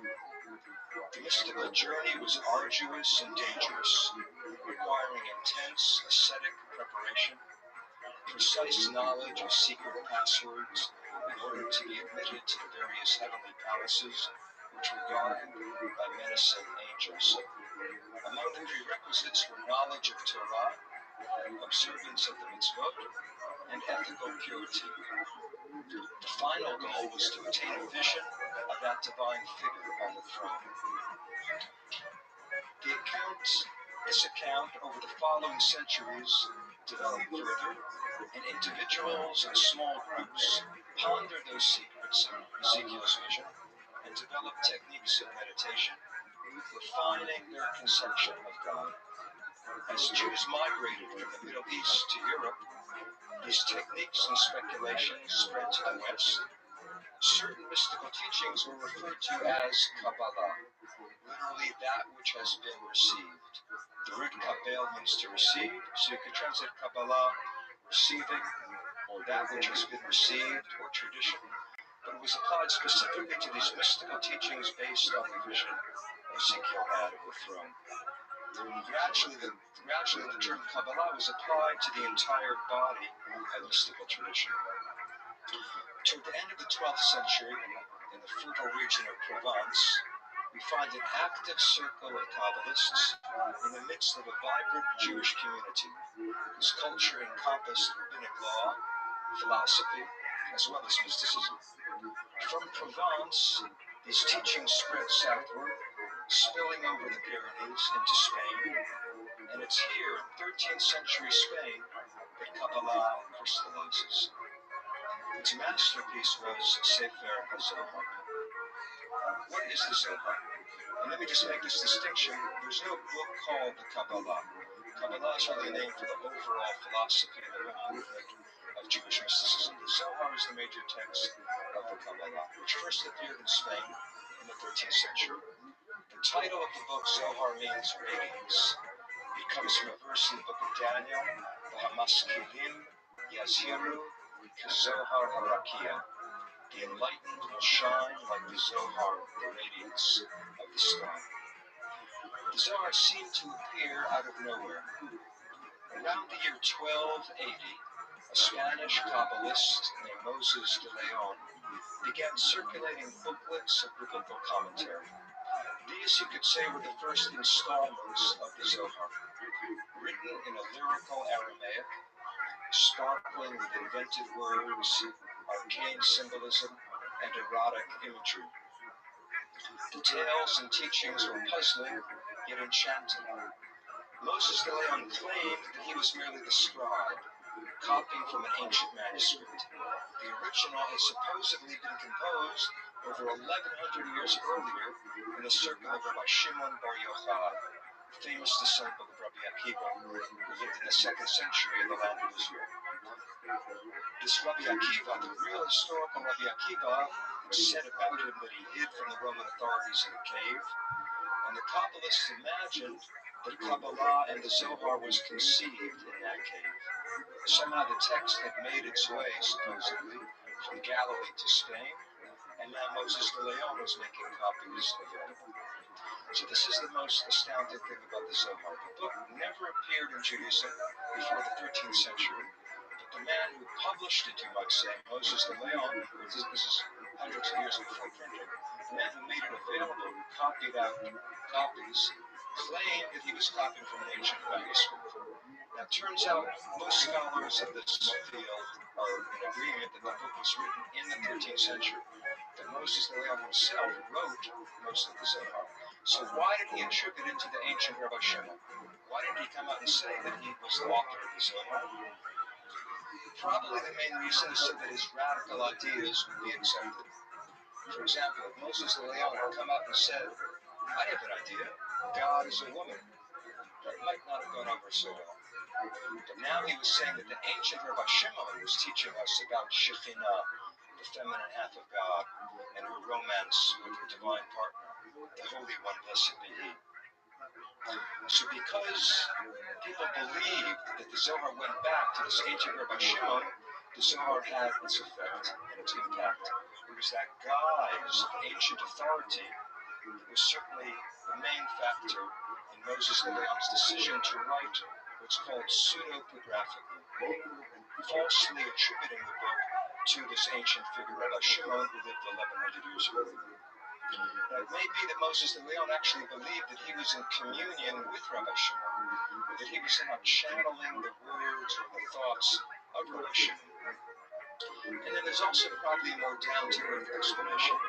We know this from a medieval source. It's really a third-hand story, so we can't necessarily accept it as true, but I think it may reflect something of Moses de Leon's motivation.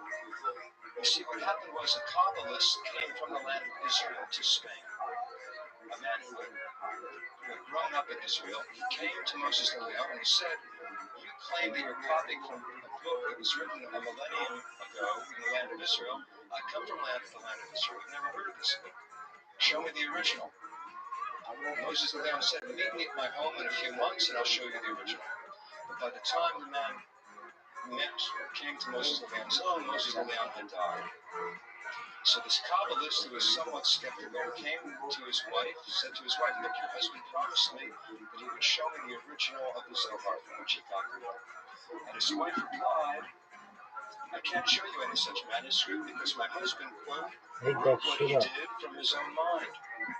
And when I saw him writing," his wife says, according to this third-hand account, "when I saw him writing without any material before him, I used to say to him, 'Why do you tell everybody you're copying from a book when you have no book and you're writing from your own head? Wouldn't it be better for you to say that the work was your own creation? And you'd get more credit.'"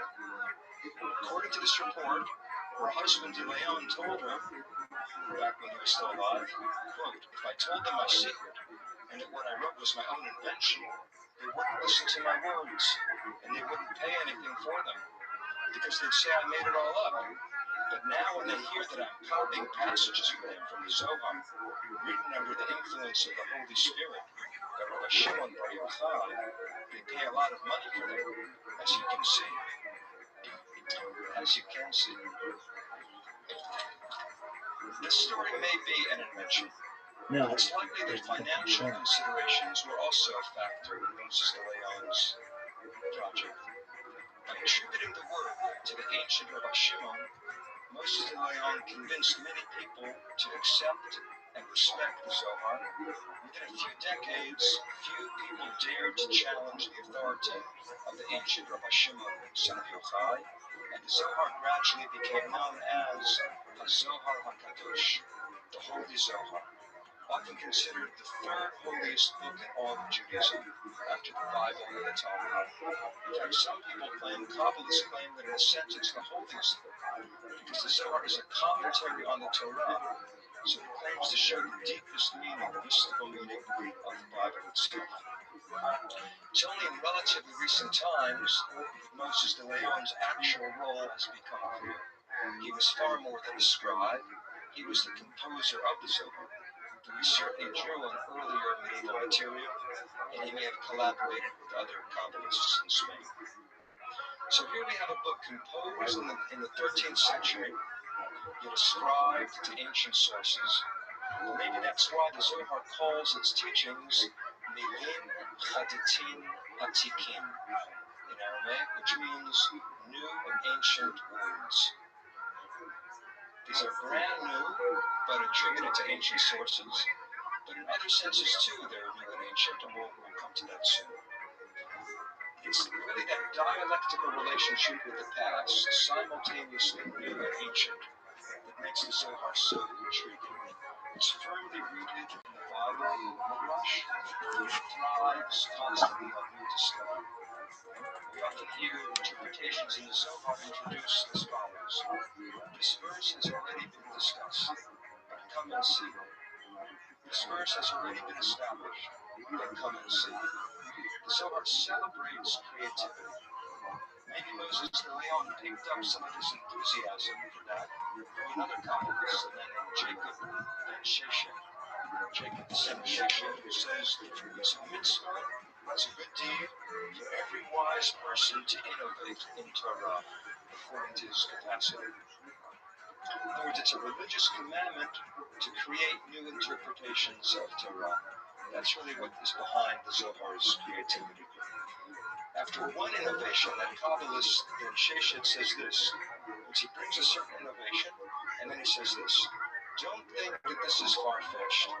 If I hadn't invented it in my mind, I would say that it was transmitted to Moses at Mount Sinai.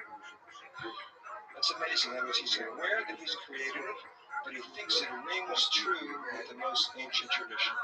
And that really shows us something about all of Kabbalah as it begins to emerge in the 13th century. As I mentioned, most of the Zohar consists of a mystical commentary on the Torah.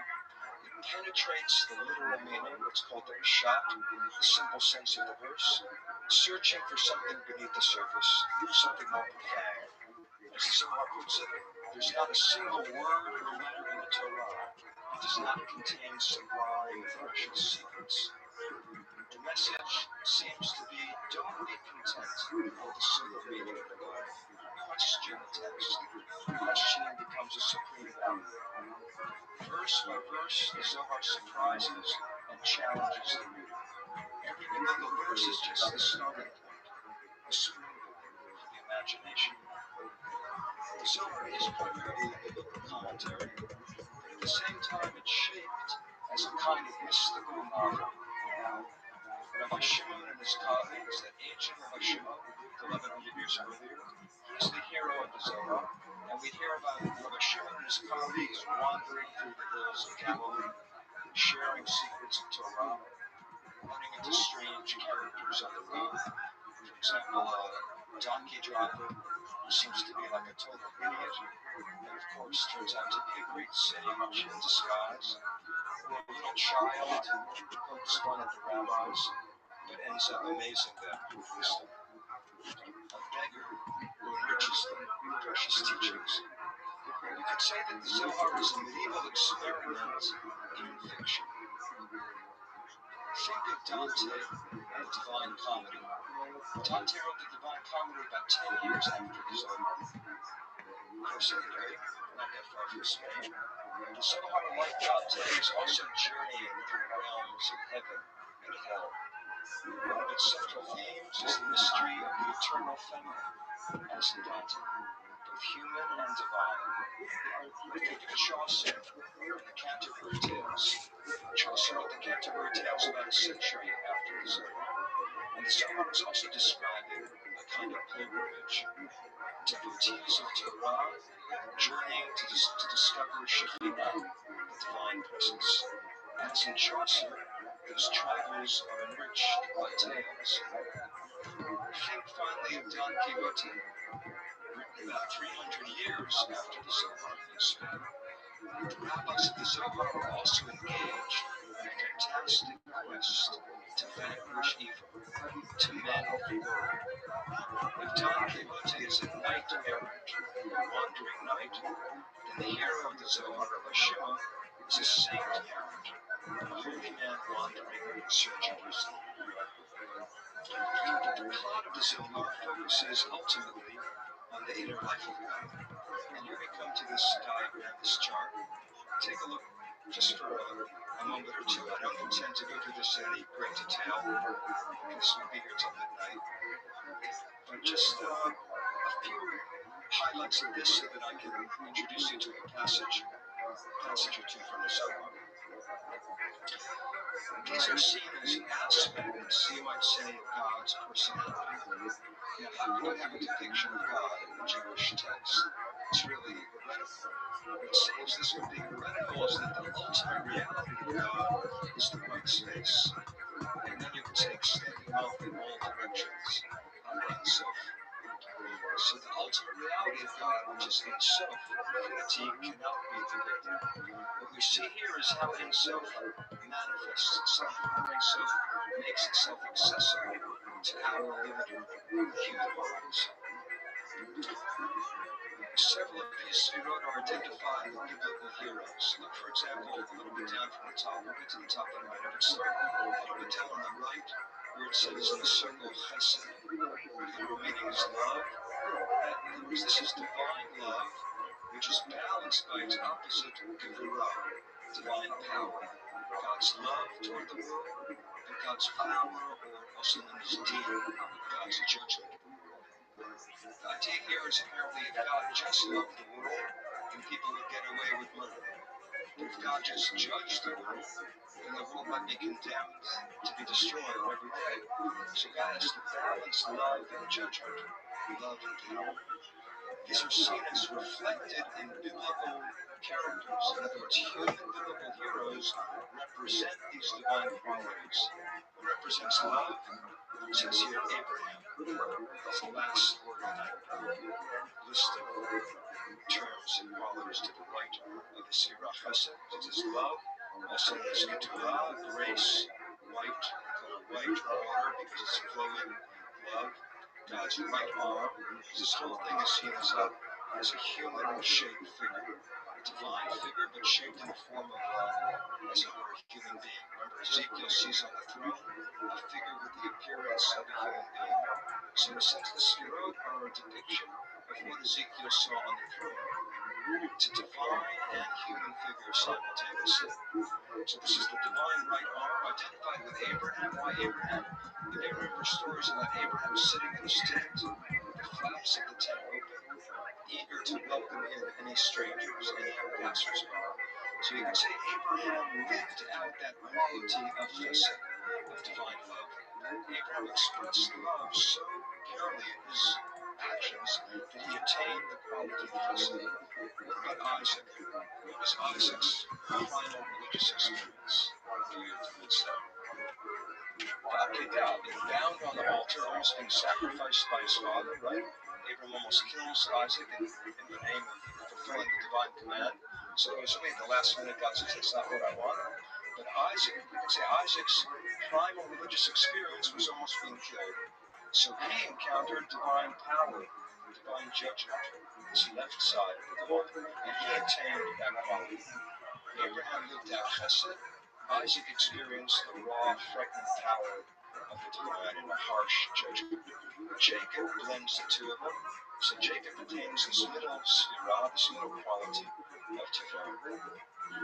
So that's an example of how the Zohar reads the biblical stories as teaching us about the dynamics of God's inner life.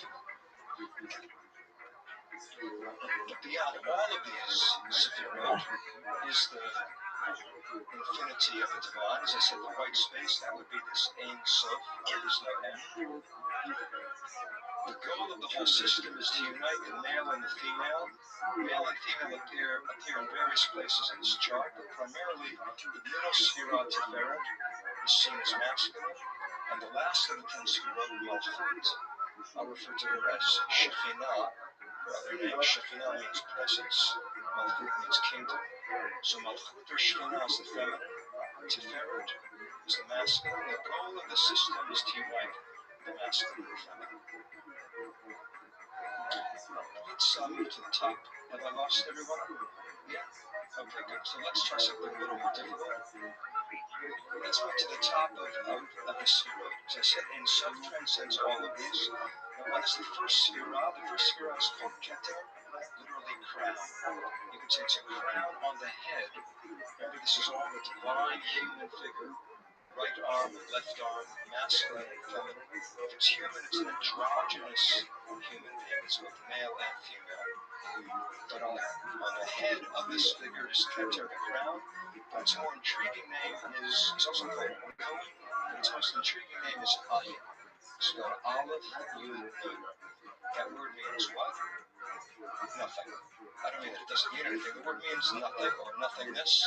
It's the same as that first word in Ein Sof. Ein Sof means there is not. Sof, there is not an end. Ayin is that first word turned into a noun, nothingness. But what does it mean to call God nothingness? This does not mean that God doesn't exist. Rather, it conveys the idea that God is no thing. God is, you could say God is the oneness that animates all things. No thingness. You find that idea expressed in Christian mysticism too. Meister Eckhart, the great Christian mystic, immediately after the Zohar, calls God nihil, writing in Latin. Writing in German, he calls God nicht. John of the Cross, writing in Spanish, calls God what? Nada. Nada, nicht, theology of Jewish and Christian mysticism and Eastern mysticism, a way to speak of God as beyond all being. In other words, God is so real that our normal words for existence don't do justice to God. So rather than call God the ultimate being, the mystics prefer this paradoxical term, no thingness or nothingness. So that's what Ayin represents, the origin of all being, but beyond any notion that we might have of normal. being.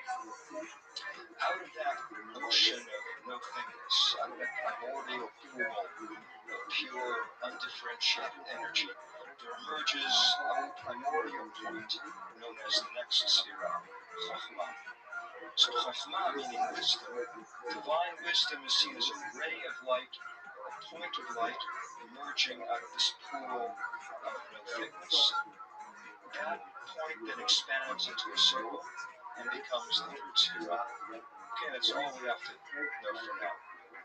The pool of nothingness, out of which emerges a ray of light, a point of wisdom, and that point expands into a circle, also pictured as a womb.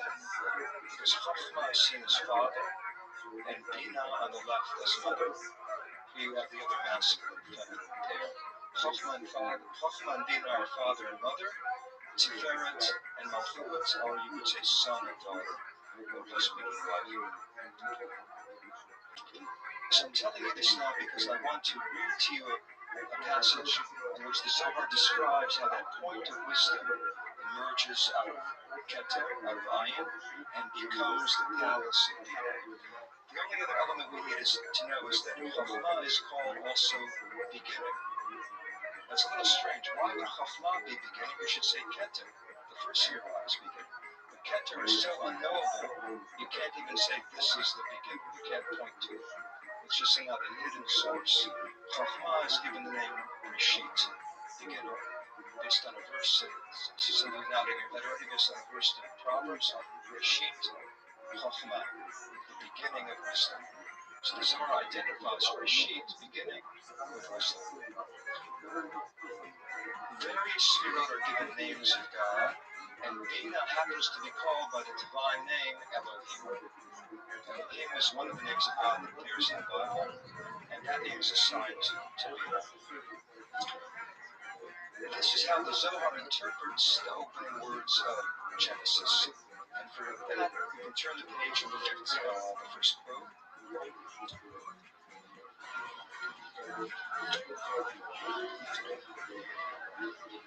Those of you who can read Hebrew, it says Bereshit bara Elohim, which of course we always translate in the beginning, God created. But what's the actual order of the Hebrew words? Bereshit, in the beginning, bara, created, Elohim, God. So it doesn't say Bereshit Elohim bara, in the beginning God created. The Hebrew actually says Bereshit, in the beginning, bara, created, Elohim, God. Of course, in biblical Hebrew, you can have the subject after the verb. It's no problem. So certainly the verse really means, in the beginning God created. But the Zohar says no. Let's read it according to the exact order that the words appear. In the beginning, it created God. That's how the Zohar interprets the open line of Genesis. Not in the beginning God created, but in the beginning it created God. Now who is it? The unnameable, Ein Sof, or maybe the snow thingness. It's really almost impossible to distinguish between Ayin, nothingness, and Ein Sof. So in the beginning, that unnameable, ultimate dimension of God created Elohim. Elohim being what? Which Sphira? Bina. That third Sphira is known as Elohim. I think that's the Zohar's way of saying what we think of as God isn't the ultimate reality of God. Our notion of God doesn't do justice to the infinite divinity. Okay, I've kind of given you the punchline, but I want to read to you now how the Zohar offers that interpretation.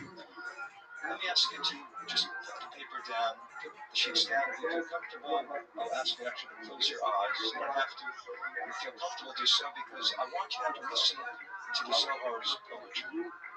Don't try to make sense of every phrase or every image. It's impossible. Just see how the Zohar is kind of trying to describe the indescribable. So what the Zohar is describing now is how God's own being begins to unfold from the infinite source. And we'll end up with that interpretation in beginning, or actually with the beginning. There's the Hebrew letter Bit coming in or with. He's reading it with the beginning by means of that Sphira of wisdom, the unnameable one created Elohim, the third sphere of being. Bereshit, in the beginning, at the head of potency of the king, he engraved engravings and thus stood on high. A spark of impenetrable darkness flashed from the concealed of the concealed, from the head of infinity. A cluster of vapor forming uniformlessness, thrust in a ring. Not white, not black, not red, not green, no color at all. As a core was surveyed, it yielded radiant colors. Deep within the spark gushed a flow, displaying colors below, concealed within the concealed the mystery of Ein Sof.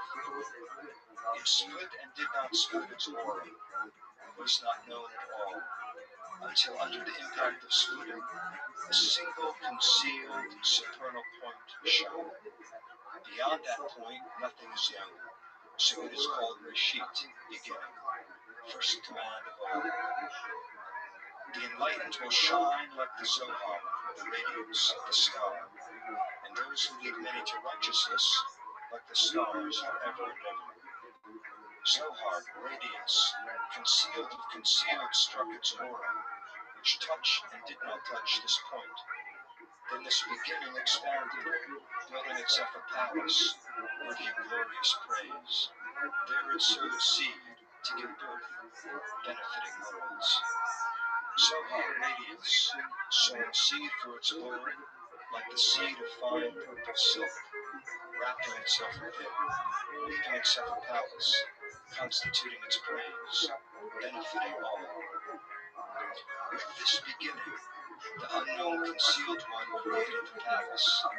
This palace is called Elohim, God. The secret is Bereshit, bara Elohim.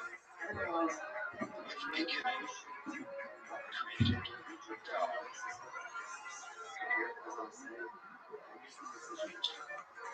It's crystal clear.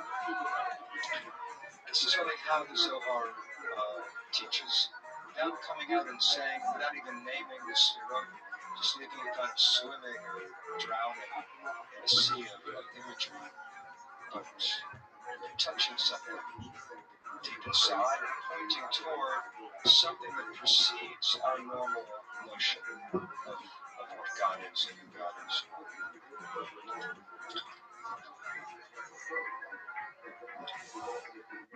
As I said, Ein Sof and Ayin are beyond gender, but I want to focus my remarks now on what I think is maybe the greatest contribution of the Zohar, which is its teaching on Shekhinah, the feminine presence of God, the feminine half of God. This, in a sense, is revolutionary because so much of Western religion pictures God as male, as masculine. Judaism, Christianity, Islam, we all know that God is dominantly masculine, patriarchal, father, king, ruler, judge. What's new in the Zohar, the most radically new thing in the Zohar, is that God is equally male and female. And the term for the feminine is Shekhinah. So in that chart of the Sfirot, she's the last of the 10, but we can leave the chart aside for now. I want to study with you a few short passages that culminate in a paragraph from the Zohar. So on the second page of the handout.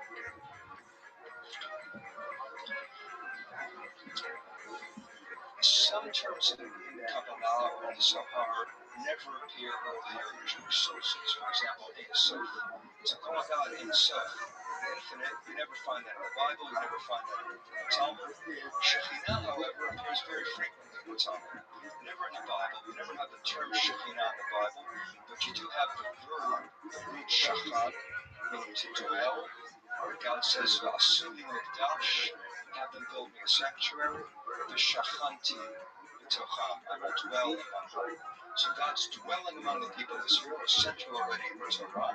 The rabbis coin this term Shekhinah, referring to God's dwelling in the world. For example, the Midrash, of course, is the rabbinic interpretation of the written Bible, the written Torah. The Midrash asks an interesting question about Moses at the burning bush. God appears to Moses in the burning bush, right? The bush is burning but not consumed.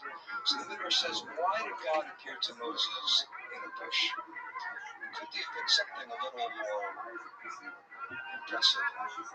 A sycamore tree, a cypress tree. Why some shrub? The Midrash says, in order to teach you, in makom ba'aretz hanui min hashchina. There's no place on earth empty of Shekhinah. God appears in a lowly bush to show you that God is everywhere. That's a typical rabbinic notion of Shekhinah. So Shekhinah is what? You could say omnipresence, immanence, God's immanence in the world. But not only God's immanence in the world, more specifically, look at number 3. I'll read the Hebrew. B'chol makom shekavu, wherever Israel went in exile, Shekhinah imahem. Shekhinah was with them. Okay, if Israel was down in Egypt, enslaved in Egypt, Shekhinah was there. If Israel was in Babylonia, in Babylon, Shekhinah was with them. So Shekhinah is that aspect of God that never abandons the Jewish people. So it's God's presence in the world, but also God's intimacy with Israel. Number 4, Ashrehem HaTzadikim, happy are the righteous, for they cause Shekhinah to dwell on earth. It's very interesting. You could say Shekhinah is on earth.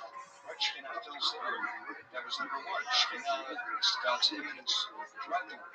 But a righteous person, you could say, actualizes the divine potential in the world. By acting in an ethical way, by living a holy life, we can make God real in the world. I think that's the point of this. Happy are the righteous, they cause Shekhinah, they give Shekhinah a place to live on earth because they live a holy life, because they welcome God into their lives. And the final line before we get to the Zohar itself, number 5, this is from the Talmud. Rabbi Yosef heard his mother's footsteps. He would say, I will arise before Shekhinah is approaching. What does that suggest to you? What does it add to Shekhinah? We already know that Shekhinah is God's immanence in the world. Shekhinah is God's intimacy with the Jewish people. But there must be something feminine about Shekhinah. And some scholars say, in the Zohar, in the Kabbalah, Shekhinah is feminine. But in rabbinic sources, Shekhinah is not feminine. It's just God's presence in the world. But this quote really contradicts that. At least for this one rabbi, his mother was an embodiment of the Shekhinah. His mother somehow represented the Shekhinah. And I can attest to the truth of that statement. It's a very significant line because it really shows you the most radical innovation in all of the Zohars. The Shekhinah is the feminine half of God. It's already there in the Talmud. And that you find again and again in Kabbalah, which seem to be the most radical teachings, somehow have their root in the Bible or in the Talmud. I'm not saying that there's nothing new or revolutionary about Kabbalah, but it takes hints in the earlier literature and then builds a whole mystical system out of those hints. Okay, we're now ready to look at a passage from the Zohar on the Shekhinah.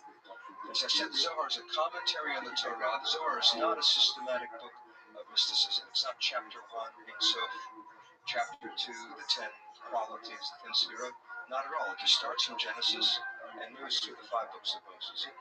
Near the beginning of the Zohar, it's commenting on Genesis chapter 3, the story we all know by heart, the expulsion from the Garden of Eden. And in this verse, chapter 3, verse 24, it says, just glance at the Hebrew. Even if you don't know Hebrew, I want to show you something about the shape of the Hebrew letters. This verse says, Vayikaresh et ha'adam, which means he drove out Adam. But the Hebrew adds a little word. That middle word is composed of 2 letters. What are those 2 letters? Aleph and Taf. It's a word in Hebrew that begins with the first letter of the alphabet. Its only other letter is the last letter of the alphabet, so it has the whole alphabet, you could say. It spans Aleph to Taf. And what does it mean? Nothing. So it spans the whole alphabet, but it means nothing. It's very strange. How can you have a word that means nothing? What it really is, a grammarian would tell you, a linguist would tell you, this is a particle. What do they call it, a particle? Because they don't know what they're called, so they call it a particle.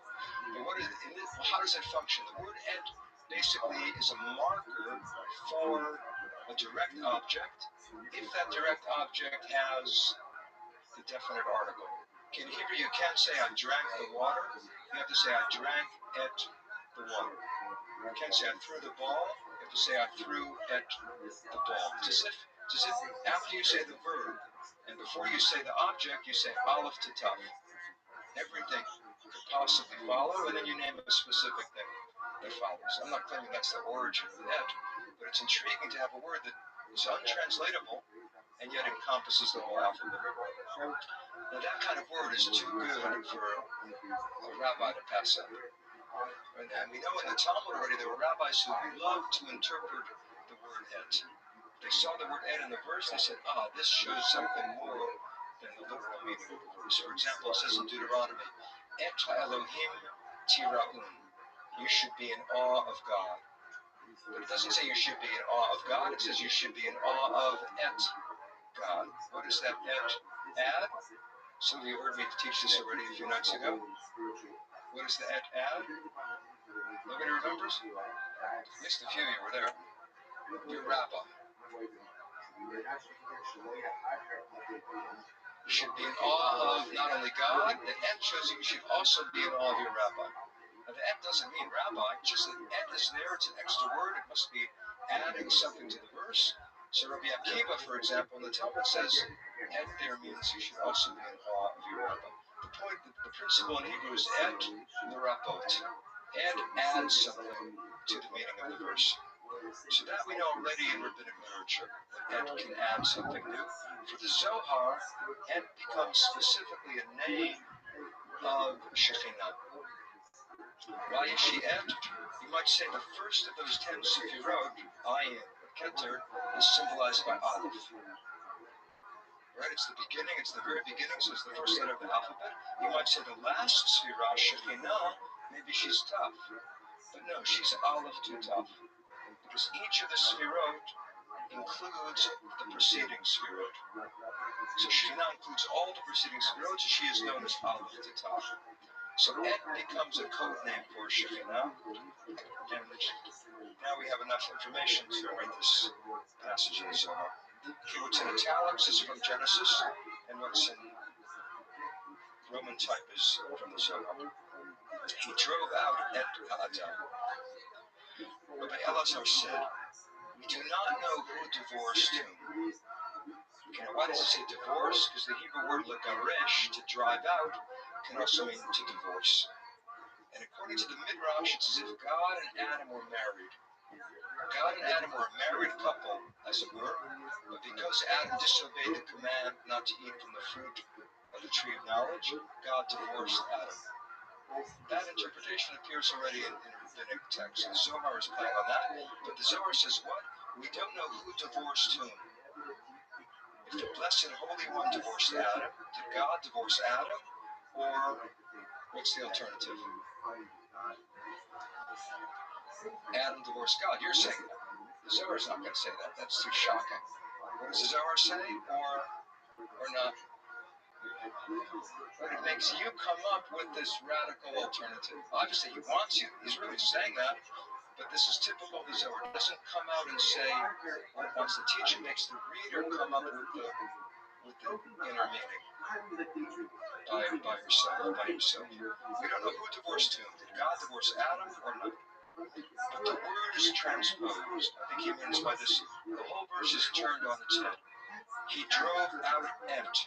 Notice how he's reading the verse. He's not reading it, he drove out et Adam. He's putting the period after et. He drove out et, meaning he drove out Shekhinah. He divorced Shekhinah. Who divorced Shekhinah?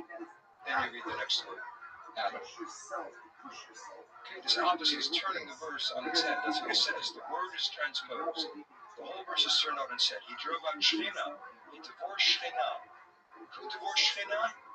Then you read the next word, Adam. Adam actually drove out et. Notice he hasn't told us that et means Shekhinah. I have to tell you that. 50 pages later, the Zohar will say et happens to be a code name for Shekhinah. And that's how the Zohar is written in that cryptic way. It's like a mystery novel. Consequently, it's written, Yud-Heh-Vav Elohim, this double name of God, Yud-Heh-Vav Elohim expelled him from the Garden of Eden. Okay, the Zohar does not deny that Adam expelled, that God expelled Adam.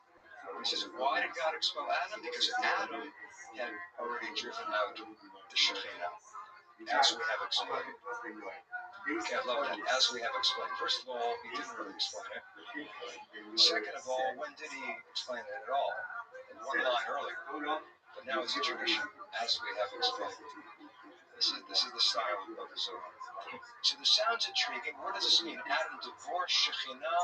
It may mean that he should have united the male and female halves of God. He should have meditated on the union of Shekhinah and that central Sphira, the masculine Sphira. Instead of uniting the two through meditation, through contemplation, or maybe through fulfilling God's command, instead of uniting the two, he split them apart. It might mean that he divorced Shekhinah from her partner. Maybe it means he divorced Shekhinah from himself. He had an intimate relationship with the divine, but now he lost contact with the divine because he failed to fulfill the first command. Or maybe it has a psychological meaning that Adam and Eve became aware that they were separate. Right? It says they ate from the fruit of the tree of knowledge of good and evil. They realized they were naked. So they realized something about their individual personalities. They became separate egos. They each became a separate individual. Until then, they were just somehow part of creation, part of some stream of undifferentiated existence. Now they became aware we exist separately. It's really what happens to each of us as we grow up. Right? Every baby, until a certain point, a baby thinks it's one with the mother, or it's one with the world. And sometime in the second year, the baby starts to figure out that it's a separate individual. So Adam and Eve are going through that same individuation, that same discovery of separateness. Maybe in that sense, he became divorced from the divine oneness. The Zohar doesn't explain what it means, but the main thing it's doing is turning the verse on its head. This is in a sense the counterpart to in the beginning God created. Right there, the Zohar took the subject, God, and made it into the object. In the beginning, it created God. Here, it takes the object. He drove out Adam, and it makes the object the subject. Adam is really the one who drove out. So the Zohar loves to turn the verses on its head. Now, the Zohar knows, the author of the Zohar knows that that's not the simple meaning of the verse. But he wants to convey some theological point.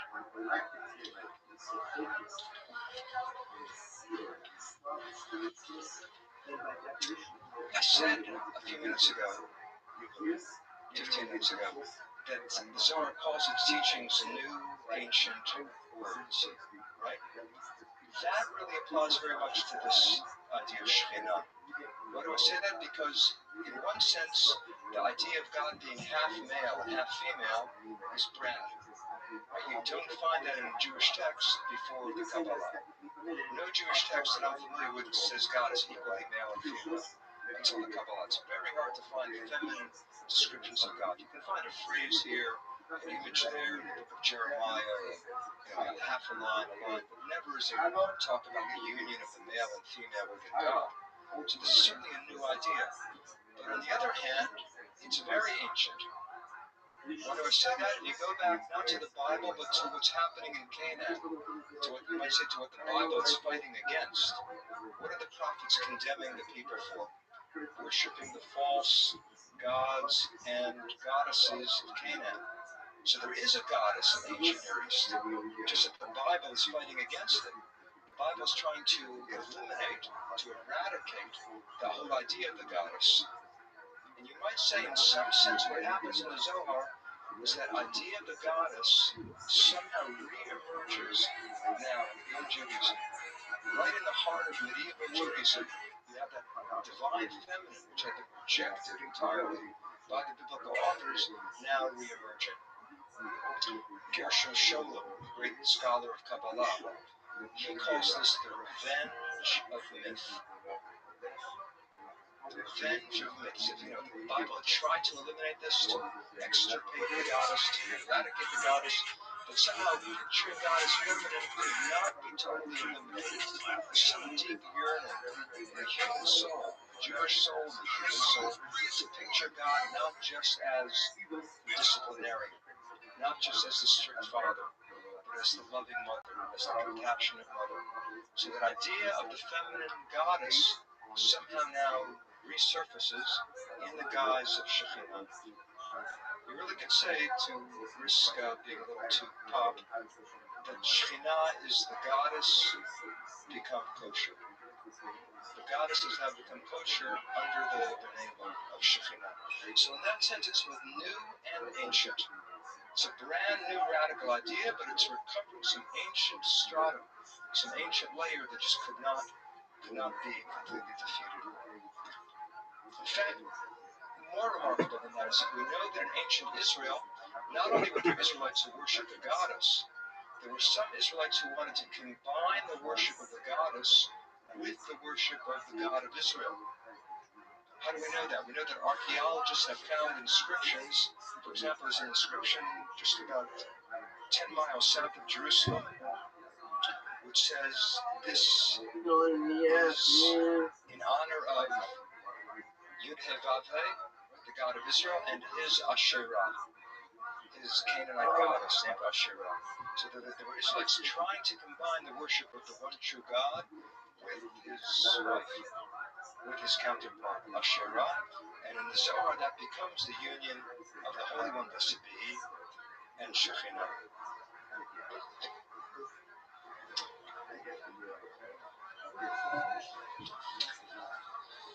I don't want to give you too much Zohar at once because I want you to fall in love with it.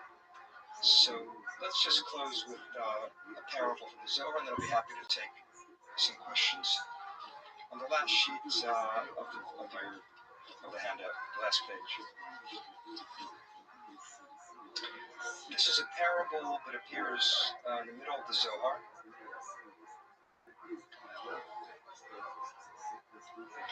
It's about how to study the Bible, how to study Torah. There was a man who lived in the mountains. He knew nothing about those living in the city. He sowed wheat and ate the kernels raw. One day he entered the city. He's a health food nut. He's living on it, just wants pure wheat berries. That's enough for him. One day he entered the city. They offered him good bread. The man asked, "What's this for?" He replied, "It's bread to eat." He ate and it tasted very good. He asked, "What's it made of?"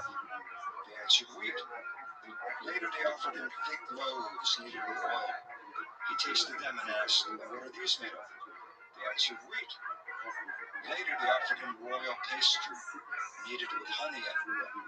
He asked, "What are these made of?" They answered, "Wheat." He said, "Surely I am the master of all of these, since I eat the essence of all of these, wheat." Because of that view, he knew nothing of the delights of the world, which were lost to him. So it is with one who grasps the principle, but is unaware of all those delectable delights diverging from that principle. Let me ask one of you, what's going on here with this mountain man? What strikes you about the story? There's not one message here necessarily, not one correct formulation, but someone start us off. Please.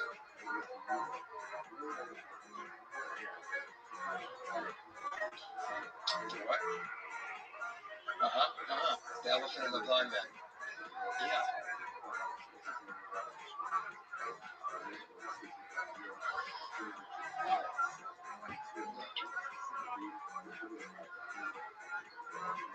He knows one element, he knows a part of it, and he thinks that's all there is. So whatever they introduce him to, he reduces it to the one thing he knows. Now, the only difference is that with the elephant, each of those parts, the tusk and the legs and the tail or whatever, those are all parts of the elephant. There's not one part which is like the whole elephant. But here, he does have, there's no doubting that he does have what? The kernel. He has the essence. He does have the essence. but he reduces everything to essence. It's like the elephant, but just a little more so. That he reduces everything to essence. He's trapped in the middle. If this is about Torah, it's probably about Torah. He's a fundamentalist. This is really a 13th century attack on fundamentalism. This guy maybe knows the Bible by heart. He's fixated on the literal sense. He can't appreciate how it could expand in meaning. And when they show him the bread, actually he likes it. He eats the bread. That's probably midrash. That's probably the literal sense being expanded by the rabbis into Talmud and midrash. And that he likes. He appreciates it. But then he asks his question, what's it made of? Then they give him the next layer of meaning, the cakes. That's probably philosophy, the globes. That's probably philosophy. There he's more hesitant. Notice it doesn't say he ate, but rather he tasted. He gives a taste, he asks his analytical question, and they give him the ultimate delight, the baklava, which stands for Kabbalah. Right? See, some things you lose in translation, but then there are new possibilities that rise. The ultimate is probably Kabbalah. What happens this time? He doesn't even taste. Just asks this question, they say wheat. He says, I know wheat. So he doesn't need to even get to the ultimate he feels because he has the essence. Please, so. Exactly. This guy, that's what the source says. He has the principle, he's the essence. He doesn't know how to apply it in life. This makes it a very Jewish mysticism. Because usually in mysticism, the goal is what? To get to the essence. Go off to the mountain, go off to the cave, meditate on the meaning of life. You have the essence, that's all you need. So it says, no, he missed the whole book.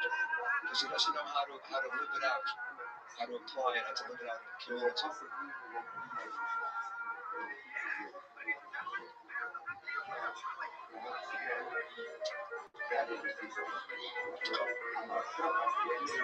You're right. It's not just the criticism of him. This isn't only about how not to read, it's also about how not to teach. They're a total failure. They should say, read, and this is what you do to it. Read, and this is what you add to it. So both of them are mysticism.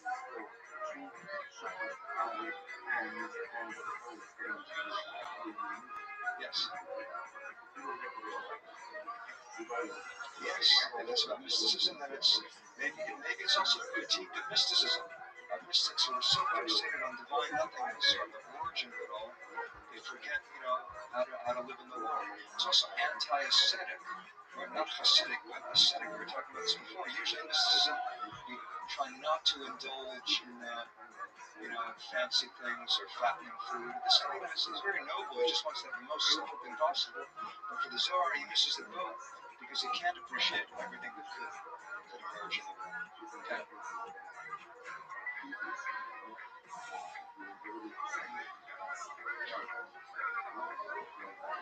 Yeah.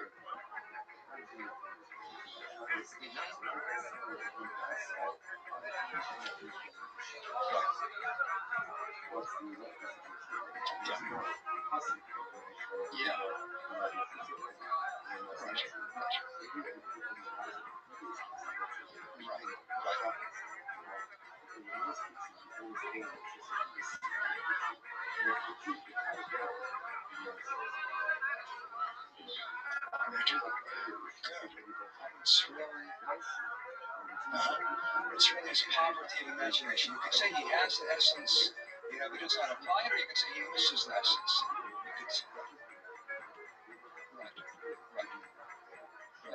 You could also say he has the essence, but the point here is S. Yes.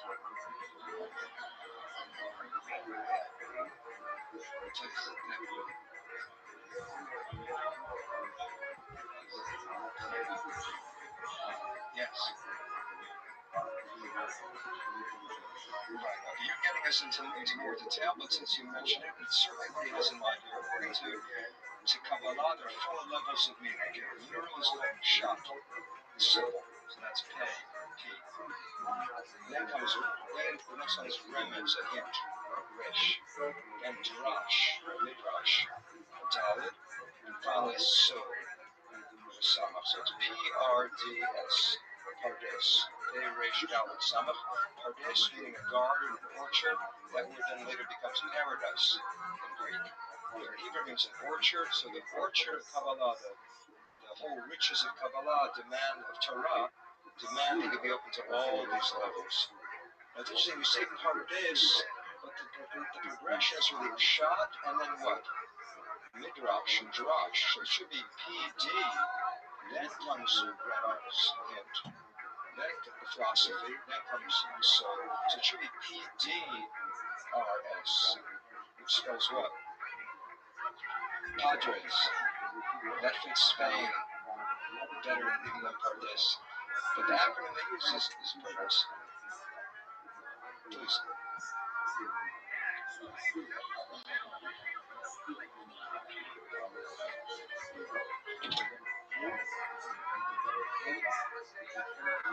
The bottom line of mysticism is what? Clarity. Clarity.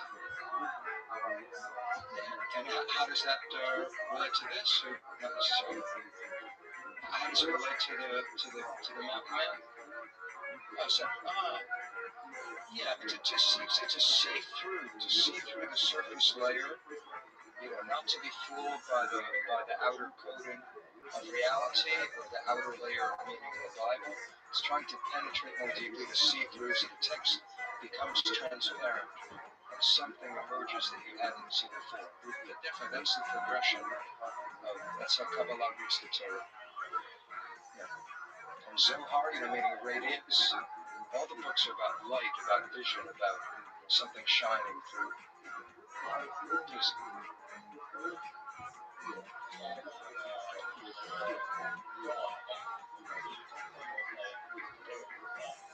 Yes, the words that you find in the text, in the Bible. Right.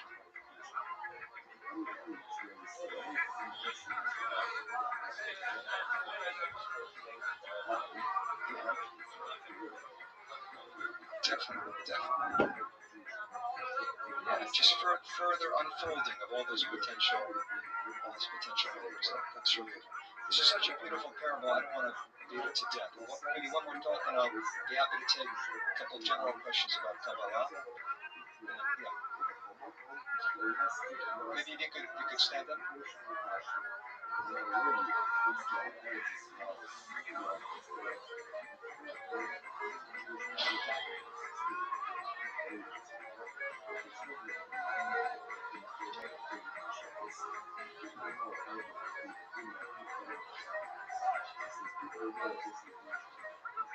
See it from afar. That's certainly finally with the ultimate delight. He never touches it, he never tastes it. He just asks his question. Once they say wait, he doesn't eat it, he thinks. I almost think that the Zohar inherited a parable where this guy was the hero. All you need is the essence, all you need is the wheat. Maybe, he has all that he needs, but the Zohar turns it on its head. The Zohar says, no, you really missed the whole boat. It's hard to know. Any questions just generally about Kabbalah? Zohar.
What stimulates the emergence of the feminine in describing God in 13th century Spain? Certainly, one element is, probably you have this in mind in asking the question, is Mary. The image of Mary in the church. What the Christians are talking about. You want to think about it? Okay, well, certainly Okay, these are Jews writing it, but they're living in Christian Spain. It's a perfect example of how things don't happen in a vacuum. So the author of the Zohar, in fact, Moses de Leon. Why is he called Moses de Leon? Because he came from Leon. This is not Lyon in France, but Leon was northwestern Spain. As he was growing up, there was a church built, a huge church built in honor of Mary. Probably the first church, certainly the first church in his city. Because it was only in the 13th century, this is what's important, it was only in the 13th century that the church officially recognized the divine status of Mary. It was obviously the semi-divine status of Mary. Mary was worshipped by common Christians for hundreds of years earlier. But the church itself never recognized that Mary was divine or partly divine until the 13th century. And then churches were built in her honor. You could say literally Moses de Leon grew up in the shadow of Mary. And it's in any accident that in the Zohar, all of a sudden you have the divine feminine. The Christians are worshiping the feminine, and the Jews are worshiping the feminine, and Dante is writing about the eternal feminine 10 years later. So that, I'm not saying that Shekhinah, wouldn't have emerged without that. Shekhinah exists in the Talmud. And we already saw that in the Talmud there was one rabbi who thought that his mother was the embodiment of Shekhinah. So we don't need Mary to make Shekhinah feminine. But I think the fact that Christians are fascinated by Mary, worshiping Mary, stimulated the Kabbalists to write as much as they did about Shekhinah.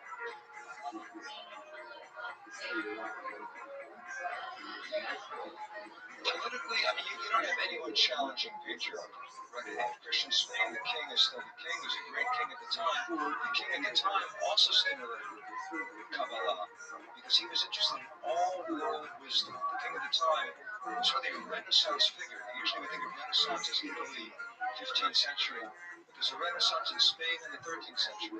There's a Renaissance in Italy in the 12th century. In Spain, the king was known as Alfonso the Wise, Alfonso el Sabio, Alfonso X. He had a project to collect all of the world's wisdom.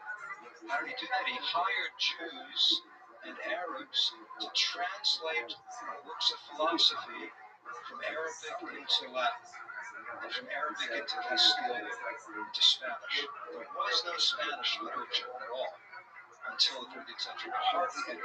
There were a couple compositions. There was no extensive Spanish literature until Alfonso X created it by having Jews and Muslims translate works of wisdom and Greek philosophy from Arabic, which had originally been Greek to Arabic to Latin, Greek to Arabic to Castilian. Jews who are translating that along with Muslims, and he's creating a whole library of wisdom of the world. He also was interested in Kabbalah.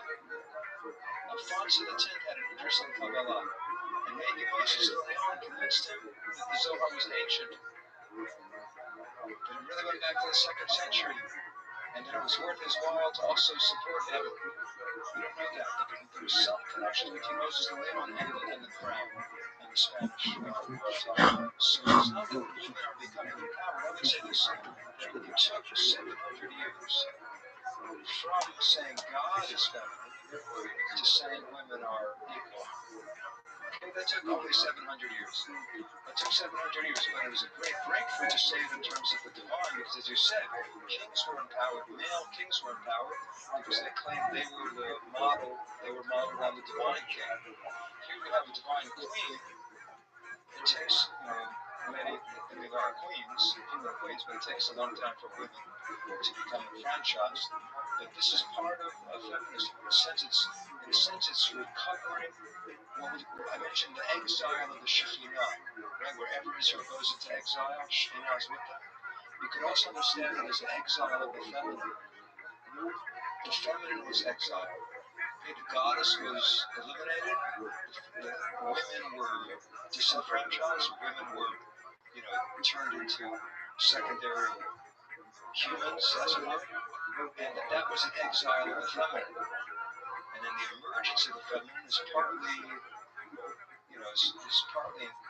aided by this theological transformation. It's just that God is real. He's talking to the microphone. People talk to the microphone. Okay, it's a good idea. Would you just speak loudly? stand up, because some people can't hear you.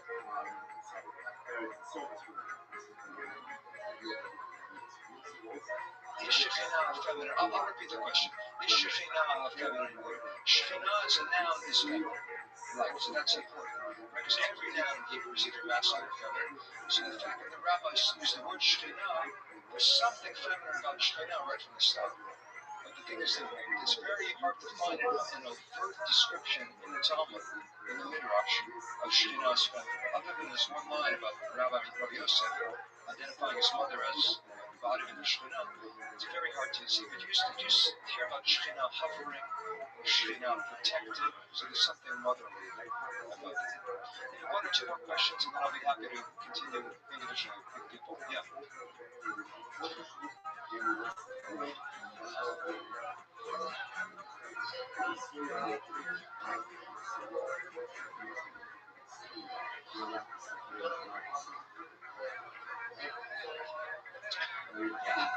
I don't want to get too technical. We can talk more about that later. But in one sentence, Sefer Yetzirah is an early, you might say, pre-Kabbalistic text, probably written around the 2nd century.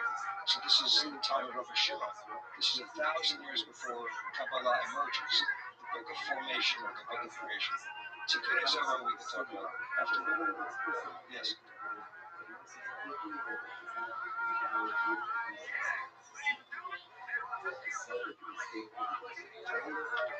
To what extent has my study of Zohar deepened my understanding of Torah?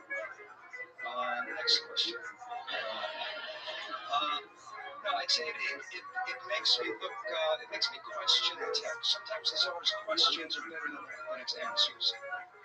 The wonderful things the Zohar says, but it's especially the boldness of its interpretation that I find particularly exciting. Last question, please.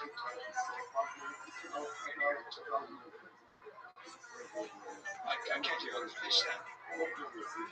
Different versions of Kabbalah, right? Yes.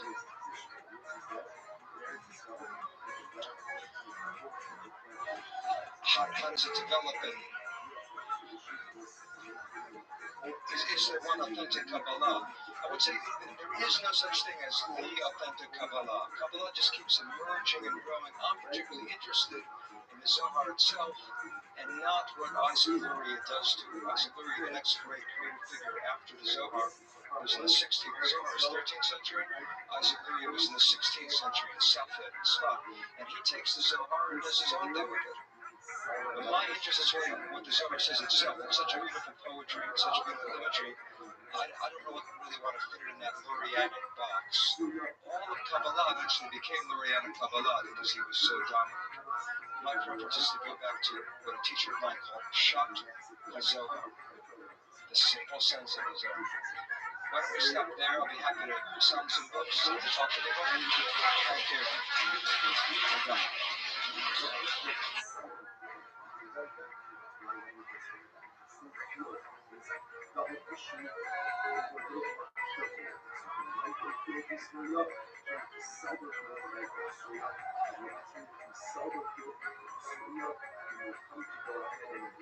It is my honor and privilege to open this wonderful evening with such an honored guest and dear friend as Danny Matt.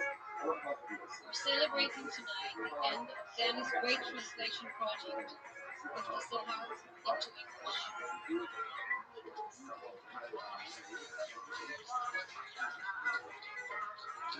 I brought with me 3 volumes, but you need to imagine 12 volumes on this table. This is not a private celebration, and I can say not even a celebration to those like me who dedicate their lives to studying this phenomenal book. This is a historic celebration. A celebration for all generations to come. For Danny Matt's great project will persist long after we will be gone. 18 years ago, a group of scholars was invited to the US to discuss together the possibility of translating the thousands of passages of the Zohar into English. Some said this is an impossible project. No one, they said, be able to translate the obscure Aramaic language of the Zohar and turn it into a readable English. Now, 18 years after, we are here in Jerusalem celebrating the completion of this grand endeavor. With mathematician Danny Matt, and with contribution by Joel Hecker and Nathan Wolski, will make the Zohar the most accessible it has ever been.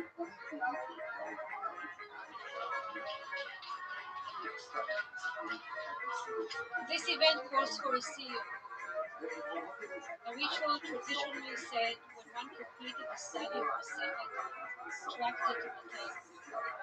This custom was known by Daya, the head of the British, would make a big feast like the one just before. For anyone in his yeshiva who completed the chapter of Zeh, people could see on many occasions. I feel that 18 years of poring over old manuscripts, finding the fitting translation, confronting with coded and dense passages and words of the Zohar, sitting in his home overlooking the Berkeley Hills, day after day, year in, year out, deserve this kind of festival. Please join me in this ritual, reciting the Hadran Allah, meaning we should return to you, about how dear colleague Shlomo Naeh taught me, really means your splendor, Hadar, will be on us. This is traditional text with small changes we made for this occasion. Some translations in light of Danny's absence. I want to call Danny.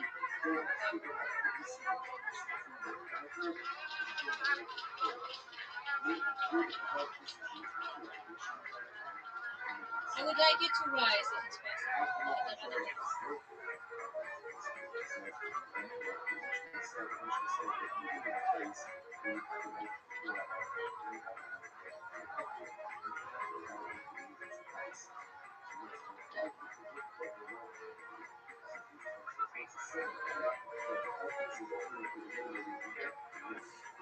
Hadran הלך ספר הזוהר, ודעתן הלך ספר הזוהר, ודעתן הלך. לא ניתנה שימינה ספר הזוהר, ולא תתנה שימינה, לא בעלמא הדין, לא בעלמא הדין. Will return to you, O Zohar, if you will return to us.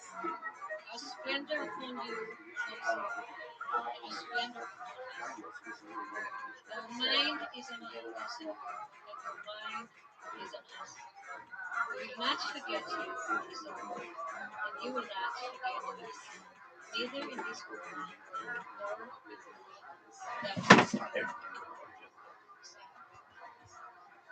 That's just bullshit. They're just blabbing. No.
Hey,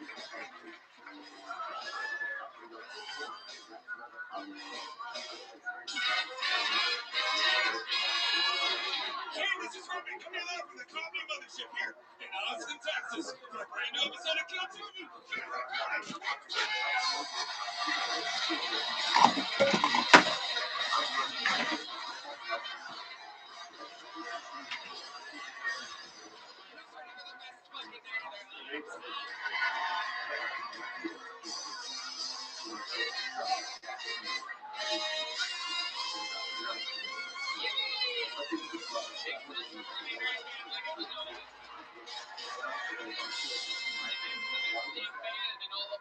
Everybody, the Kill Tony band. Make some noise for them. You're the number one live podcast in the world.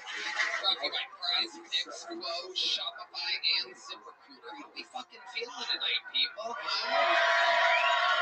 gonna watch comedians try to do comedy tonight. It's gonna be a real Danny. Before we get started, here's a little bit more from the amazing sponsors that made it all possible.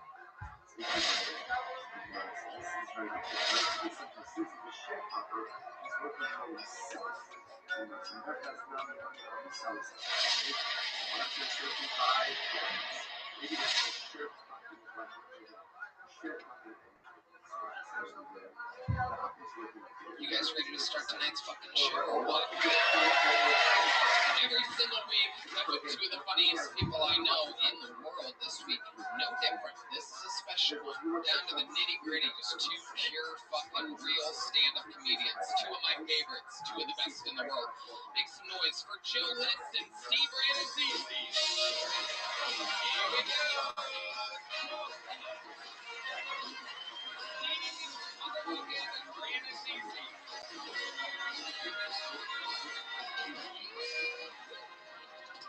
We are going to have some fun tonight, everybody. I'm excited about this one. Joe List has a new special out on YouTube called Small Ball. Welcome back, Joe. Thank you. Thanks for having me. I appreciate it. And one of my favorites since I started a true comedy store fucking comic. I used to dog sit for him. I used to house sit for him. I thought life was never going to get any better than that. And we feel you fucked our dog, too.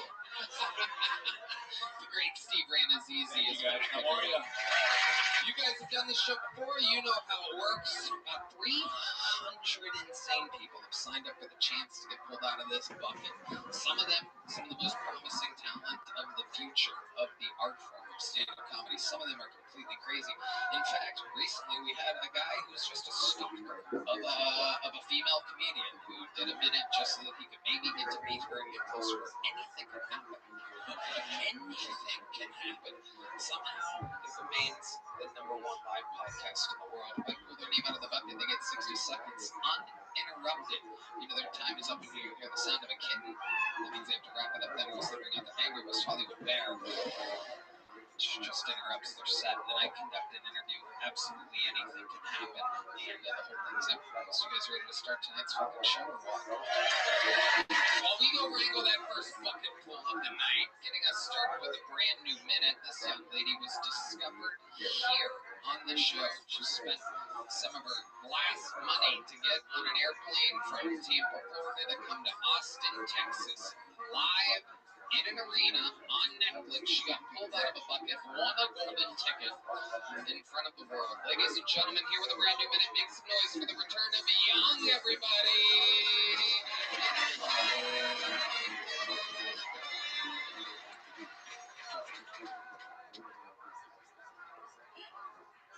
People be asking what my type is. I'm really into Arabic guys.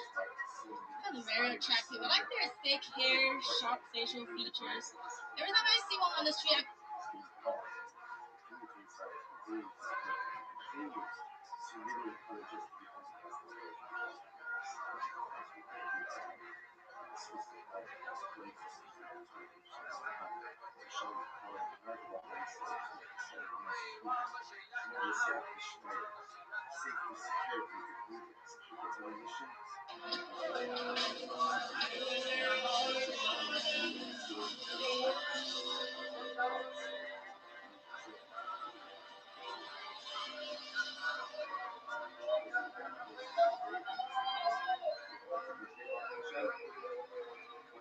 Are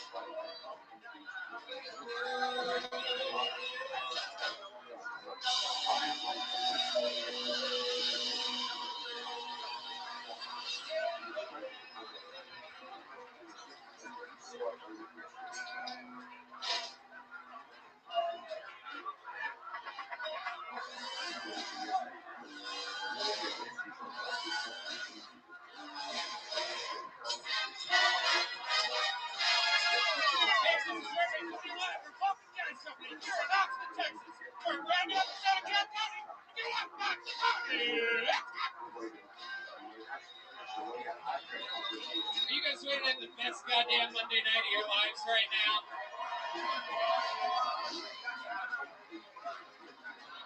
Yeah, we're here, everybody. Make some noise for my friend Brian Redband. Hey, everybody. This is Kill Tony, brought to you by the Red Rose and the Yellow Rose. How about a hand for that goddamn band? Am I right, people? We are here in Austin, Texas. Some unbelievable local musicians. Of course, that's the great Michael Gonzalez on the drums over there. This is our friend Matt Mueling on the electric tonight. And, of course, great D Madness right here on the bass guitar. The gigantic mic stand that I almost knocked over into him awkwardly starting the episode. Very close call there. You son of a bitch. You son of a bitch. That is the Screwball Peanut Butter Whiskey Kill Tony band. Also Kill Tony, brought to you by local legends here, Deep Eddy Vodka, which we absolutely love. I mixed all the different flavored vodkas with a bunch of different things because I can admit that I like a good feminine beverage. And Deep Eddy is delicious. Sometimes I mix it with Screwball Peanut Butter Whiskey, have a little whiskey vodka. Just fucking support our sponsors, you know what I mean? Wake up the next morning, drink a little liquid IV for the hangover, hire some people on ZipRecruiter, and it's a fucking day. How many of you flew from somewhere else to be here tonight? See, this is a regular thing here that we don't talk about very often. People are like, oh, you're going to move to Austin, oh, there's going to be the same audience every night. Oh, fucking idiots. They're all in hell. All our favorite places are closing in LA and fucking, anyway, we made the right decision. It's good to be here. Texas, 135-degree day. Here's a little bit more about the amazing other sponsors that made tonight's episode available for you here right now. Hey, y'all. Indeed, it is Tony Hinchcliffe here, telling you that I am back out on tour with my stand-up comedy, lugging a bunch of my funniest friends with me all around the country. We're back at it. Tampa, Florida, July 15th and 16th. Houston, Texas, July 28th, 29th, and the 30th. Dallas, Texas, the 12th and 13th of August, and August 26th and 27th. San Antonio, Texas. Nashville, Tennessee, making my long-awaited return September 29th, 30th, and October 1st. There's tickets available at TonyHinchcliffe.com. And we'll see you out there. Are you guys ready to start tonight's episode or what?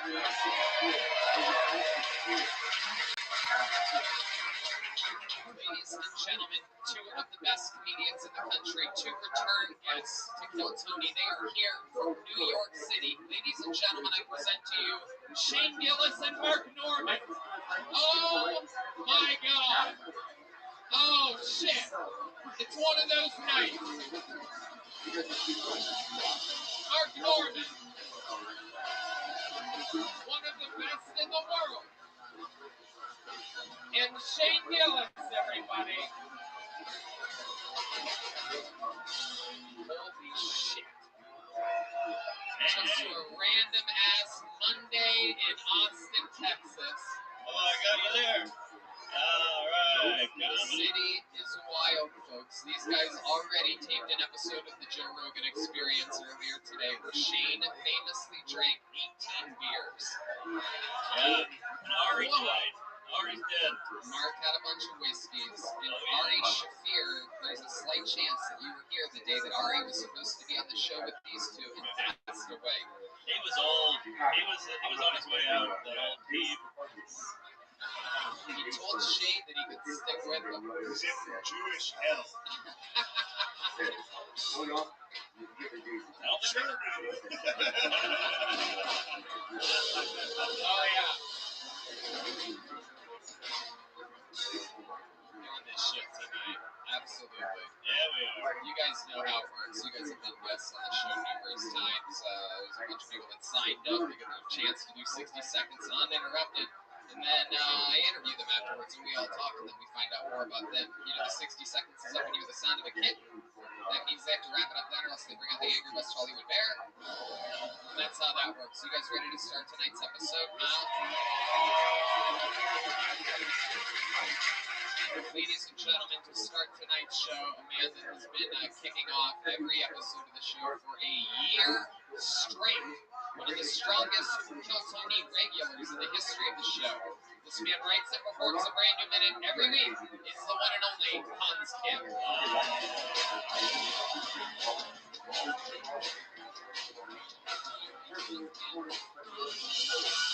Hey, what's up?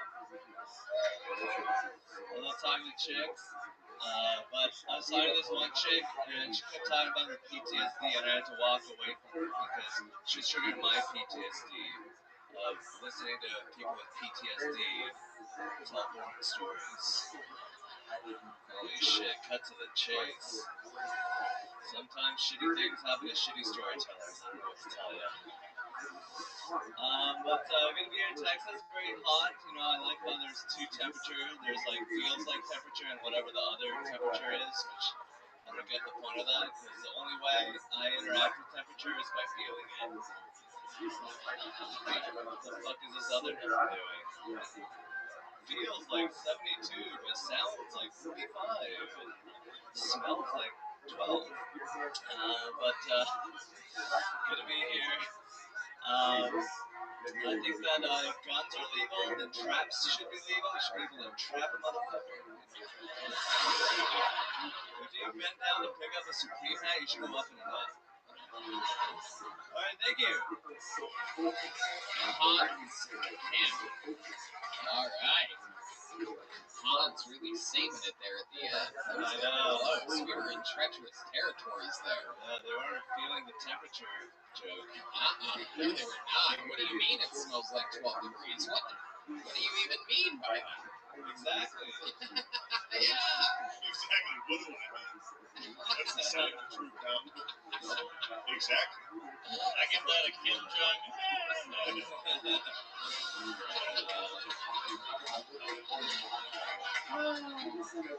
Are you worrying? Yeah. Yeah, I got it.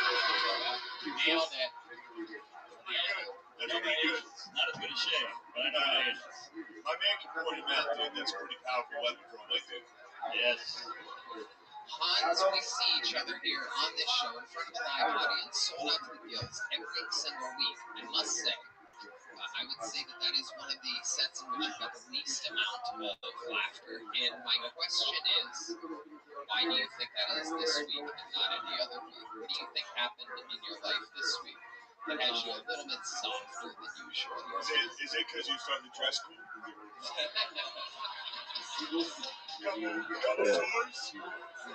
Couple tours, you started to buy fucking whatever that fucking shirt is. A little fun fact, Shane, I was here last week. I noticed that. I knew. He told me that he's been going on Amazon and getting new stuff. This is a brand new thing. You are absolutely in touch. He has started shopping on Amazon. Is this more new Amazon stuff, Hans? Yeah, this is the thing I got last week. You know, this show's pretty important to me, Shane. I don't just show up in basketball shorts.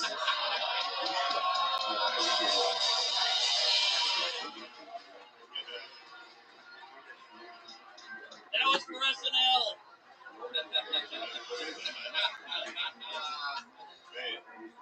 Sweet, sweet, sweet. Hans, what's been going on in life? Tell us more about this past week. I did 2 sold-out shows in Dallas. What you open for? I did myself. You were a headline? Yeah. A lot of. Thank you. That's a big deal, folks. Little baby boys growing up, right? That's definitely deserving. Thank you. Yeah, the audience felt me more than they did here tonight. Yeah. Silly and baldy. Yeah. They did a lot. So 2 sold out shows, so we can expect to see some more Amazon clothes coming in the near future. How's your love life, Hans? You still with that girl? We broke up. Okay. Now we're starting to get to some real answers here. What caused this breakup? We got into a fight. There was a homeless lady sitting in the street, and she kind of got distracted. I was like, "Where did you park?" And she was just like, "Look at that homeless lady." I was like, "Okay, I don't want to keep looking, but where did you park?" Oh shit! This was like a real you had to be there argument that happened. So you guys ended up just going back and forth about where you parked. Did you forget where she parked? Is that what you're saying? Yeah, she was sort of forgetful. She's like, "Sorry, I was just stressed out. I was overwhelmed by the moment." And I was like, You're like, we're done. Yeah, it was a sad day. We got back together, had sex a couple times, and I don't think that she likes me anymore. Probably shouldn't have had sex with her again. But you know, I have a parking pass. I'm gonna drop it off. Okay, and that's when we all know that that's the final goodbye parking pass. Now, can you see yourself perhaps making the mistake of having sex with her again when dropping off the parking pass? Sweet, sweet parking ass. You know what I'm saying? I'll do anything for the bit. Okay, Hans. Is this Kill Tony the reality show? Well, Tony, if you have the cameras following me, I'll fuck the shit out of her. Jesus, Hans. We love you, Hans. Thank you for always. It takes more courage than anyone else in the world has to come and you get it when we get to the top of this show. He normally makes it look easy. Tonight he made it look pretty hard, actually. Stand-up comedy is no joke. And now I reach into a bucket.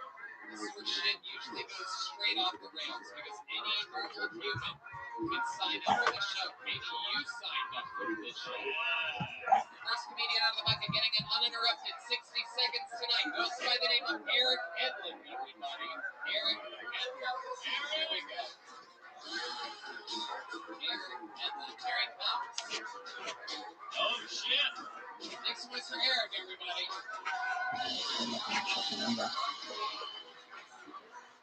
Yes, my name is Eric.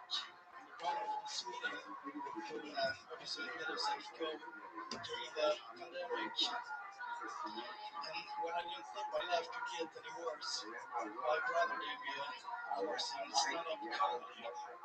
So I didn't know where to start, so I watched 10 documentaries. And one stuck with me. One about John Belushi. That would be physical comedy if you know him. And this is the first time I tried it out, but back then, at least my girlfriend laughed at me. No, I'm just kidding. No, yeah, sorry. My next joke was when we had sex. Was supposed to be the joke. I was actually kidding there. I don't have a girlfriend. But I take it as a compliment that you believe me, maybe. I'm actually so single. My band's name should be Blue Ball Group. Sorry. Oh, the happiest set ever on Kill Tony. Eric Edlund, ladies and gentlemen. I'm going to fucking end it there for you. Oh, thank you so much. You're going to come in. How much do I owe you? Jesus, shut up, Eric. Shut the fuck up. I came down from mountain for this. Shut the fuck up, Eric. I got questions for you, sir. Are you ready for this? First of all, how did you get dislodged from that chocolate tube at the Wonka factory 35 years ago? I love chocolate, Tony. Sorry, I'm not used to the heat here. So, here comes a big one. Yeah. Whoa, what does the heat make you feel like, Eric? I forgot to do joke again. Yes, actually, That's a kind of missing steps with comedy. You can't just be fat. You gotta have a punch. You gotta have a... Actually, he was pretty funny. okay, I quit. And he did suck. Eric, so let's talk about it. Is this your first time ever coming down from the mountaintop or whatever weird cabin life you have? What are you talking about? Sweden?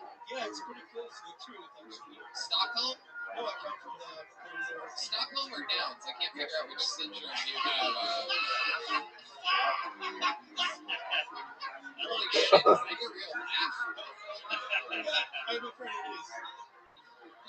I love the egg. You sound like Lord of the Onion Rings.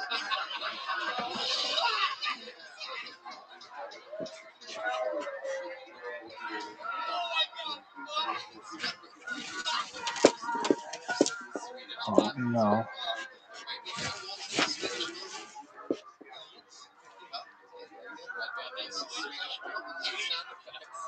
All right, so let's talk about it, Eric. Have you ever done stand-up before? Uh-oh, what happened then? I guess I don't, but no, it's hard. I deserve this, I should say, too. Wait, what did you do? What actually happened? No, it's okay. We don't need to do it. What do you do for a living in Sweden? I'm a musician. You really are a professional musician? Yes. Holy shit. It's hard to believe. You play the drums for real? Yeah, you can guess it. You also said during your 60 seconds, yeah, you said I'm a drummer from Sweden. Yeah, I mean, did you say drummer? Your accent is so white, even I can't understand it. Oh, I'm impressed. Stick the drums and go back to Sweden. Thank you so much. No, Aaron, you're not done yet, you son of a bitch. I want to hear you play drums. It's been a really long time. You guys think, hold on a second. How many of you have been longtime fans of the show? That's a lot of people. It's been like, I don't know, a long ass time, almost a year. Do you guys think it's okay if we do a Mexican drum off here tonight? Alright. So some of you might be new here. You might not know exactly how this works. But on this show, any drummer has a chance to become the new full-time drummer here on Kiltony. Now, I have to let you know that the resident drummer historically has won 100% of all these drum solo competitions. The great Joel Jimenez before and the current reigning defending champion of the show, Michael Gonzalez. They've never lost. However, the show rules Mexican drum off goes like this. It is they get each a drum solo. If Eric Edlund wins, he has to be here every Monday forever, doing sold-out shows on an American comedy show for the rest of his life. And also, if he wins, that means we have to ship Michael Gonzalez to Sweden to If he's here, where's Artie Lang? That's all I want to know. Alright, so they each get a drum solo. Eric could win a full-time job, but Michael's probably going to beat him. The audience decides at the end. Are you guys ready to start your first ever Mexican drum off? Here it is, a drum solo from Sweden's own Eric Edlund, everybody.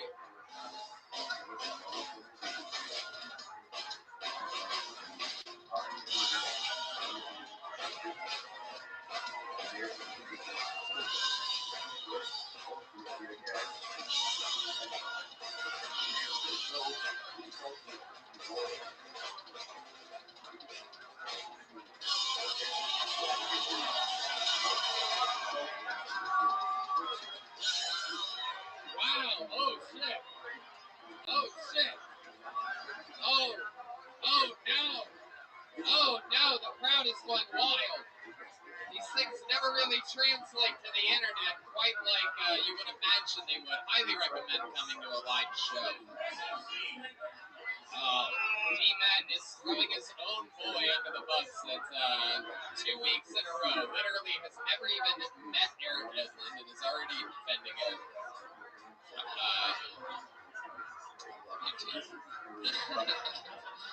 Ladies and gentlemen, this is the moment that you do believe is about to happen. You're about to witness a man defend his legacy, the throne of being the official Kiltony drummer.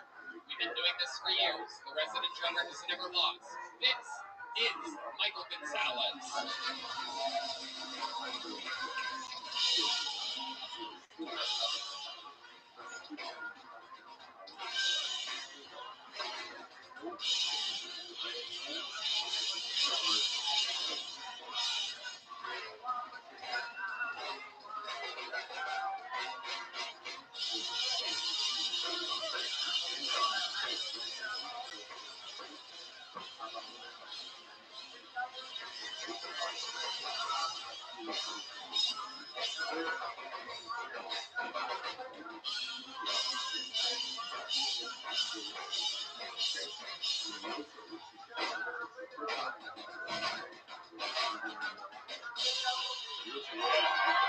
Wow. USA! USA! Eric. USA! USA! USA! Eric, come up here real quick. In your face, you fucking European idiot. European. That's what Sweden is, dumbass. Oh, shit. I thought it was Scandinavian. That's Europe. Fuck. How many of you think Eric Upland just won the Mexican drum off? Make some noise if you think Eric won. How many of you in the audience have Michael Gonzalez winning the Mexican drum off? There you go. So the record stays the same. Meanwhile, out there, perhaps one day, might be somebody. How did you feel that win for you, Eric? Was that a good performance for you? You are the best drummer that's also a Cabbage Patch Kid I've ever heard.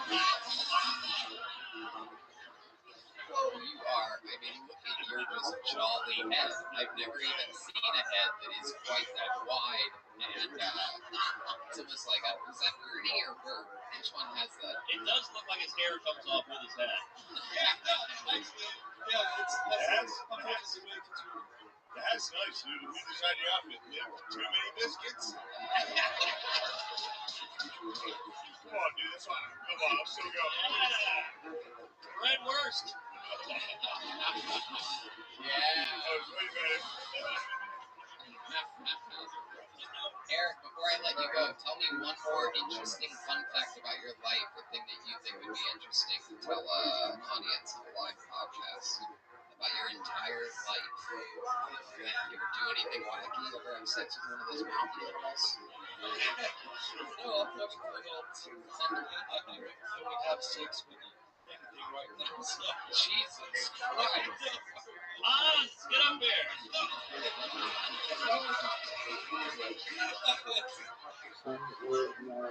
How long are you visiting Texas for, Eric? Until Friday night. What do you mean? You watch the show again next week. I'm gonna come back. Prestigious applications, dude. Wait, you're coming back here next Monday? Why? I mean, what? Like you're a fan of the show?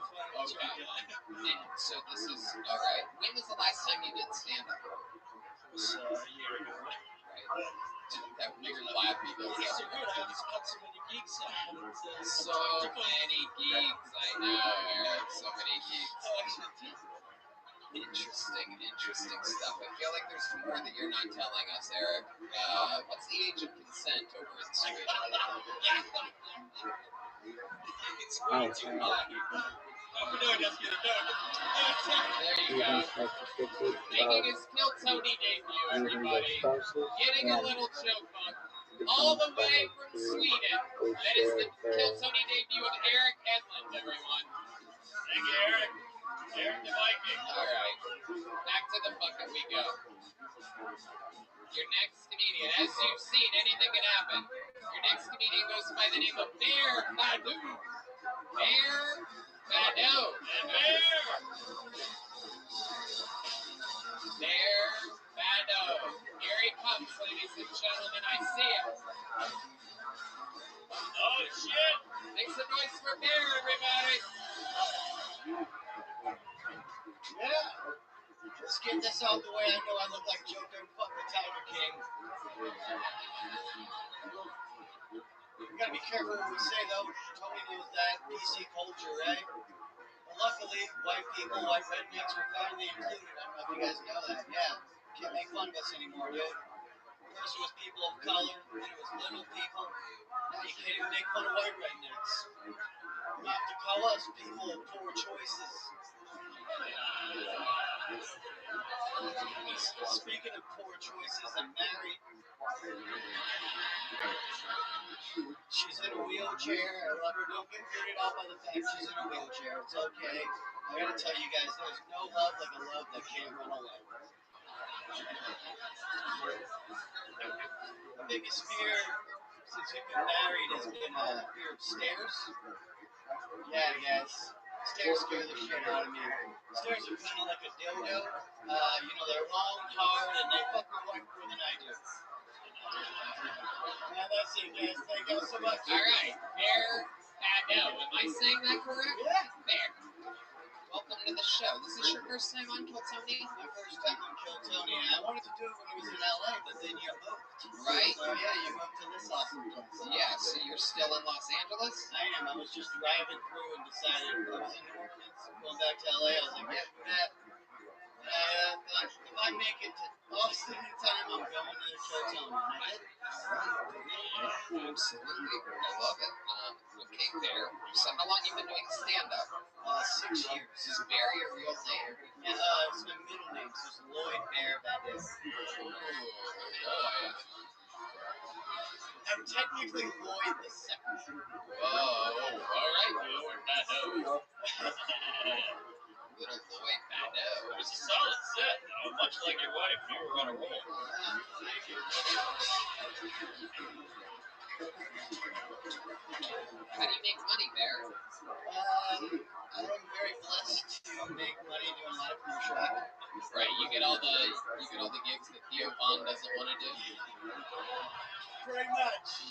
Pretty much, yeah. And then when I'm not doing that, I work part-time at Flappers Comedy. Whoa! Wow, that is very interesting. A famous, barely a comedy club. Yeah, I was gonna say famous is very, very, very big word there. Famously, like the bad comedy club in the Valley of Los Angeles. For those of you that don't know, like a bad spot to do comedy. Yeah, like that. That's what plays it out for all your jokes. So how are things up in Flappers? What's going on in LA? People still freaking out, wearing masks, Yeah. People still have panic attacks. Yeah, it's amazing. Yeah, I saw a lady sneeze on a guy at a show and he flipped out in the middle of the show.